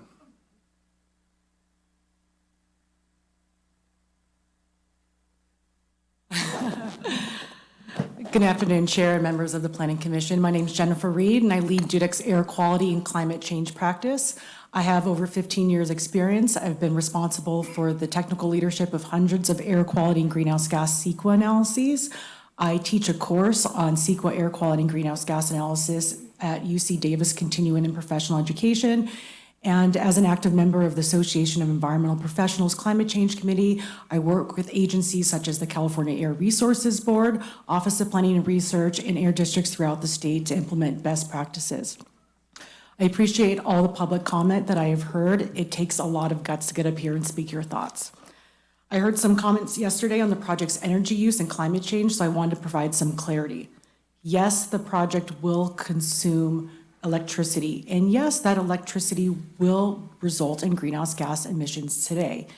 But electricity is the preferred power source, and in fact, transition from fossil fuel to electricity is one of the key strategies in the state's 2022 scoping plan for carbon neutrality by 2045. But I will note that the pathway to carbon neutrality does not mean that every project and every source needs to reduce to zero greenhouse gas emissions. Use of electricity over diesel and natural gas reduces localized criteria air pollutant emissions and toxic air contaminants, including diesel particulate matter, which was extensively evaluated in the EIR's health risk assessment. Electricity is high because diesel off-road equipment use is low. Electricity is also a cleaner, less carbon-intensive power source because of the California Renewables Portfolio Standard Regulations, which includes Senate Bill 100. This requires utilities providers to increasingly incorporate renewables in their power source, and that's power that results in zero greenhouse gas emissions. The ultimate requirement is that 100% of the state's electricity come from carbon-free resources in 2045. So we know that greenhouse gas reductions will reduce over time due to these regulations, including regulations that would reduce vehicle emissions when you have the increased electric vehicles over time. But conservatively, we did not include any of these in the greenhouse gas analysis in the EIR. So lastly, regarding comments on the county's Energy Action Plan, the project was determined to be consistent with the applicable strategies. That plan is focused on energy efficiency for existing and new development, as well as water efficiency and increasing renewables, with many of the strategies aimed at the county to implement. The magnitude of electricity from any project is not the test of plan consistency. And the project will be built consistent with the Title 24 California Built-in Energy Standards and Cal Green, which ensures that new development implements stringent energy efficiency standards. Nonetheless, to further support the Energy Action Plan, the applicant has committed to providing solar panels on top of the buildings, which would reduce the electricity demand, associated emissions, and further support the county's Energy Action Plan, which you can include as a condition of approval today. Thank you. Thank you.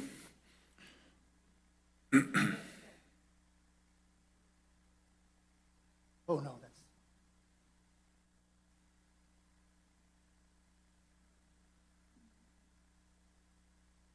Thank you, Commissioners and Chair Greeno. I'm Jason Muir. I'm a registered civil engineer and geotechnical engineer, and I have a master's degree in environmental engineering. I've been characterizing and cleaning up mine sites for about 25 years. I prepared the cleanup plan for the Centennial property on behalf of Ricegrass Valley, and the level of investigation for that property is, in my experience, commensurate with what we've done in the past for other sites in the last 25 years overseen by DTSC and the regional boards. And we identified that based on the site investigation and statistical analysis, evaluation of the data, that the mine waste at the Centennial site does classify as Group C under Title 27, which means that it doesn't have significant soluble components. Group C is defined as mine waste that can be contained as we have contained it with a cover and erosion controls. And the primary focus of that containment is to prevent turbidity, to prevent erosion, because it doesn't have a lot of soluble constituents. And the cleanup plan for the Centennial property went through technical review and approval by the DTSC and the regional board, and both of those agencies concurred with our findings that it's Group C mine waste. Thank you. Thank you, Jeremy.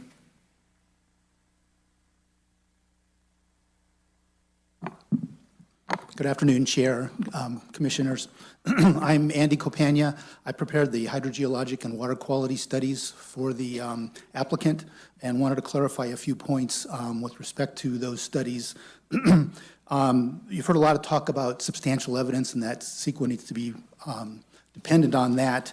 And I wanted to just summarize quickly some of the substantial evidence that was used in these analyses. That includes the historical mine information with respect to the depth and length of the tunnels underground and the amount of water that's been produced from the mine in the past for dewatering. We've looked at the well data on state-mandated well logs from over 1,200 groundwater wells within the project vicinity. We've looked at the past monitoring data from 1995 to 2012 from about 50 wells in the project area. We have water level data from multiple mine shafts over several decades. We've applied classical hydrogeologic methods identified in numerous textbooks, not just a groundwater model, but just basic calculations using simple mathematical relationships that are taught in every introductory hydrogeologic class. And our work has also been third-party reviewed by the county's EIR team and their expert hydrogeologic consultants, West Yost.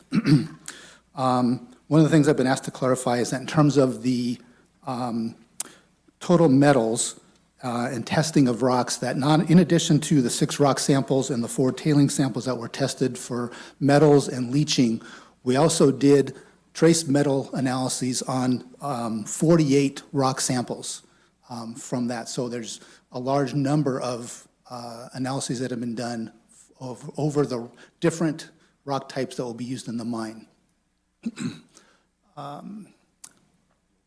Go back, please. Yeah.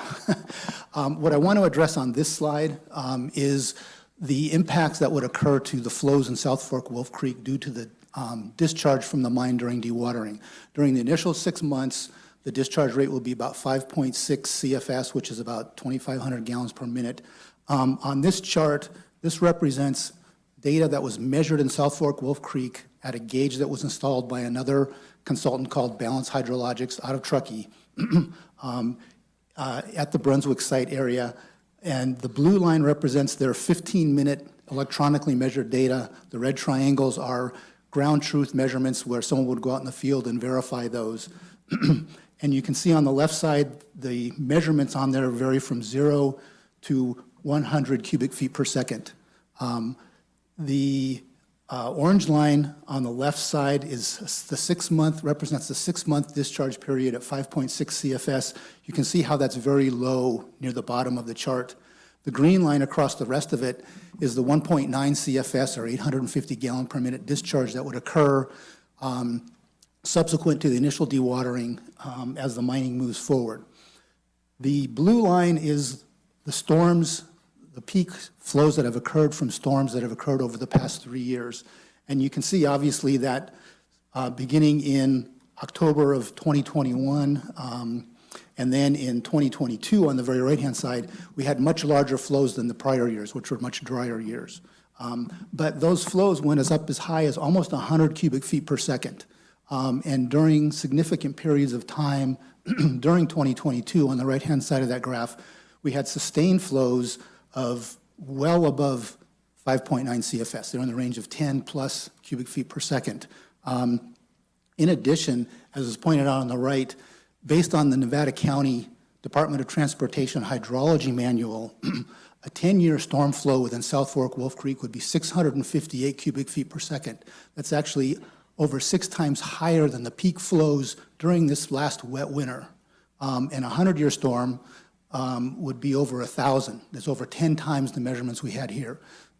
So the base flows that would be occurring from the mine dewatering, represented by those green and orange lines on there, are very low. They do not alter or in any way substantially change the pulses of high flows and low flows because they're down near the base level and not affecting the large flows on top. In addition, the discharge of the mine water would improve the water quality within South Fork Wolf Creek. As has been mentioned by many people today, from the sampling we've done, sampling that other groups have done, the water within the creek is impacted by iron and manganese and other potential metal discharges from the historic mining due to old tailings that are in the valley, in the watershed for South Fork Wolf Creek. Excuse me. The mine discharge itself must comply with both state and regional water board discharge requirements. It cannot occur. The operator would be precluded from making any discharges if it exceeded the state mandated water quality standards. And they have to conduct monitoring, submit reports both to the county and to the state, verifying that they're meeting those standards. So there isn't a potential that there would be long-term discharges of water that don't meet water quality standards. So the water that would be discharged would be better quality than the water that's currently in the creek itself. I think you heard yesterday, it would basically meet drinking water standards. You could go out to the outlet pipe coming out of the treatment system and drink that water directly. And the treatment methods themselves are standard water quality treatment methods. They're applied all over the world daily. They're not a mystery like, gee, do we know it's going to work? They're pretty much off-the-shelf type of treatment technologies. I also want to address groundwater levels in wells. Historically, you've heard questions about, do we have an adequate baseline? Water levels have been measured in prior years at about 50 wells around the mine area. And we've taken that data and analyzed it. Next slide. What this slide shows, the green bars show the annual rainfall. The average annual rainfall in this area is about 55 inches per year. Those numbers are on the right-hand side of the graph. So the line right across the middle sort of shows that. And you can see over this period of time from 1995 to the end of 2012, we have series of very wet years, series of very dry years, cycling over time. So we're looking at drought periods, we're looking at wet periods. The thicker blue line that's kind of wavy is the actual water level measurement in this well. And this is a well on the East Bennett Road area. And what that thicker blue line shows is that the water levels seasonally go up in the winter and they go down in the summer. But if you look long-term over that approximately 13-year period, they don't there's no trend. They go up, down, doesn't matter if it's wet years, dry years, multiple wet years, multiple dry years. In addition, the dashed blue line on this chart shows where the bottom of the well is, and then the gray line down at the 2,500-foot elevation shows the water level in the mine shaft itself. And I'll talk about that a little bit more, but so for example, in this well, the bottom of the well is 50 feet above the water level in the mine today. And historically, the thick blue line shows the consistency of those water levels over time. And we can just go through a bunch of these. They show the same thing over and over again. Keep going, Chris. This is in the Beaver Drive area. The water levels are even much, much higher above the water levels in the mine themselves. Go ahead. And so you can see the bottoms of the wells and the water levels are typically above where the water is today within the mine shaft. Go ahead. Did we skip one? Go ahead. Then we've talked about the 10% criterion for measuring impacts to wells. The 10% criterion was based on the application, as I mentioned, some of these standard hydrogeologic calculations. And within a well, within this type of fractured bedrock system, if you've got a well that'll pump a certain amount of water, let's say 20 gallons per minute, and that's kind of a stable pumping rate in that well, if the water level in that well drops between 20 and 40%, typically it becomes unstable and it will dewater the well. They will start pulling air because the water level in the well will drop quickly. And those are basic calculations you can do with standard hydrogeologic methodology. So we took that 20 to 40% and said, okay, let's take 100% factor of safety, which means we're taking half that value. A 10% factor of safety would say it was 20%, then we'd take 2% factor of safety be 18%. We're taking the whole, factor and saying, let's just say 10% would be our criterion for looking at impact. And so that's where that number comes from. It might be hard to see on these slides because they're kind of dark, but these are actual wells in the Greenhorn area, east of Brunswick Road. The blue represents the water column within the well, and you can see there's the simulated drawdown that we estimated near the top of the well, and where that 10% drawdown would be. And the 10% is of the water column in the well. So if over time there was a drought period and that water column decreased, then our 10% would be 10% of that smaller column.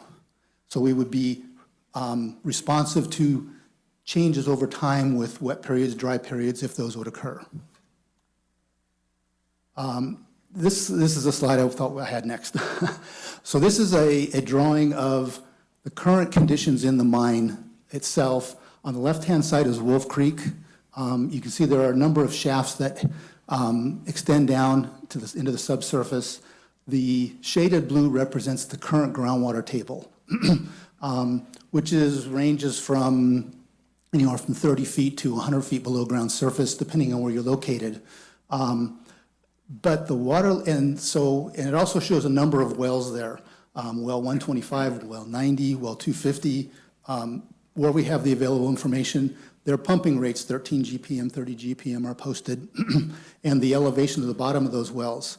All of those wells except one, and this is really typical in any area, almost all the wells are shallower than 2,500 feet above mean sea level. And the 2,500 foot level is critical because that's the elevation where the historic mine workings discharge into Wolf Creek. And so We have water, the mine shafts are like wells themselves. Water is seeping into them. And if when we go out there to measure them, you can hear the water cascading down the sides. And then it goes into the mine workings, and it's like a pipe that goes out to Wolf Creek. So the pipe is very permeable, the water moves very fast, discharges to the creek, and it basically drains those the water levels in the shafts to the same level as the creek.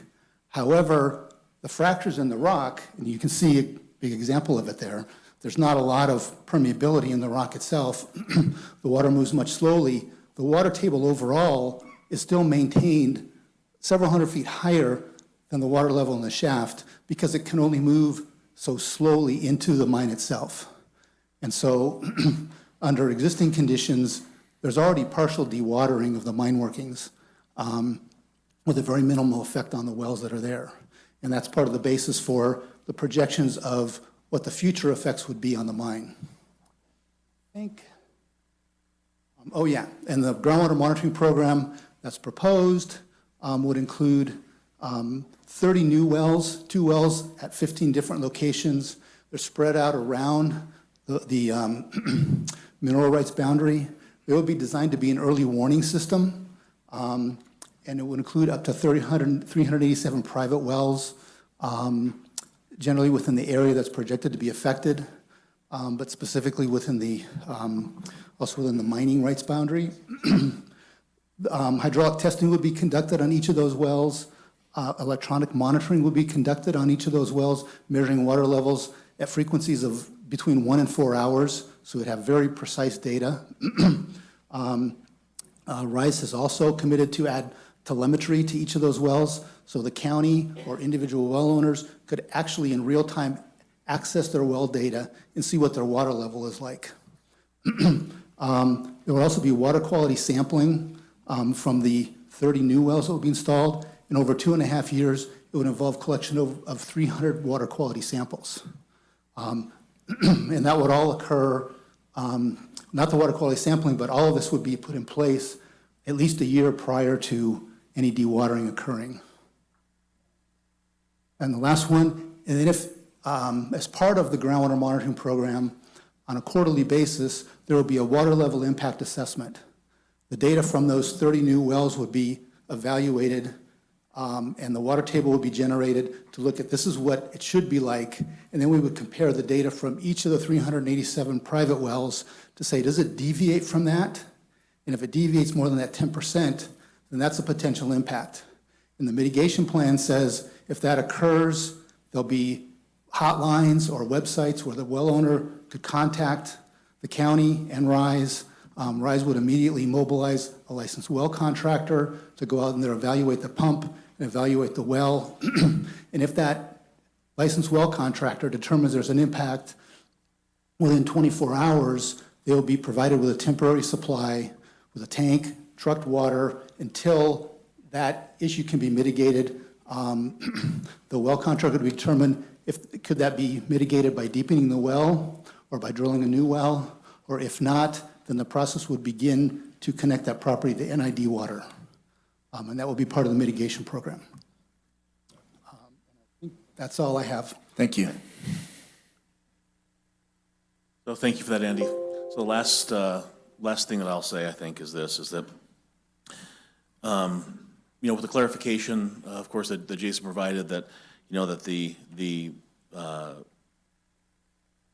implication, Jason Muir's comment, that the Centennial Site tailings been classified by the regional board as Group C, and that the Idaho, Maryland tailings, by implication, are also going to be Group C, and that's what the testing has proven so far, and will continue testing throughout the life of the mine. That no surface operations are going to be taking place 24/7. They'll be inside buildings and down below the ground. And that there is that agreement that RISE has proposed, along with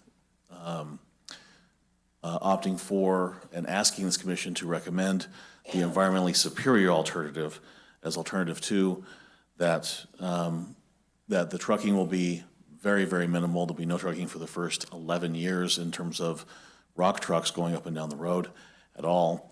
And I think in light of these clarifications, and with appreciation to both the Planning Commission, planning staff, county council, and of course the public too. We might not always agree, but I do appreciate the comments and the questions that are raised and the opportunity to address those comments and questions.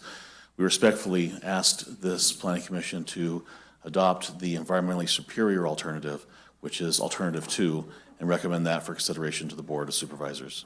Thank you very much for your time. Thank you, Braden. All right, we will move forward now with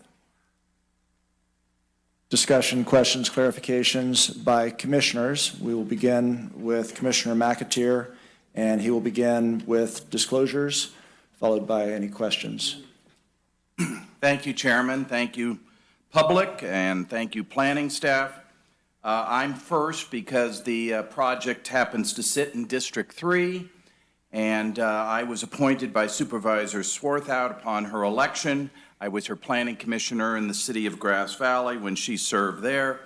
And so I have sort of some disclosures that I have to make according to our attorneys. As the newest member of the Planning Commission, I've had to make up for lost time. As my fellow commissioners have been immersed in the mine issue for the past couple of years, therefore, I wish to publicly disclose that over the course of the last month, I have met with a number of people to get up to speed on the issue before us. In specifics, I contacted Ben Mossman, CEO of Rise Gold, and was joined by Ted Harris with the firm of California Strategies from Sacramento. I was provided a 2-hour in-depth tour of the mine property. Furthermore, in reading through the EIR, I sought discussions with the following opponents to the mine who were organizationally based to enliven my understanding of their specific comments as they've provided in the EIR. In specific, I met with Professor Carrie Monahan from the Sierra Fund, Ralph Silberstein from Community Environmental Advocate, Peter Burns from Circle, Barbara and Don Ravenis from the Sierra Club, Gary Griffiths with the Wolf Creek Alliance, and Christy Hubbard from the Wells Coalition. The aforementioned meetings, all of them, were exceedingly beneficial to helping me understand the 8,700 pages of the EIR, the myriad of complexities in the reopening of a mine and the impacts upon this community which I've resided in for the past 41 years. I'll also note that for a number of summers, my next-door neighbor, Dave Southern, who served on the NID board for 16 years, was a quasi-gold miner who had a mine up in the Tahoe National Forest, and I used to go be his mucker in the gold mine, so I'm a gold mine mucker. I should also note that as superintendent of schools, I was Siscon Gold's problems up on the San Juan Ridge occurred under my tenure in 1995, and when Grizzly Hill School ran out of water at that point, we had to close the school. We had an emergency plan in place that we had to put in place in order to get water to that school. So those are sort of my disclosures. I've asked Jennifer Hansen to come back, and I appreciate her coming back. I really do. I know that your time is valuable as the general manager for NID. I'd like your perspective on a couple of these items before us. So if you don't mind, I'll ask you and I'll go in a conversation here for a little bit, if you don't mind. Since we have, two utilities essentially in our community, our water and our electric and gas, and PG&E doesn't have a person like you sitting here before us. So it's really nice to have the general manager from NID here. So Mrs. Hansen, I'd like to talk about your letter that you just submitted that said we really wanted a $14 million surety for the property because of what? What is your concern that you're saying we need a $14 million security bond posted?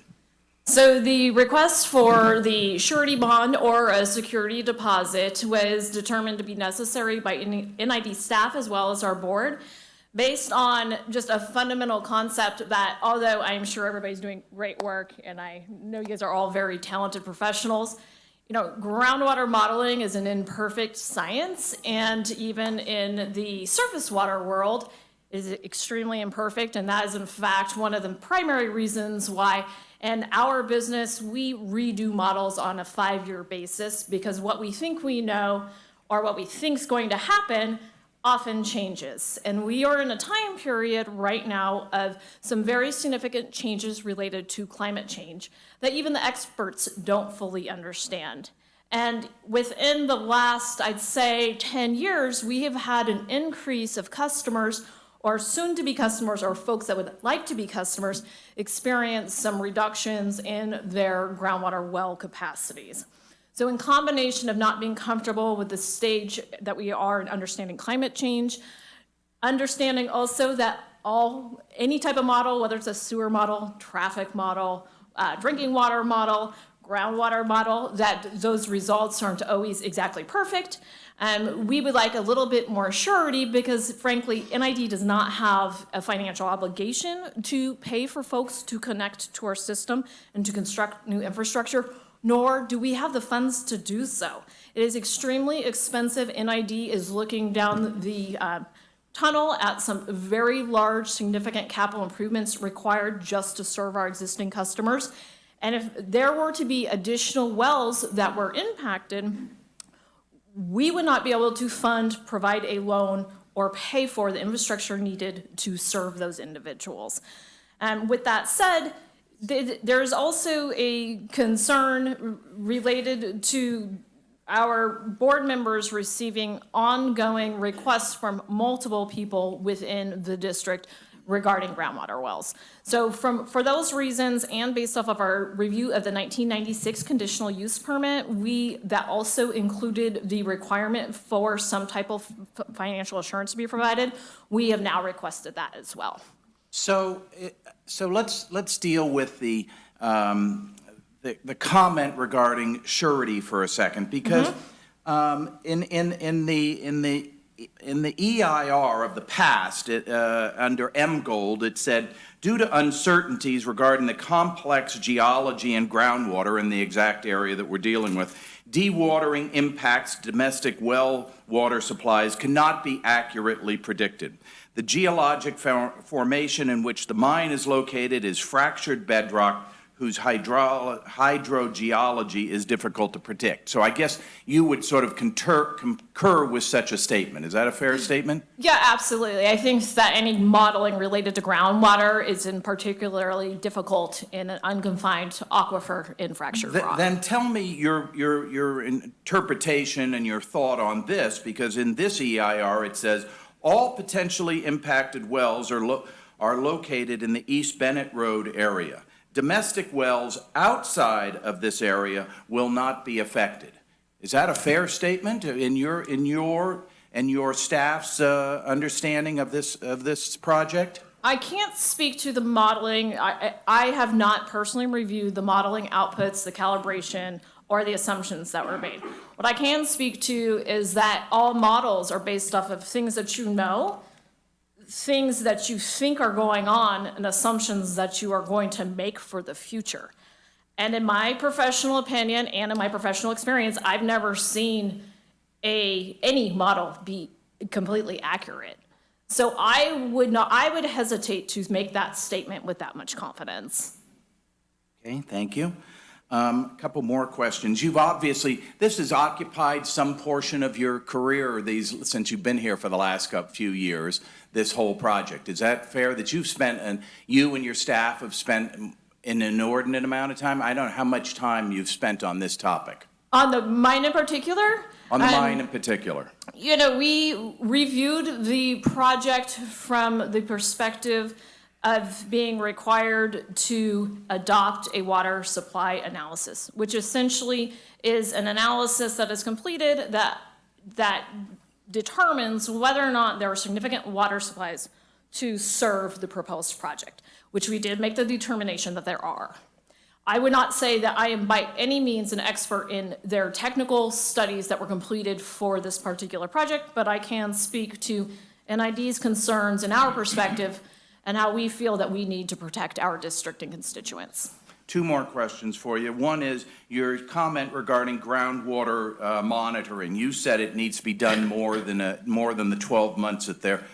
How do you come to that conclusion? Groundwater levels are very sensitive to fluctuations in seasonal precipitation. and specifically both snowmelt and surface water generated by rainwater.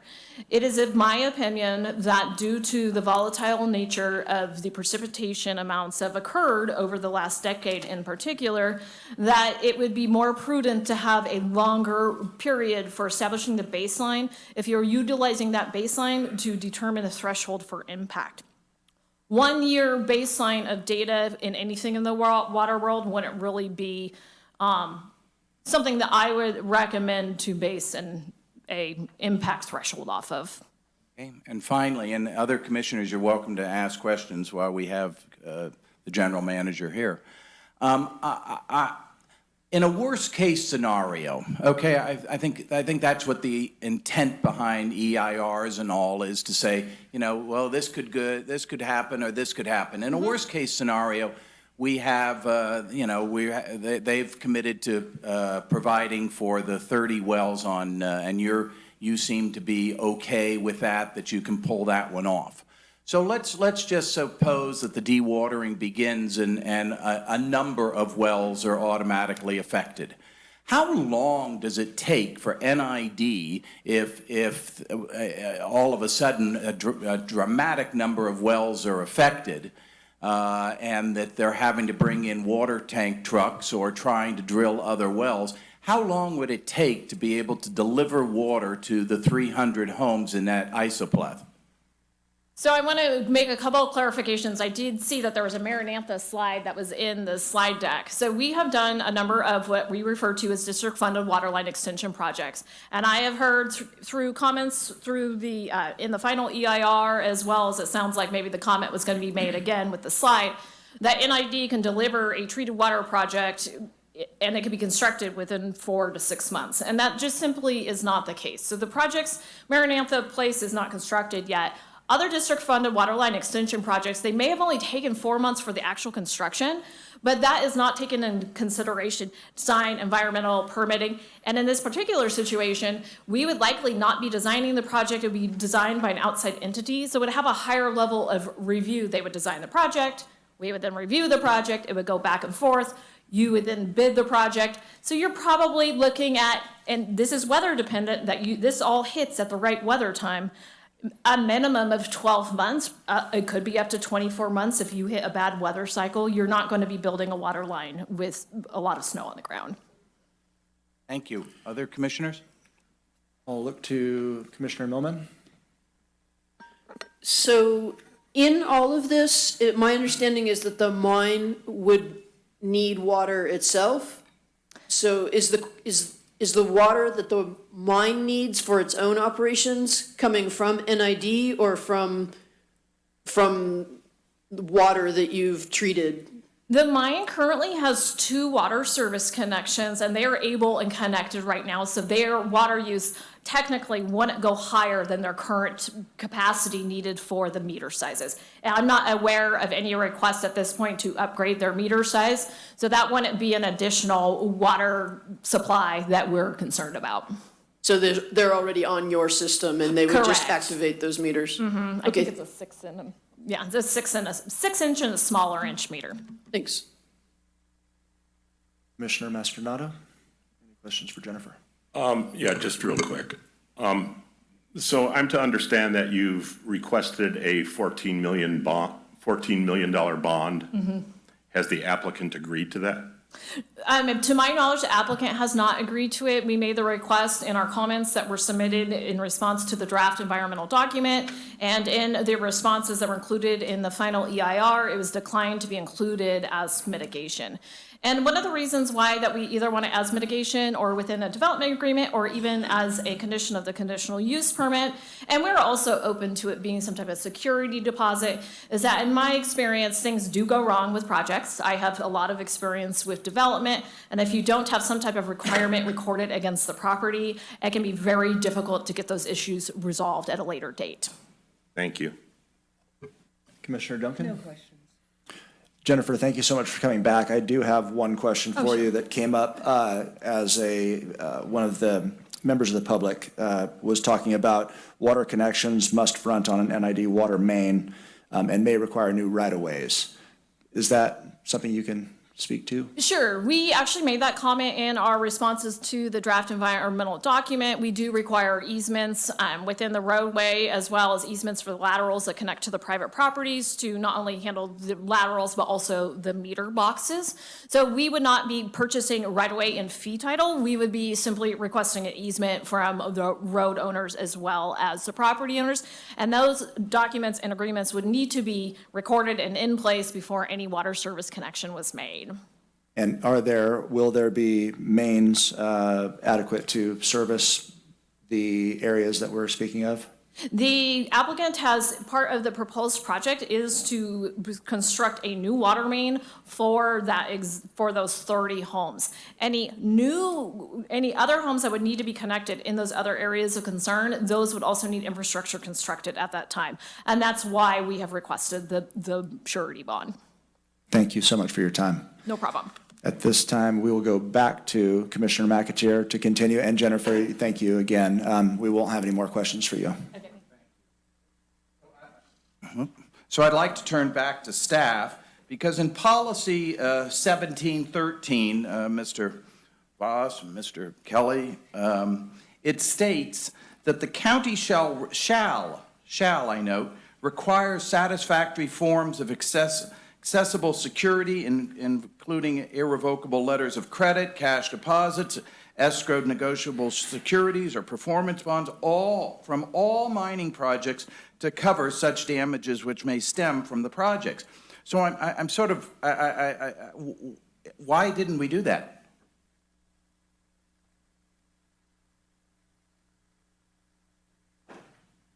Mr. Chair, members of the commission, I would actually defer some of that question to Nick Papani in regards to the EIR, and to discuss some of that as well in the response to the final EIR, and then would also defer some of those questions to the applicant.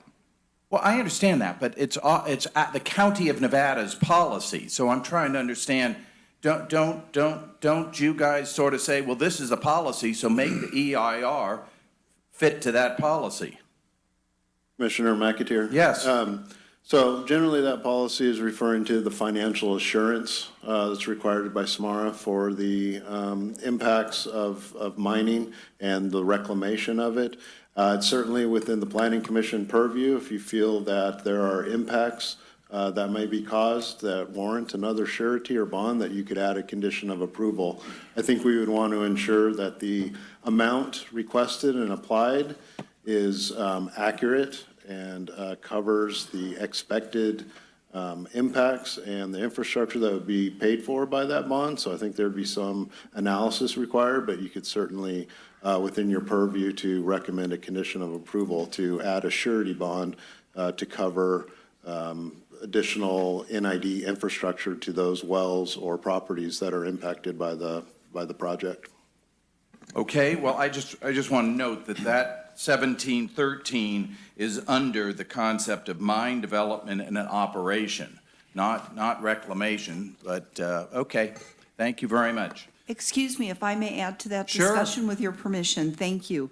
At page 15 of the development agreement, which is attachment 19 of the staff report at section 3.1.4Q, there also is a financial assurances paragraph for the applicant during the project, the implementation and the existence of the project for the period of 80 years to assure that their staff time, county time is covered. So there are extra SMARA financial assurances in the DA. It doesn't deal with the specific issue that you're raising, but we did cover it in terms of county costs to monitor, oversee, investigate, and everything else that would be necessary for this project in terms of county staff time during the 80-year period of the project. I read that part, and I thought it mainly dealt specifically with the closure of the mine, so that there was enough dollars in place to be able to close the mine. Is that a fair statement? No, this is Okay. during the entire project implementation,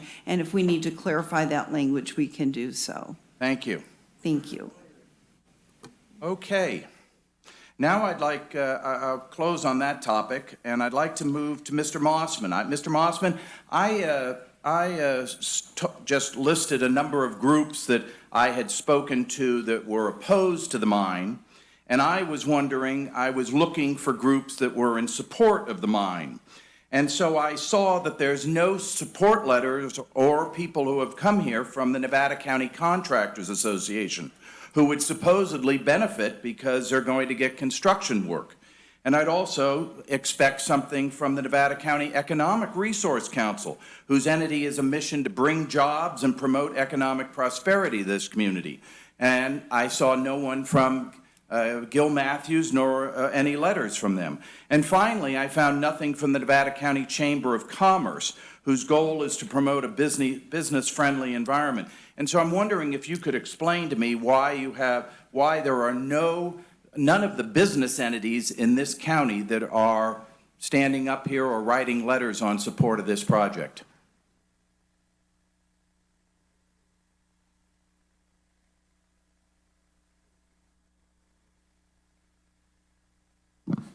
We've met with all those groups. We've met with the chamber 2 or 3 times. We've met with the realtors, I think twice. The board, the Contractor Association, 3 times. And so they decided to take a neutral position. You know, it is a controversial project. Some of the opposition members, you know, are lobbying actively to have them oppose the project. And so they decided it's their best interest to neutral, I suppose, but, you know, I can't speak for them. But there are many businesses that support the mine. You've seen many working people here support the mine. And I will say yesterday, there was quite a few people here that didn't get tickets and weren't able to speak. So, so there's that. Okay, thank you. Moving on.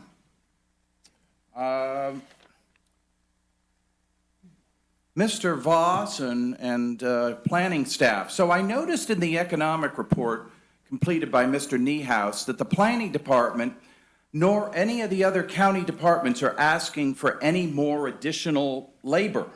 Okay, so we're going to have this mine come in, they're going to do their business, but there's no more need for staff. And so that sort of troubled me because it says in Chapter 17 of the county plan, Section 14, that, quote, "The county shall be the enforcement agency."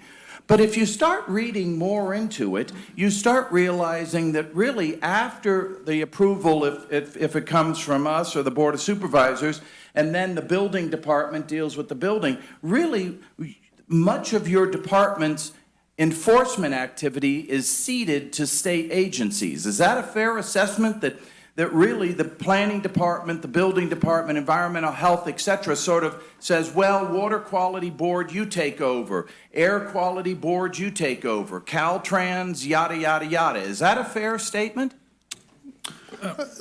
There are a number of entities that have permitting authority over various components of the project.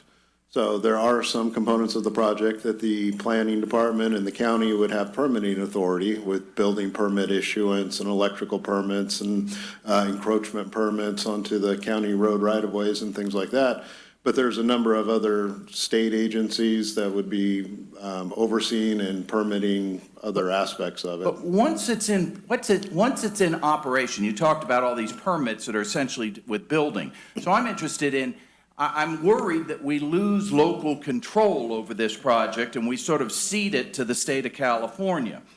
So once this mine is in operation, tell me what controls do you, in the county of Nevada, have over this project? It would be depending on what is the problem. If it's a problem that's regulated by a state agency, then the state agency would have control over it. If it's a conflict with a condition of approval that the county has control over, then the county has code enforcement to ensure that the project is complying with its conditions of approval and its mitigation measures. There may be a combination of a state and a county enforcement action against the project to ensure compliance with the adopted mitigation measures or conditions of approval. So it depends on the issue and what may be out of compliance, but anything in the development agreement, the conditions of approval, and the mitigation measures would be expected to be followed, and if they're not, then the county and or state agency would follow up. So the major questions of the 100 people that spoke dealt with air quality, but that wouldn't be within the county of Nevada's purview, correct? It would most likely be regulated by the air district. Okay. And water quality would be ceded to the state. Regional Water Quality Control Board for the most part. And transportation of materials? I mean, there's a number of aspects of But that- transportation of materials. Could be highway hazardous, could be patrol highway patrol. It could be if they're on county roads or damaging county roads. There could be some Department of Public Works involved. And do we know that this, I mean, this is a big project. I gather the State Water Board in our region that has a number of counties has 8 employees. Are we confident that the State Water Board, which I just, has a long name, that they have the capability to take on this oversight of this mine project? That would be speculative. I have no say over the ability of the state to do that. I would say that it's not unlike any other project that has water board permitting requirements, from very small projects to very large projects. It's very common for state agencies to regulate all sizes of projects within the county. But that's not part of the EIR, to contact that State Water Board to be able to say, hey, guys, we've got this big mine project here. Are you capable of handling the amount of work that's coming? Yeah, Commissioner, I did speak with the Regional Water Quality Control Board and their kind of contact for this area. Mr. Jeff Huggins, I believe was his name, and there were no indications of staffing concerns. They provided a letter on the final EIR, and they didn't indicate any concerns. Okay, thank you. Mr. Voss, I'll come back to you. Let's talk about the use. Terry, Yes. could I interject? Sure. I recall in the staff report that if a use permit is issued, that there would be hands-on involvement through the planning staff, that there would be a review set up, established. I can't recall if that was an annual or a 5-year review. But, so there isn't, there is involvement on the part of planning staff if this project is issued. Well, that leads, approved. Laura, that leads right into my question, if you don't mind, which is under Policy 17, under the Mineral Management Plan, Policy 1770, it states, quote, each project shall have a periodic review for compliance with the use permit by the planning agency. In no case shall such a review period exceed 5 years. So we're being asked to grant an 80-year permit, okay? Now, I didn't find anything in the use permit that said that every 5 years. So please help me out. Find that for me.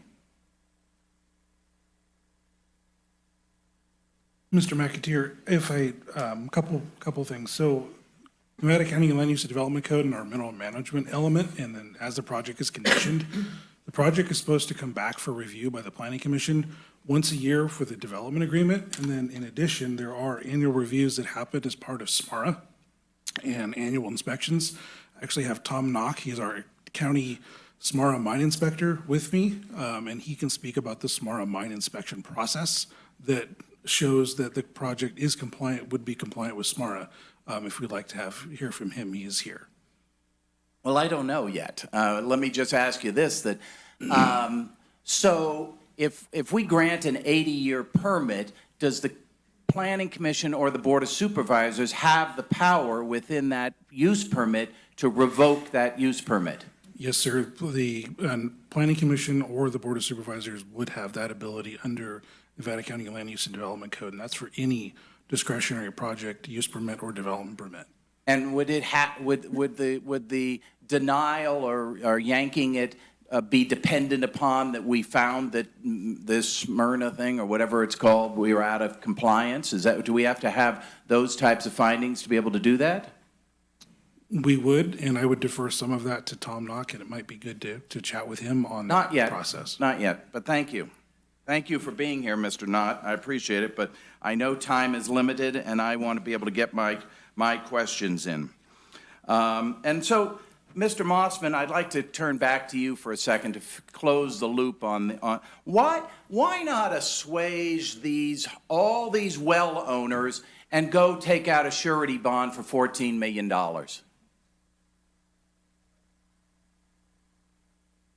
No, I think you're managed the speaker. Okay. Oh, sorry.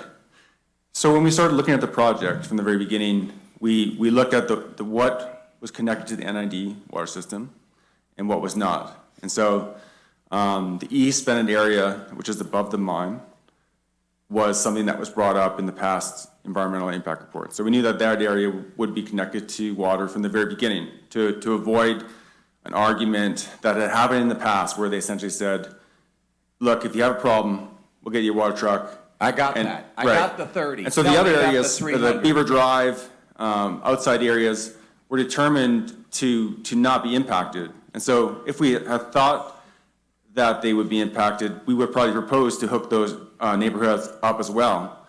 Because if you think about this process and how the monitoring well program is set up, you'll start, first we'll have the monitoring wells going for 12 months. Now there's a notice period so that domestic, people with domestic wells can participate as well. So that's about a 15-month period before we can actually start pumping the water out. And during that time, the East Bennett area will be hooked up to NID water. So that's all in place before the water even starts. I got that. And I'm so, all about the 300. Right. And so now you got the monitoring wells all outside these areas. Once you start dewatering the mine, from the measurements in the monitoring wells, they're going to be able to predict if an impact would happen. And so basically they're calibrating their model continuously. And the most impact happens when you start pumping the mine out. And so really, that it's designed to detect a problem before it could occur. And so the cost of that is borne by the company. But because you would have to basically essentially stop dewatering the mine because you predicted an impact could occur in the future, and you'd have to go and mitigate that problem, they're not impacted yet, because the whole purpose of the monitoring is to detect the impact before it could happen.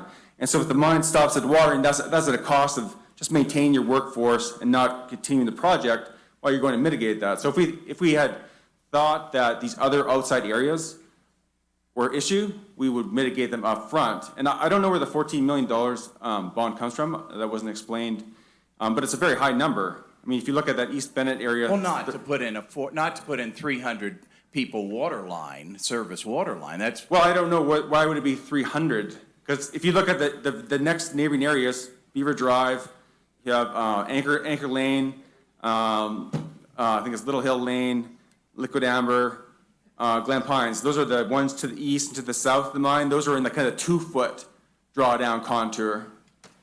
That's 70 parcels. 300 is all like a huge area around the mine that there's just no potential for them to be impacted. Well, so I represent those people, okay? Let's get this clear. Now, their concern is my concern. That's why I'm a representative. So my comment is, in a worst case scenario, okay, you're dewatering the mine and all of a sudden 300 homes start getting affected, okay? We can understand that. The EIR and you may say, well, that's just never going to happen, but I'm sort of like the guy that said Murphy's Law. So these 300 homes all of a sudden get affected, and their wells start decreasing in water. Where are they going to go? They're going to run to you, and they're going to run to the county of Nevada saying, help. They're going to run to NID saying, help. And the answer is, we don't have the resources to do it.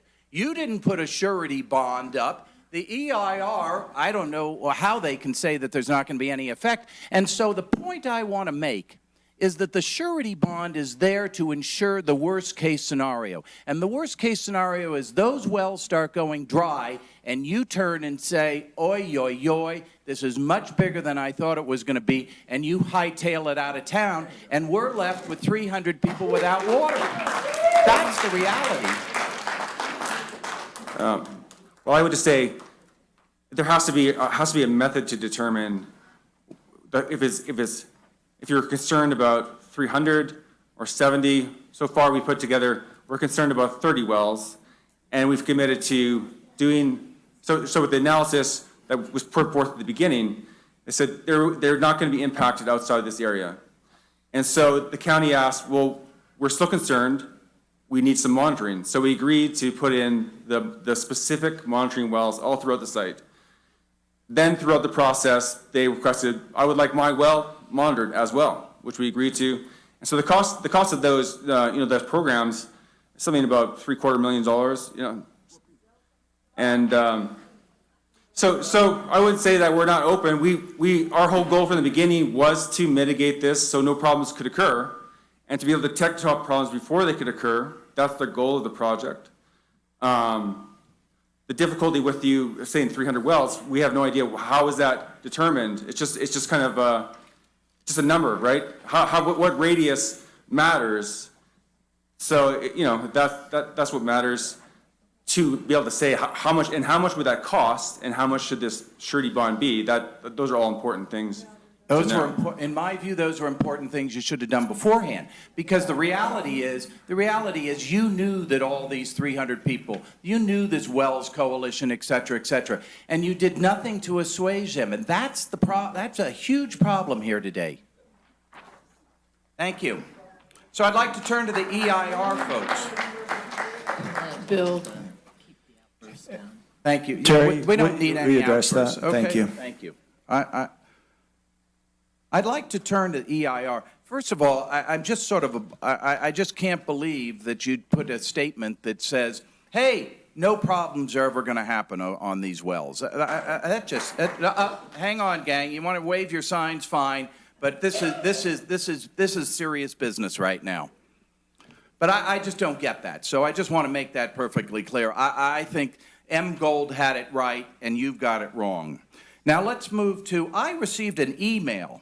I mean, Ricky Heck was up here today telling us that her well isn't even identified on any of the lists. And I get an email from Francis and Nancy Hamilton on East Bennett Street. And they say, we own and reside at 12161 East Bennett Road on the creek side of the road. It has just come to our attention that we do not show on any of the lists of properties that would have potable water coverage from NID were our wells to be adversely affected by the mining operation. We spent years having our wells monitored by Cranmer Engineering for the M Gold mining proposed operation. So their question is, we were considered very high risk at the time, so we can't understand why we were completely excluded in this time. So could you explain to the Hamiltons why they're not even on the list? Commissioner, the list of? The list of property owners that are going to be monitored and that have a potential of having potable water coverage. Okay. Well, I don't know if they're in the 30, but it's on East Bennett Street. Yeah, I don't precisely know if they're talking about the list of 378 properties that would be part of the domestic well monitoring program. I can only surmise that those properties are within the 1 foot drawdown isopleth and that they would be outside of that, but I'd have to ask the hydrologist to confirm that because I didn't do the analysis. But I'd be happy to bring them up and we can look at that location. 12161 East Bennett, the Hamiltons. Moving on, I'd like to talk about why the EIR was bifurcated. I always felt that in EIRs that you had to do the entire project. And at that point, until we've heard something about this change in Centennial, it was sort of like the EIR is the Bible. Well, if it's the Bible, then you would be having the Centennial and Brunswick site together. And so I'm interested in, I don't want to rehash it, I'm interested in how the planning department or the EIR staff or whoever decided to bifurcate the Bible and just deal with the New Testament, and we left the Old Testament behind. So why was that done and how was that done? Commissioner, I'd like to turn to our outside counsel, Diane Kinderman, to respond to that. Thank you. The reason that was done is because a mitigated negative declaration had already been completed by DTSC. They had taken on lead agency status at that time, and they had already completed a mitigated negative declaration in 2021. for that project. They were also, RISE was also under a voluntary cleanup agreement. They'd entered into a DTSC, a contract to clean up the site. They'd gone back and forth with DTSC, reviewing several remedial action work plans. And those remedial action work plans, they were just waiting for DTSC to provide information on the final work plans so they could proceed with work. In fact, they had hoped that the work plan would have been approved and it would have been cleanup underway. So because there was an existing lead agency at the time for that portion, there was a mitigated negative declaration, and there was the remedial action work plan that was going back and forth, and there was a voluntary cleanup agreement that had been executed by both DTSC and the applicant. That is why we proceeded in this fashion. So could have both of those sites been put under this EIR? Yes? I beg your pardon? Could. They could have They done could that. have been. So Right, then if but they we didn't could have been, because there okay, was a I got secret you. document. Then who made that decision that they weren't going to be? Because there was an existing lead agency in place. No, that doesn't, for the somebody cleanup. made a decision. Who was it that made that decision? I can't say. Why wasn't the Planning Commission asked to rule on that decision? I don't have the answer to that question. Well, then I'll turn to the staff and all. So Why was the Planning I think Commission the not asked relative to bifurcating the EIR and making it a uniformed EIR? Commissioner McAteer, I think the answer to that is the state made that decision. DTSC is, well, we can't just assume their role for them. They have very specific roles, and they have other oversight agencies as well. So they were already a lead agency before we even started this. Correct. I That's why. understand that. I understand that, but what's happening on the Brunswick site under the proposed plan affected the Centennial site. And so I don't understand why the EIR couldn't have gone down this path and told that state agency, hey, listen, we're doing an EIR because it's a complete one project. Excuse me, we did analyze the impacts of the traffic going back and forth, but the actual cleanup of that site was analyzed in the mitigated negative declaration prepared by the lead agency at that time, DTSC. So we didn't, no one decided that we should tell DTSC they should not be the lead agency on that cleanup project. Well, I think that the Planning Commission should have had some role relative to making that decision. Understood. Thank you, Commissioner. I'd like to move to asbestos for a second. The Northern Sierra Air Quality Management District, I'll just call them Air Quality, recommended, and I quote from their recent letter, that the applicant work with the Department of Toxic Substances Control, the U.S. Geological Survey, and/or the Office of Environmental Health Hazard Assessment to obtain concurrence that asbestos testing for the proposed mine is adequately addressed with regard to the number and locations of samples and applicable analytical techniques. It does not appear that that was done, according to them. Second paragraph. The Air Quality District also has submitted additional comments and been involved in other ways with the environmental documentation process of the proposed project. Many of the Air Quality District's comments and observations have been addressed, but some important ones remain unaddressed. Notably, the DEIR includes a newly added, previously undiscussed method of converting asbestos in rocks to asbestos in the air that is not backed by science, and I quote, "Asbestos emissions are the primary concern of the Air Quality Management District. The DEIR's treatment of naturally occurring asbestos is scientifically unsound and therefore not adequate for CEQA purposes." How do you respond, my friends from the EIR, to that statement from the Air Quality District?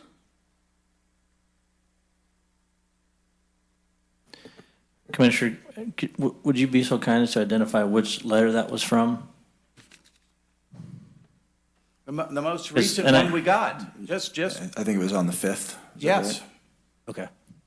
Okay, you received it, I'm sure you've seen it. Okay. Just within the last 2 weeks. Yeah. That's their statement. I mean, that's pretty damning to me. Well, How do you feel about it? Understood, and I would want to bring up those folks that believe that our approach is sound. We rely on experts.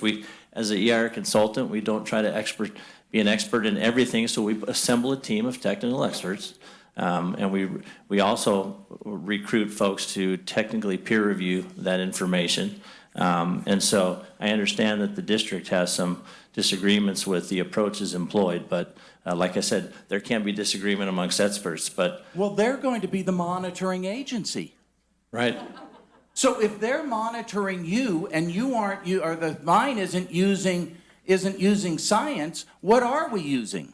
Well, I think we can provide a response as to the science behind it. I just would like to recruit help from one of our technical experts. Sounds shoddy operation to me. Anyway, let's move on. Let's talk about seismic for a minute. Sorry, Mr. Chairman, if I'm taking too much time. You're getting all our questions back. I'm checking mine off one by one here.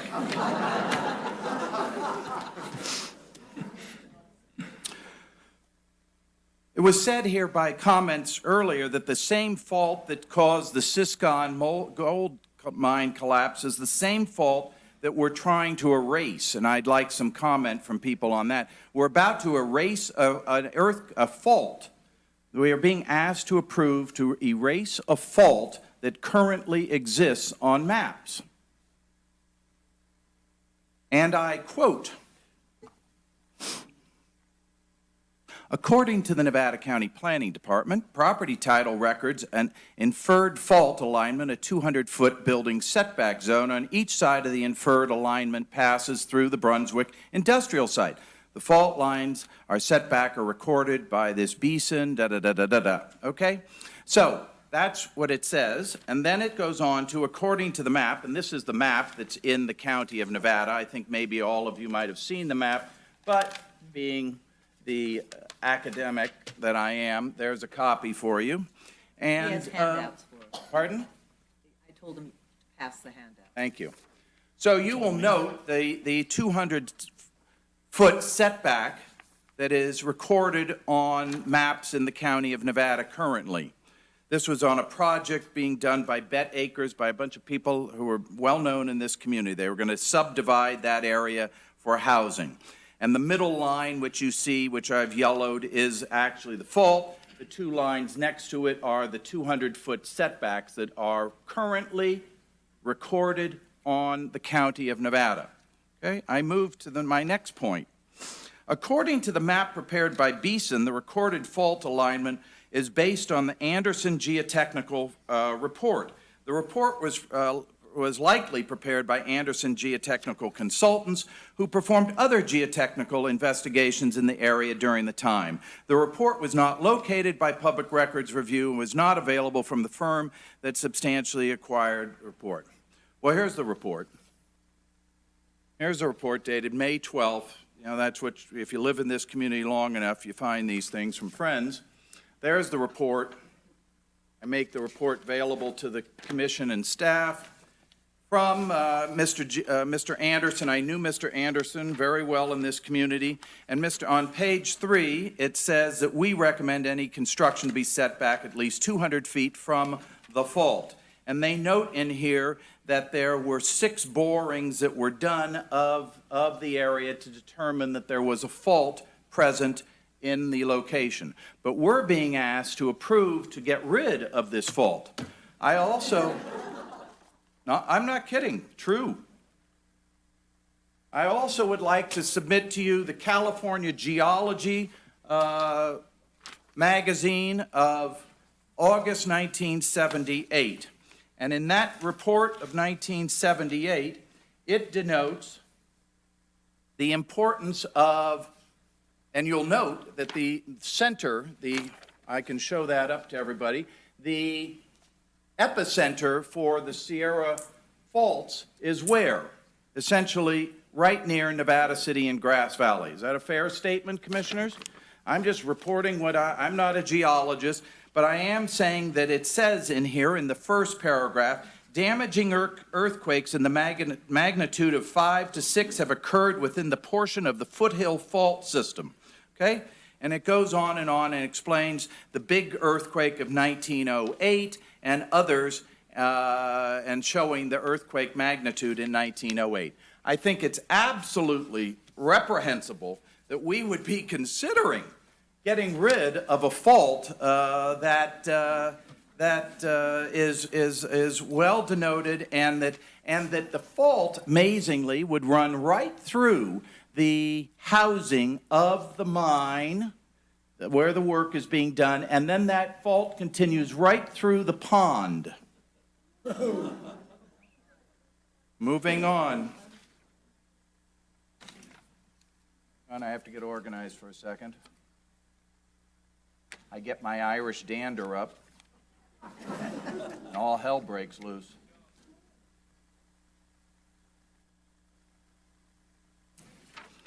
So, 5, 4, 6. Okay.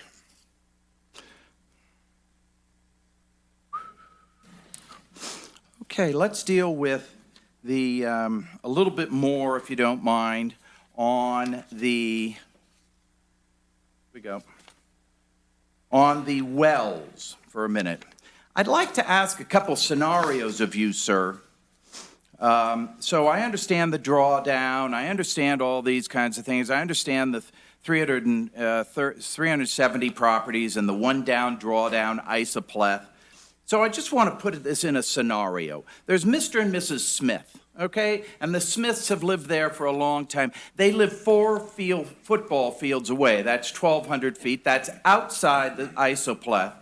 And the mine's operating, and all of a sudden, their well goes dry. According to your report, if I understand it, there is nothing that the Smiths are going to have done for them. Is that true? Thank you for that scenario, Commissioner.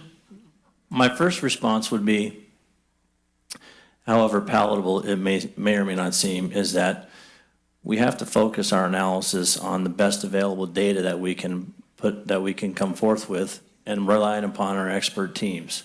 We could come up with, of course, a myriad of scenarios that are significantly concerning scenarios that, that we might identify. But at the end of the day, what we have to do for the CEQA document is base our analysis and the predicted estimated well impacts on best available modeling, science. We know that it is not perfect. It is a modeling exercise, hence the monitoring requirements that we've identified. But we don't enter into. I'm not asking a half a mile. I'm asking 1,200 feet. That's from here to the Madeline Helling Library. And so the answer is the Smiths get nothing, isn't it? If it's not within the area identified as impacted and within monitoring, then that would be correct as currently written. Thank you. Okay, now let's talk about the Joneses. They live within the isopleth, okay? So everything's been going on fine for the Joneses for all these years, and all of a sudden, 6 years in, and the Joneses well goes dry. As I understand it, reading it, after 5 years, nothing happens. So the 6th year, the Joneses well goes dry. Tough luck, Joneses? Well, there's the 2 monitoring plans, right? And so there's the groundwater monitoring plan that's going to establish a network of monitoring wells. And so if they weren't going to be monitored through the domestic well monitoring program, we would have to look and determine that if that would be captured through the groundwater monitoring network that would be distributed throughout the East Bennett area. And my understanding would be that would capture that, and we can bring up the experts to confirm that, but that's the intent of that network, is that it would capture that most affected area. Everything's been fine for the first 5 years, and all of a sudden, it's the 6th year. Yeah. According to your write-up, since I don't have an if-then, I think you should have had a monitoring plan. I think you should have had a well plan that we understand if this happens, then this happens, and that's not in there. So my question is, after 5 years, do the Joneses, are they out of luck? It's The 5 years is specified in the domestic well monitoring program, that at least 5 years of monitoring would be done. That's Yeah. something that we could consider in terms of whether that's something the commission may wish to extend. The groundwater monitoring plan does not cease at 5 years. That network of monitoring wells, that continues on an ongoing basis. Their well isn't being monitored. It's just one of the 300 that are out there. So it really hasn't been monitored because you have all these other monitoring wells. I'm talking about the Joneses that don't have a monitoring well, and that on the 6th year, all hell breaks loose and they get mud coming through their faucet. What happens to the Joneses? Understood. I think the point I was trying to make was that the monitoring wells that will be located throughout the area, the intent is that that would be done in such a way and located in such a way that it would be able to capture and predict a potential issue. It doesn't, okay? It just doesn't, okay? You know, like poop happens. Well, what happens if the monitoring wells show nothing, but 6 years into it, the Joneses are dry? I believe then, based on the way the mitigation is written, which could be potentially clarified, that if that water column in that well is impacted as a result of the mine, and that can be demonstrated, then they would be on the hook to replace that. Why didn't you Commissioner Yes. McAteer, if I could. Sure. One of the things that this commission can do is recommend in their conditions of approval related to the CUP that those conditions be placed. Good, thank you. Let's deal with why there isn't a well plan, okay? You have to read the document and sort of think, well, gee, what are they saying there? Why isn't there sort of a, if you have a well here, you're going to get this, and if this happens, you're going to get this, and if this happens, you're going to get this, and it's all sort of spelled out. I mean, that's what I'd be teaching to kids in class, of how to come up so that everyone understood what was going on. But I don't have that plan in this document. Why not? Well, I guess my response would be that there are the two plans, and there's a proposal to assess wells within the predicted, as you mentioned, 1 foot isoplex drawdown. That is the plan. And if those wells are impacted, they'd have to be replaced or provided NID water. So that is the plan. Okay. And that's a condition of approval that's required. Okay.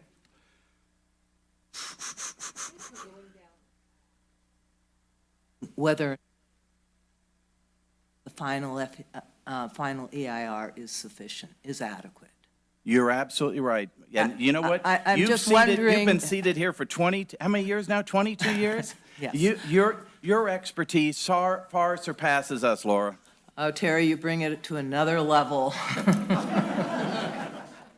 But if we're on that path, I think the consultants have done a fine job of explaining what they have prepared for us and what's in front of us that we have had a chance to review and evaluate. And we can pepper him with more questions, but they may not lead to satisfaction for what's not there. True. So, we've got actions in front of us this afternoon. We have other commissioners who may or may not have questions. You have answered a lot of them, Terry. Good, well, thank you. And I appreciate have that. one last, then. I have Okay. one, and then I'll close up, okay? All right. So, I was hoping in the development agreement that this community would see something more than 3 firemen and a fire truck.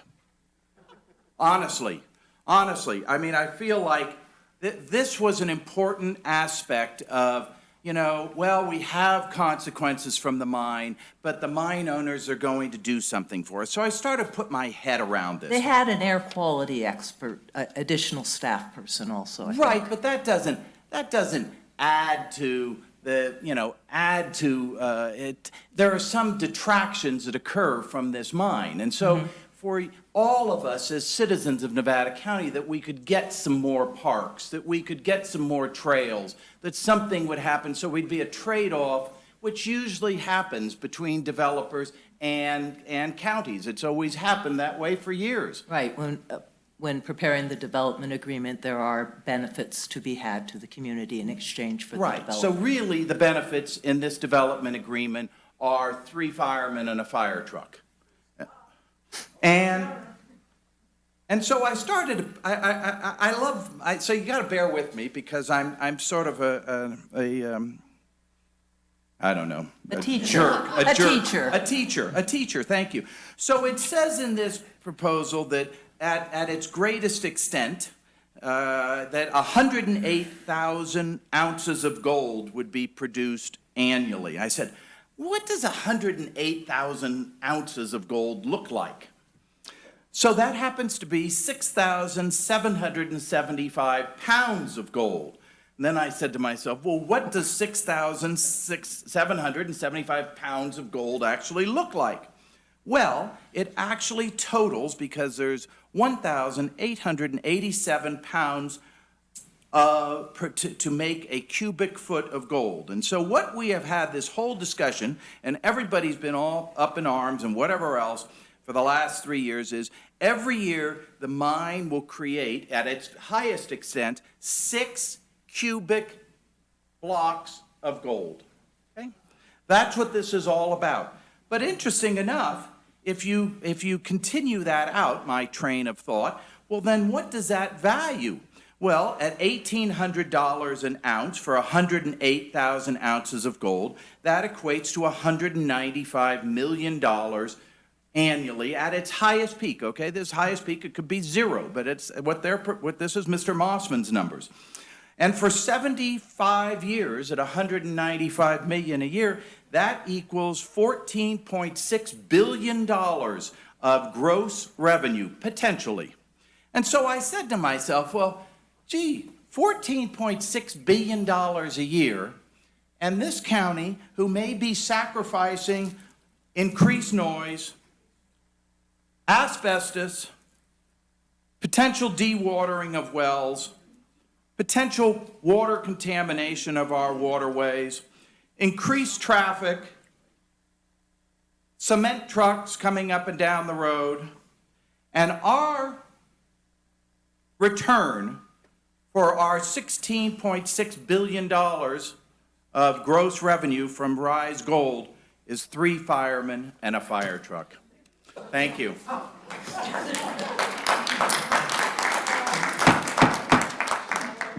Commissioner Millman. Okay, I promise to be significantly less entertaining. I have a couple of questions for... Oh, yes. First, my disclosures. I have fewer disclosures. I did go on a supervised mine tour. When was that? A while ago. And I did receive a lot of emails. I had no idea that my personal email address would be released to the world. And I've passed all of those on to staff. So I haven't had any other meetings outside of that. Okay, so questions. So going over to thinking about the storm detention system that was set up for 100-year storms. So does anybody know how many 100-year storms we've had in the past 20 years?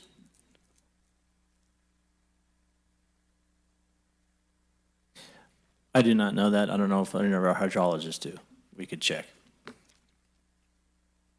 Okay, so that'd be something I'd be interested in. The other thing, on the development agreement, and maybe I'm wrong, but it looked like it said that the development agreement was for 20 years plus a 10-year extension plus a 10-year extension, but I wondered how that got to 80 years. Commissioner Millman, I can help. I think I can answer some of that. So the development agreement is for 40 years. It's not for the full life of the project. The commission at that time or later on, the applicant could potentially reapply for another development agreement. The development agreement offers protections for the applicant and also for the county, in that it assures that the zoning code and things like that will not change. That's kind of the idea of the development agreement. There are ways that the applicant can amend that later on through a development agreement amendment, but that the thought was to have the development agreement only be for 40 years, not the full life of the project.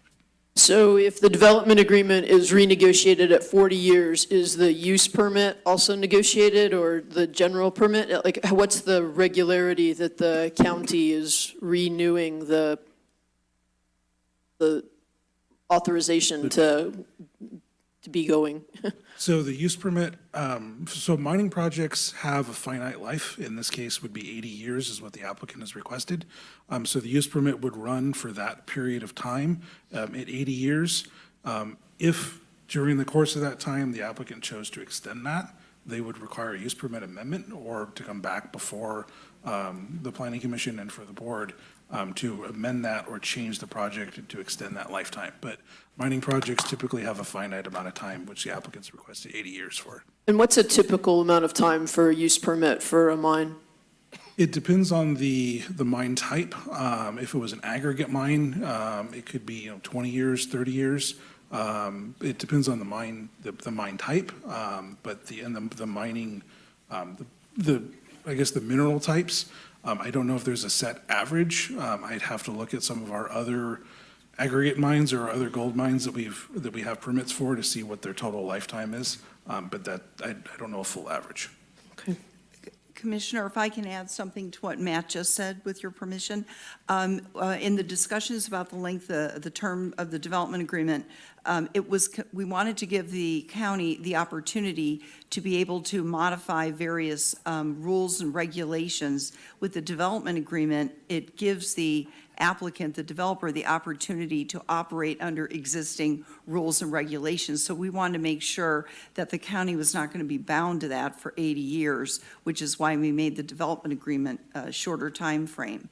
In terms of the obligations of the developer here, the applicant, to implement the project and the obligations to reimburse the county for various costs for monitoring, overseeing this project. We made sure that this provision did not terminate upon termination of the development agreement, so it would continue through the life of the project, their obligation to reimburse the county for costs for anything related to the county's oversight of the project for 80 years. Thank you. You're welcome. Can we see the zoning map again? For not only the project, but the surrounding neighborhood? Certainly. Give me just one moment.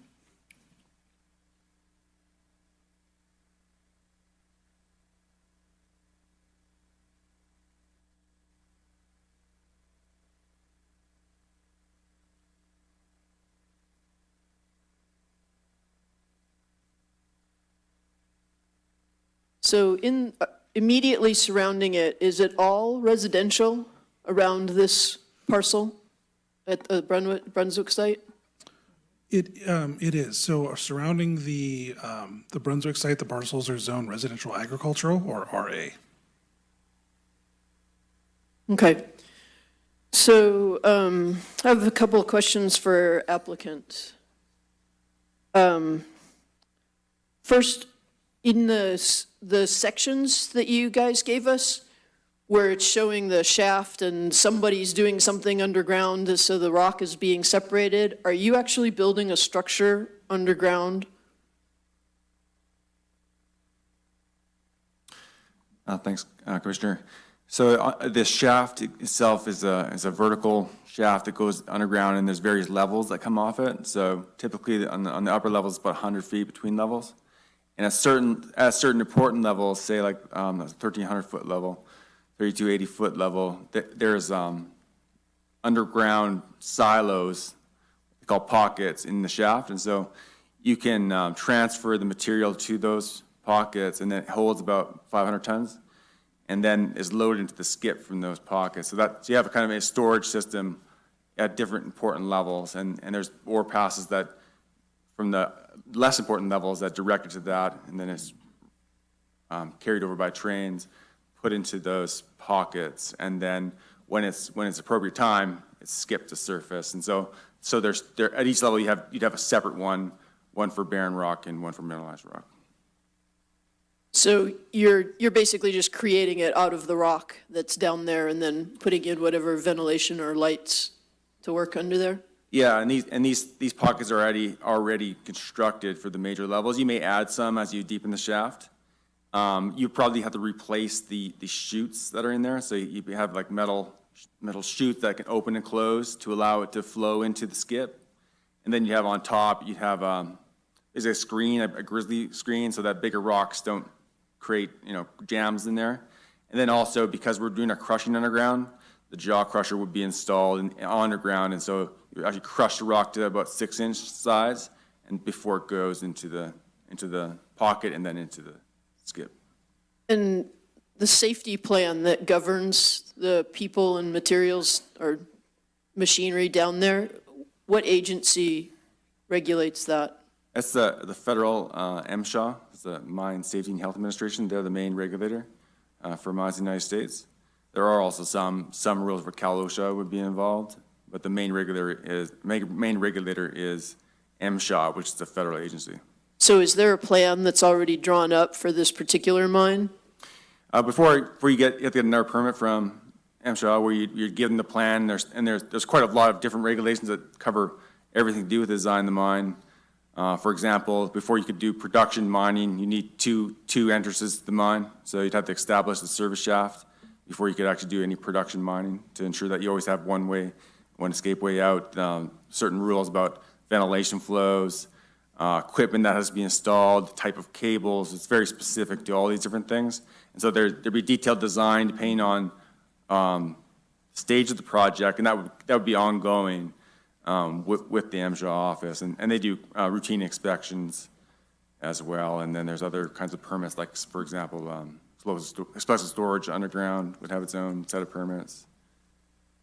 So you've said a number of times that the rock isn't processed with the same chemicals that it used to be, that you're not using cyanide or, so what chemicals are you using to process that?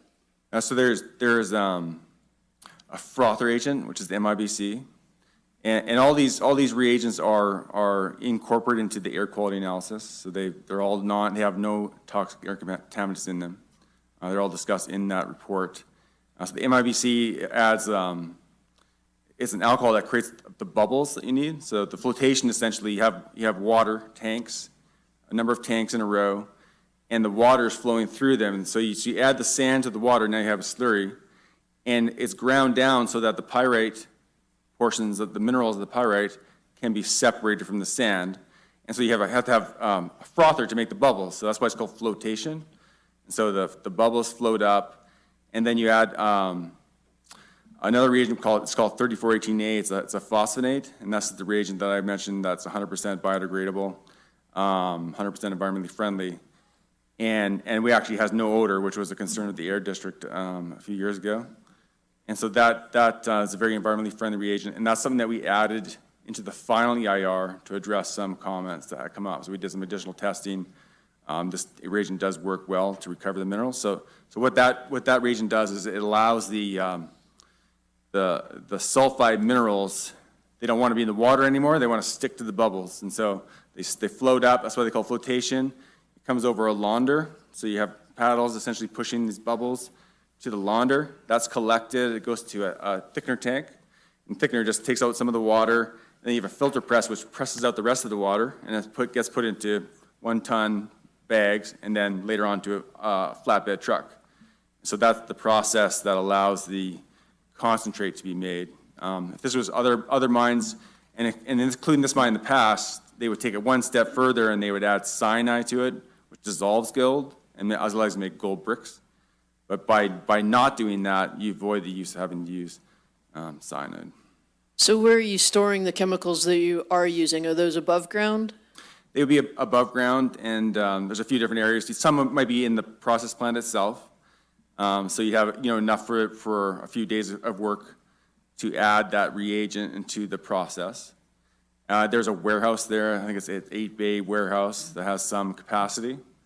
And you don't need to store a huge amount because you can get good access here, of course, from manufacturers. So that was my next question. Like, are you storing sort of the equivalent of a single-family garage? Are you storing the equivalent of 2 bays of a warehouse? Like, what kind of? Yeah, I would say more in the range of a garage, a single-family garage. And there is a list in the application that has actual quantities for different reagents, because there's some other reagents that are used for water treatment, for example. And then as a requirement, it's required by the county, you have to file, I think it's called a hazardous management information system. It's a document that says how much do we have here, where is it, so that they can always access to know if the fire department needs to know what's there, where is it. They have that access at all times. So that's something that would happen once you actually start using those reagents. And then the explosives, the same way, those are stored in the same general area warehouse? No, all the explosives will be stored underground. And so they would be brought in, loaded right directly into the cage, and so the cage is just an elevator that goes down to the mine, and taken to the underground levels, and then transported to the magazine. So a magazine underground is basically a tunnel that's specifically made to store explosives. And so by having it underground, you reduce any risk or the needed setbacks that you would need for a surface magazine. So there's no surface storage of explosives at all. It's all stored underground. And what kind of quantity are you talking about at any given time? I'd have to look at that, but it's about 20, I think it's 20 tons. So what is the plan during a power outage? Like, you've talked a lot about this all being electrical, but we have a fair amount of power outages up here. Yeah, when we started designing, that was when we had this 14-day power outages, which has been less so far. So in the plan, you have backup power. They're diesel generators. They're all Tier 4F, so the highest level of emission control that you can get. What size generators? They're enough to power the entire operation, so they're 1.5 megawatts each, continuous power. And how many of those back up the? 4. 4? And where's the diesel tanks for those then? They're in front of the building. Above ground or? Those are above ground.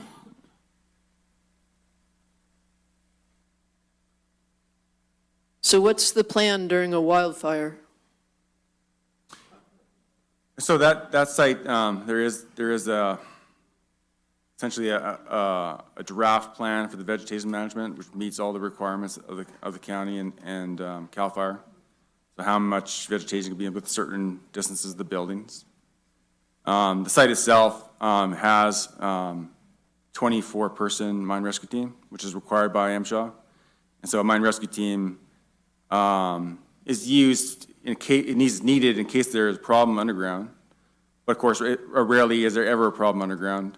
And so typically a mine rescue team is trained for other types of response. And in fact, in most mines that are more remote, they would do all the surface firefighting as well. In this case, we have the Overhill Fire District, which would respond to any incidents on surface. But we do have a fully trained mine rescue team. So really that site, in the event of a wildfire, is an asset where you have actually a staging ground, large leveled areas. You have a 4-acre-foot surface pond, which holds a lot of water. You have water coming out of the mine.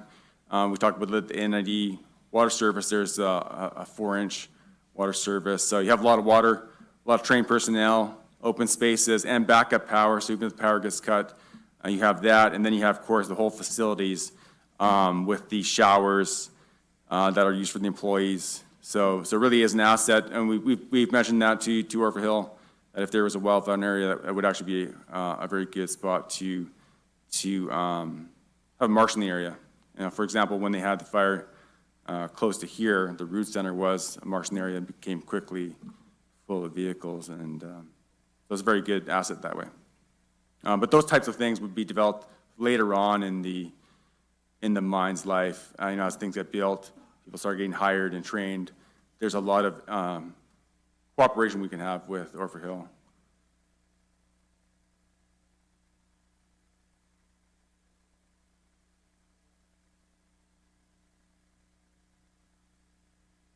So where are the tanks located then in relation to? If you look at the, if you have a drawing open, I don't know if you do or not, there's the water treatment plant, in the water treatment pond. It's just above the water treatment pond on the east side, between the process plant. You'll see that on the drawing, there's 4 stacks shown on the building, and then right beside the diesel tank.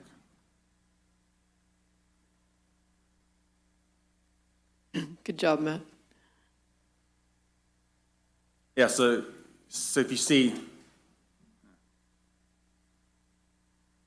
I was just looking at the right distance here. between the, when we did the first design of this, the fire marshal commented on those tanks and had them actually made smaller. Originally, we had, I think, 20,000 gallon tank, and he advised that it would be required to have 2 smaller tanks. So the fire marshal has reviewed the location of those tanks. and what's the distance of those tanks to like the nearest property, the residential property? Yeah, I don't have the scale on that, but it's at least 1,000 feet.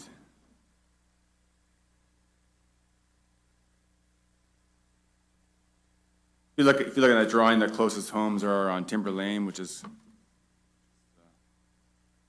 area here. Right over there. This area above the Brunswick Road is vacant at the moment. And then there's a NID canal, and then Timber Lane comes off Greener Road. Matt, the property across the street, is that potentially developed as residential then? Is that what that vacant land is?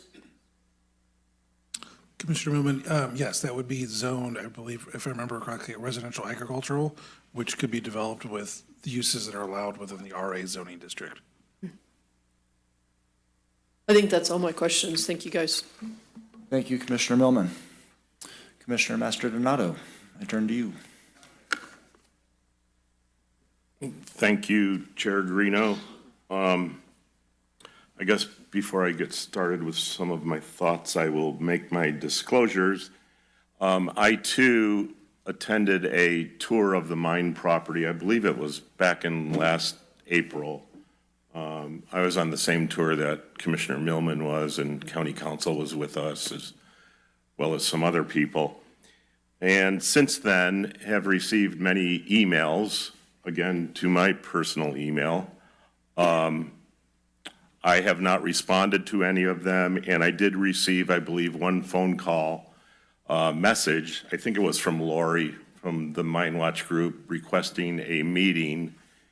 And at the advice of council, I declined the meeting so that you could all hear what we talk about. So that's it as far as my disclosures. Yeah. Oh, yeah, me too. Okay. I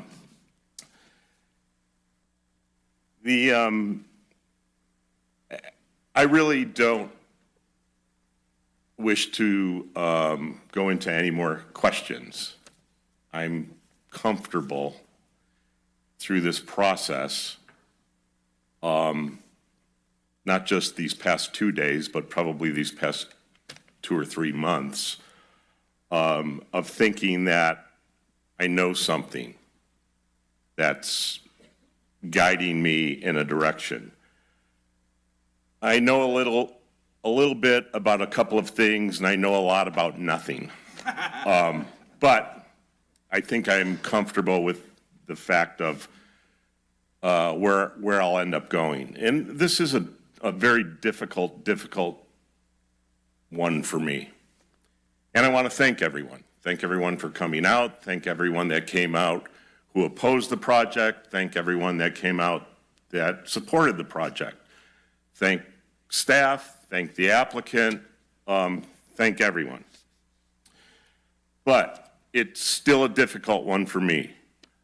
I spent 8 years as the president of the Penn Valley Area Chamber of Commerce, where I worked diligently to protect and promote business and commerce in our area. It's in my DNA. And I think that it's undeniable, and I'm looking at some notes that I jotted down here. I think that it's undeniable that we live in a community that suffers from a little bit of NIMBYism. I'm I'm sure everyone knows what that is, but to those that don't, NIMBY means not in my backyard. So what happens with NIMBYism is you know, folks have a propensity to think of their own lives and say, and think things like, you know, I don't shop at Dollar General, so I don't want Dollar General. And it leads your personal prejudice to dictate some of your thoughts and beliefs. And I believe that all of us wish to sustain a healthy economic community, not just for the economy, but our general health and well-being overall. And then I sometimes think that, are we letting, you know, not just with this project, but with many projects. Oh, that hurts. It's an earthquake.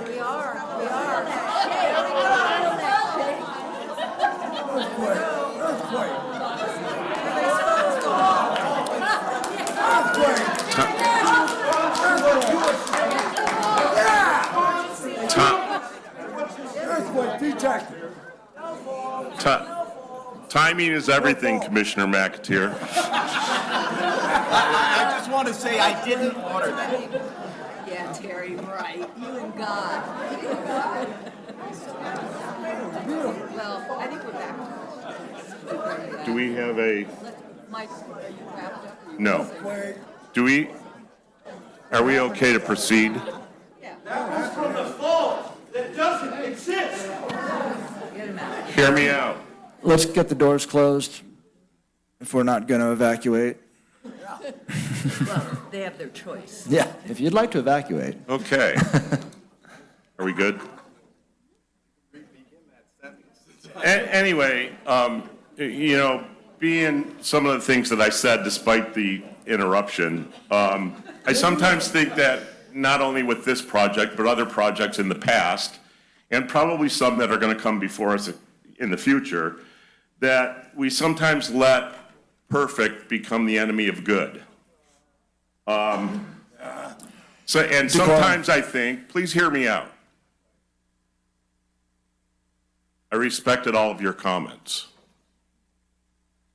Sometimes I think that if not this, what?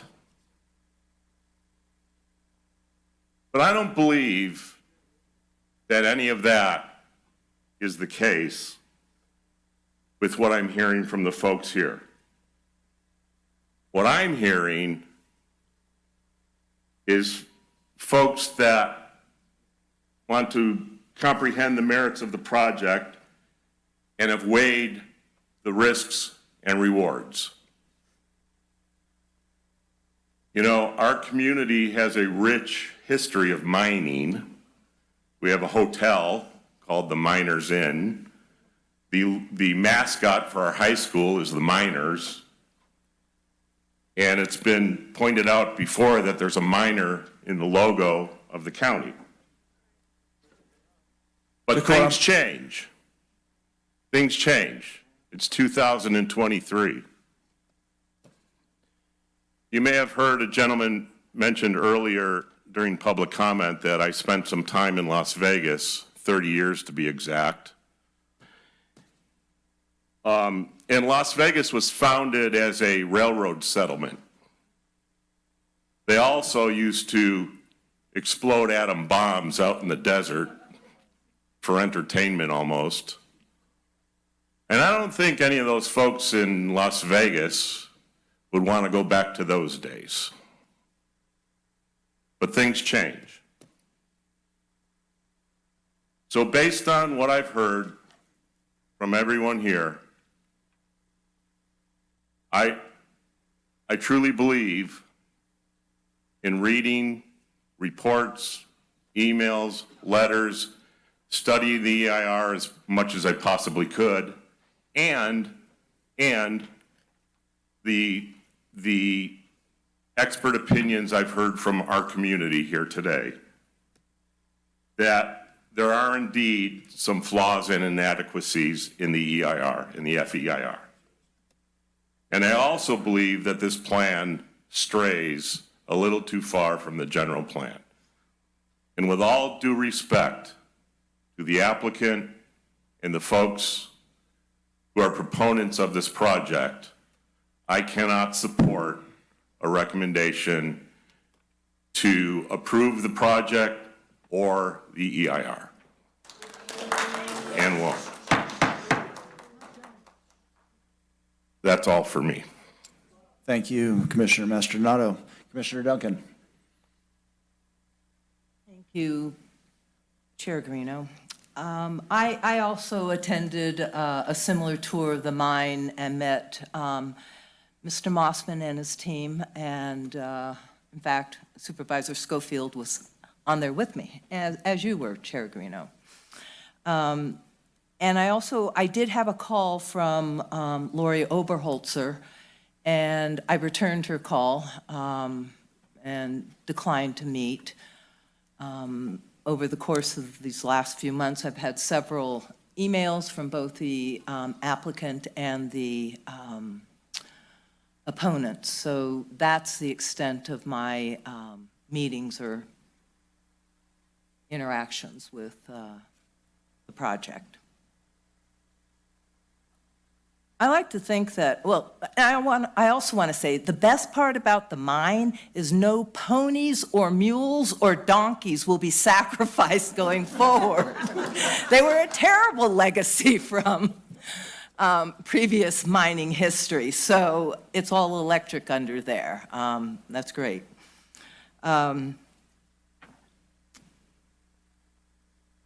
I do believe that the proposed intensity of the mining operations would exceed the standards that we find compatible with the rural character of the area that we live in. I agree with staff that it's inconsistent with our general plan in several areas. I appreciate all the work that everyone has put forward to bring this to the Planning Commission so that we could give it our full attention. And I think many of the questions that I had have been addressed through this process of questions now, and I would turn it back to Chair Greeno. Thank you, Commissioner Duncan. I think as I go through my questions here, I'm not sure that any of them are significant anymore at this point. And I would like to say it is an honor to sit here in front of you all. And it is Sorry, Chair Greeno, also your disclosure. Disclosure, thank you. I gave it for you, didn't I? Sort of. Yeah, I took a mine tour, and I also got a call to meet with Lori from Mine Watch, and we did talk, and I took a couple calls from Ted Harris from the applicant side of things, and emails upon emails from Jim Bear, who I don't know who Jim's not with. And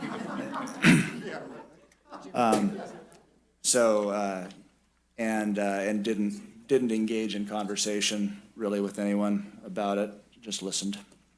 But anyway, it is a pleasure and an honor to sit before you all and to hear public comment. And I appreciate you working with me with the decorum, and there was a lot of this, and I really appreciate that. It really helped us to be efficient with our time. Thank you, Commissioner McAteer, for your rookie introduction to the board here, and Commissioner Millman and Mastronado and Duncan for your participation here today. With that, I would look for a motion. So the motion will come from Shelley, thank you. The motion will come from me, being as we have a protocol that the motion comes from the person that represents the district, that area that it's going to be concerned. So I just have two little paragraphs because I think being the historian in me, you're going to have to listen to me for 2 paragraphs. It was 139 years ago. One of the most consequential court actions occurred which affected this county for generations.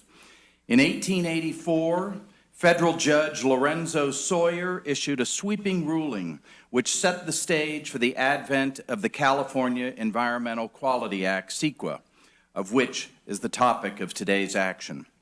Sawyer, who came to Nevada City in 1850 and worked as a miner, saw firsthand the detrimental environmental impacts of mining. He left the profession and began a law practice in this town, which eventually brought him an appointment by President Grant to be the first judge on the Ninth Circuit Court of Appeals in San Francisco. In 1884, Judge Sawyer wrote that the environmental effects of mining must not be foisted upon neighboring property or community. Today, we are faced with a similar situation which has the potential to infect our air with asbestos and exhaust fumes, impact the wells of our neighbors, discharge harmful elements into the water, destroy many acres of wetlands, add significant amounts of greenhouse gases into our environment, and return to our legacy of mining. Therefore, Mr. Chairman, I move that we recommend to the Board of Supervisors to decline to certify the final environmental impact report and regarding the project actions that we adopt Section A. Do I have a second? I'll second that. Discussion? Chair Greeno, just for clarification, the A option included approving the EIR and denying the project. So, yes, so I should say that I'm asking for Matt, will you approval. pull it up? Hold on.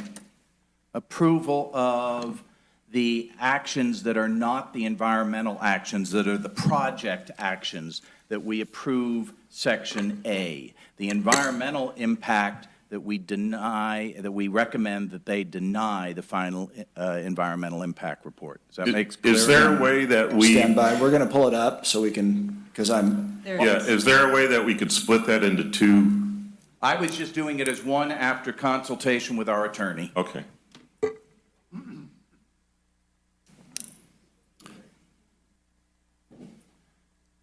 Yeah, Mr. Chairman, members of the commission, the commission, or the motion could be a motion to approve recommendation A with the exception of not certifying the environmental impact report.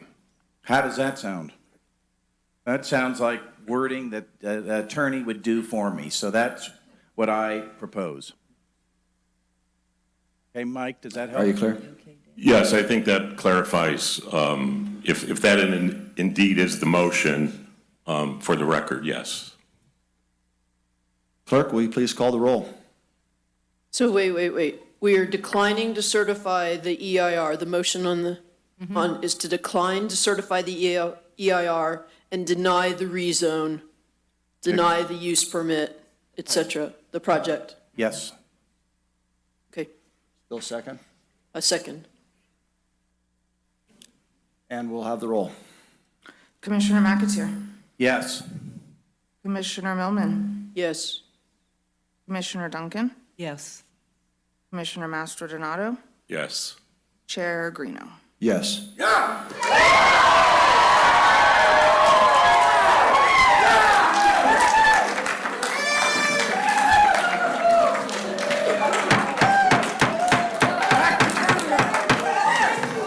Thank you, folks. Thank you. Kit, does that conclude our business here today? I think that concludes, and then the next step would be that this does go on to the Board of Supervisors, certainly not before August, but that announcement will be coming. Anything else, Brian? No. So, yeah, this is a recommendation. Again, the process, we are not the Board of Supervisors, for anybody that's still confused about that. We are their commissioners, and we are sending a recommendation. They will make a final decision on this at a time yet to be scheduled. Brian, anything else? If you guys would like to talk, just take it outside, please. Unanimous, thank you. Just Commissioners, we do have another meeting scheduled in 2 weeks from today, May 25th. We have one item scheduled, so our next regular meeting will be back at our regular time at 1:30 on May 25th, I believe. Is it a public hearing? It is a public hearing for a TPZ rezone. Send me an email. All right. I'll close the meeting at 4:34.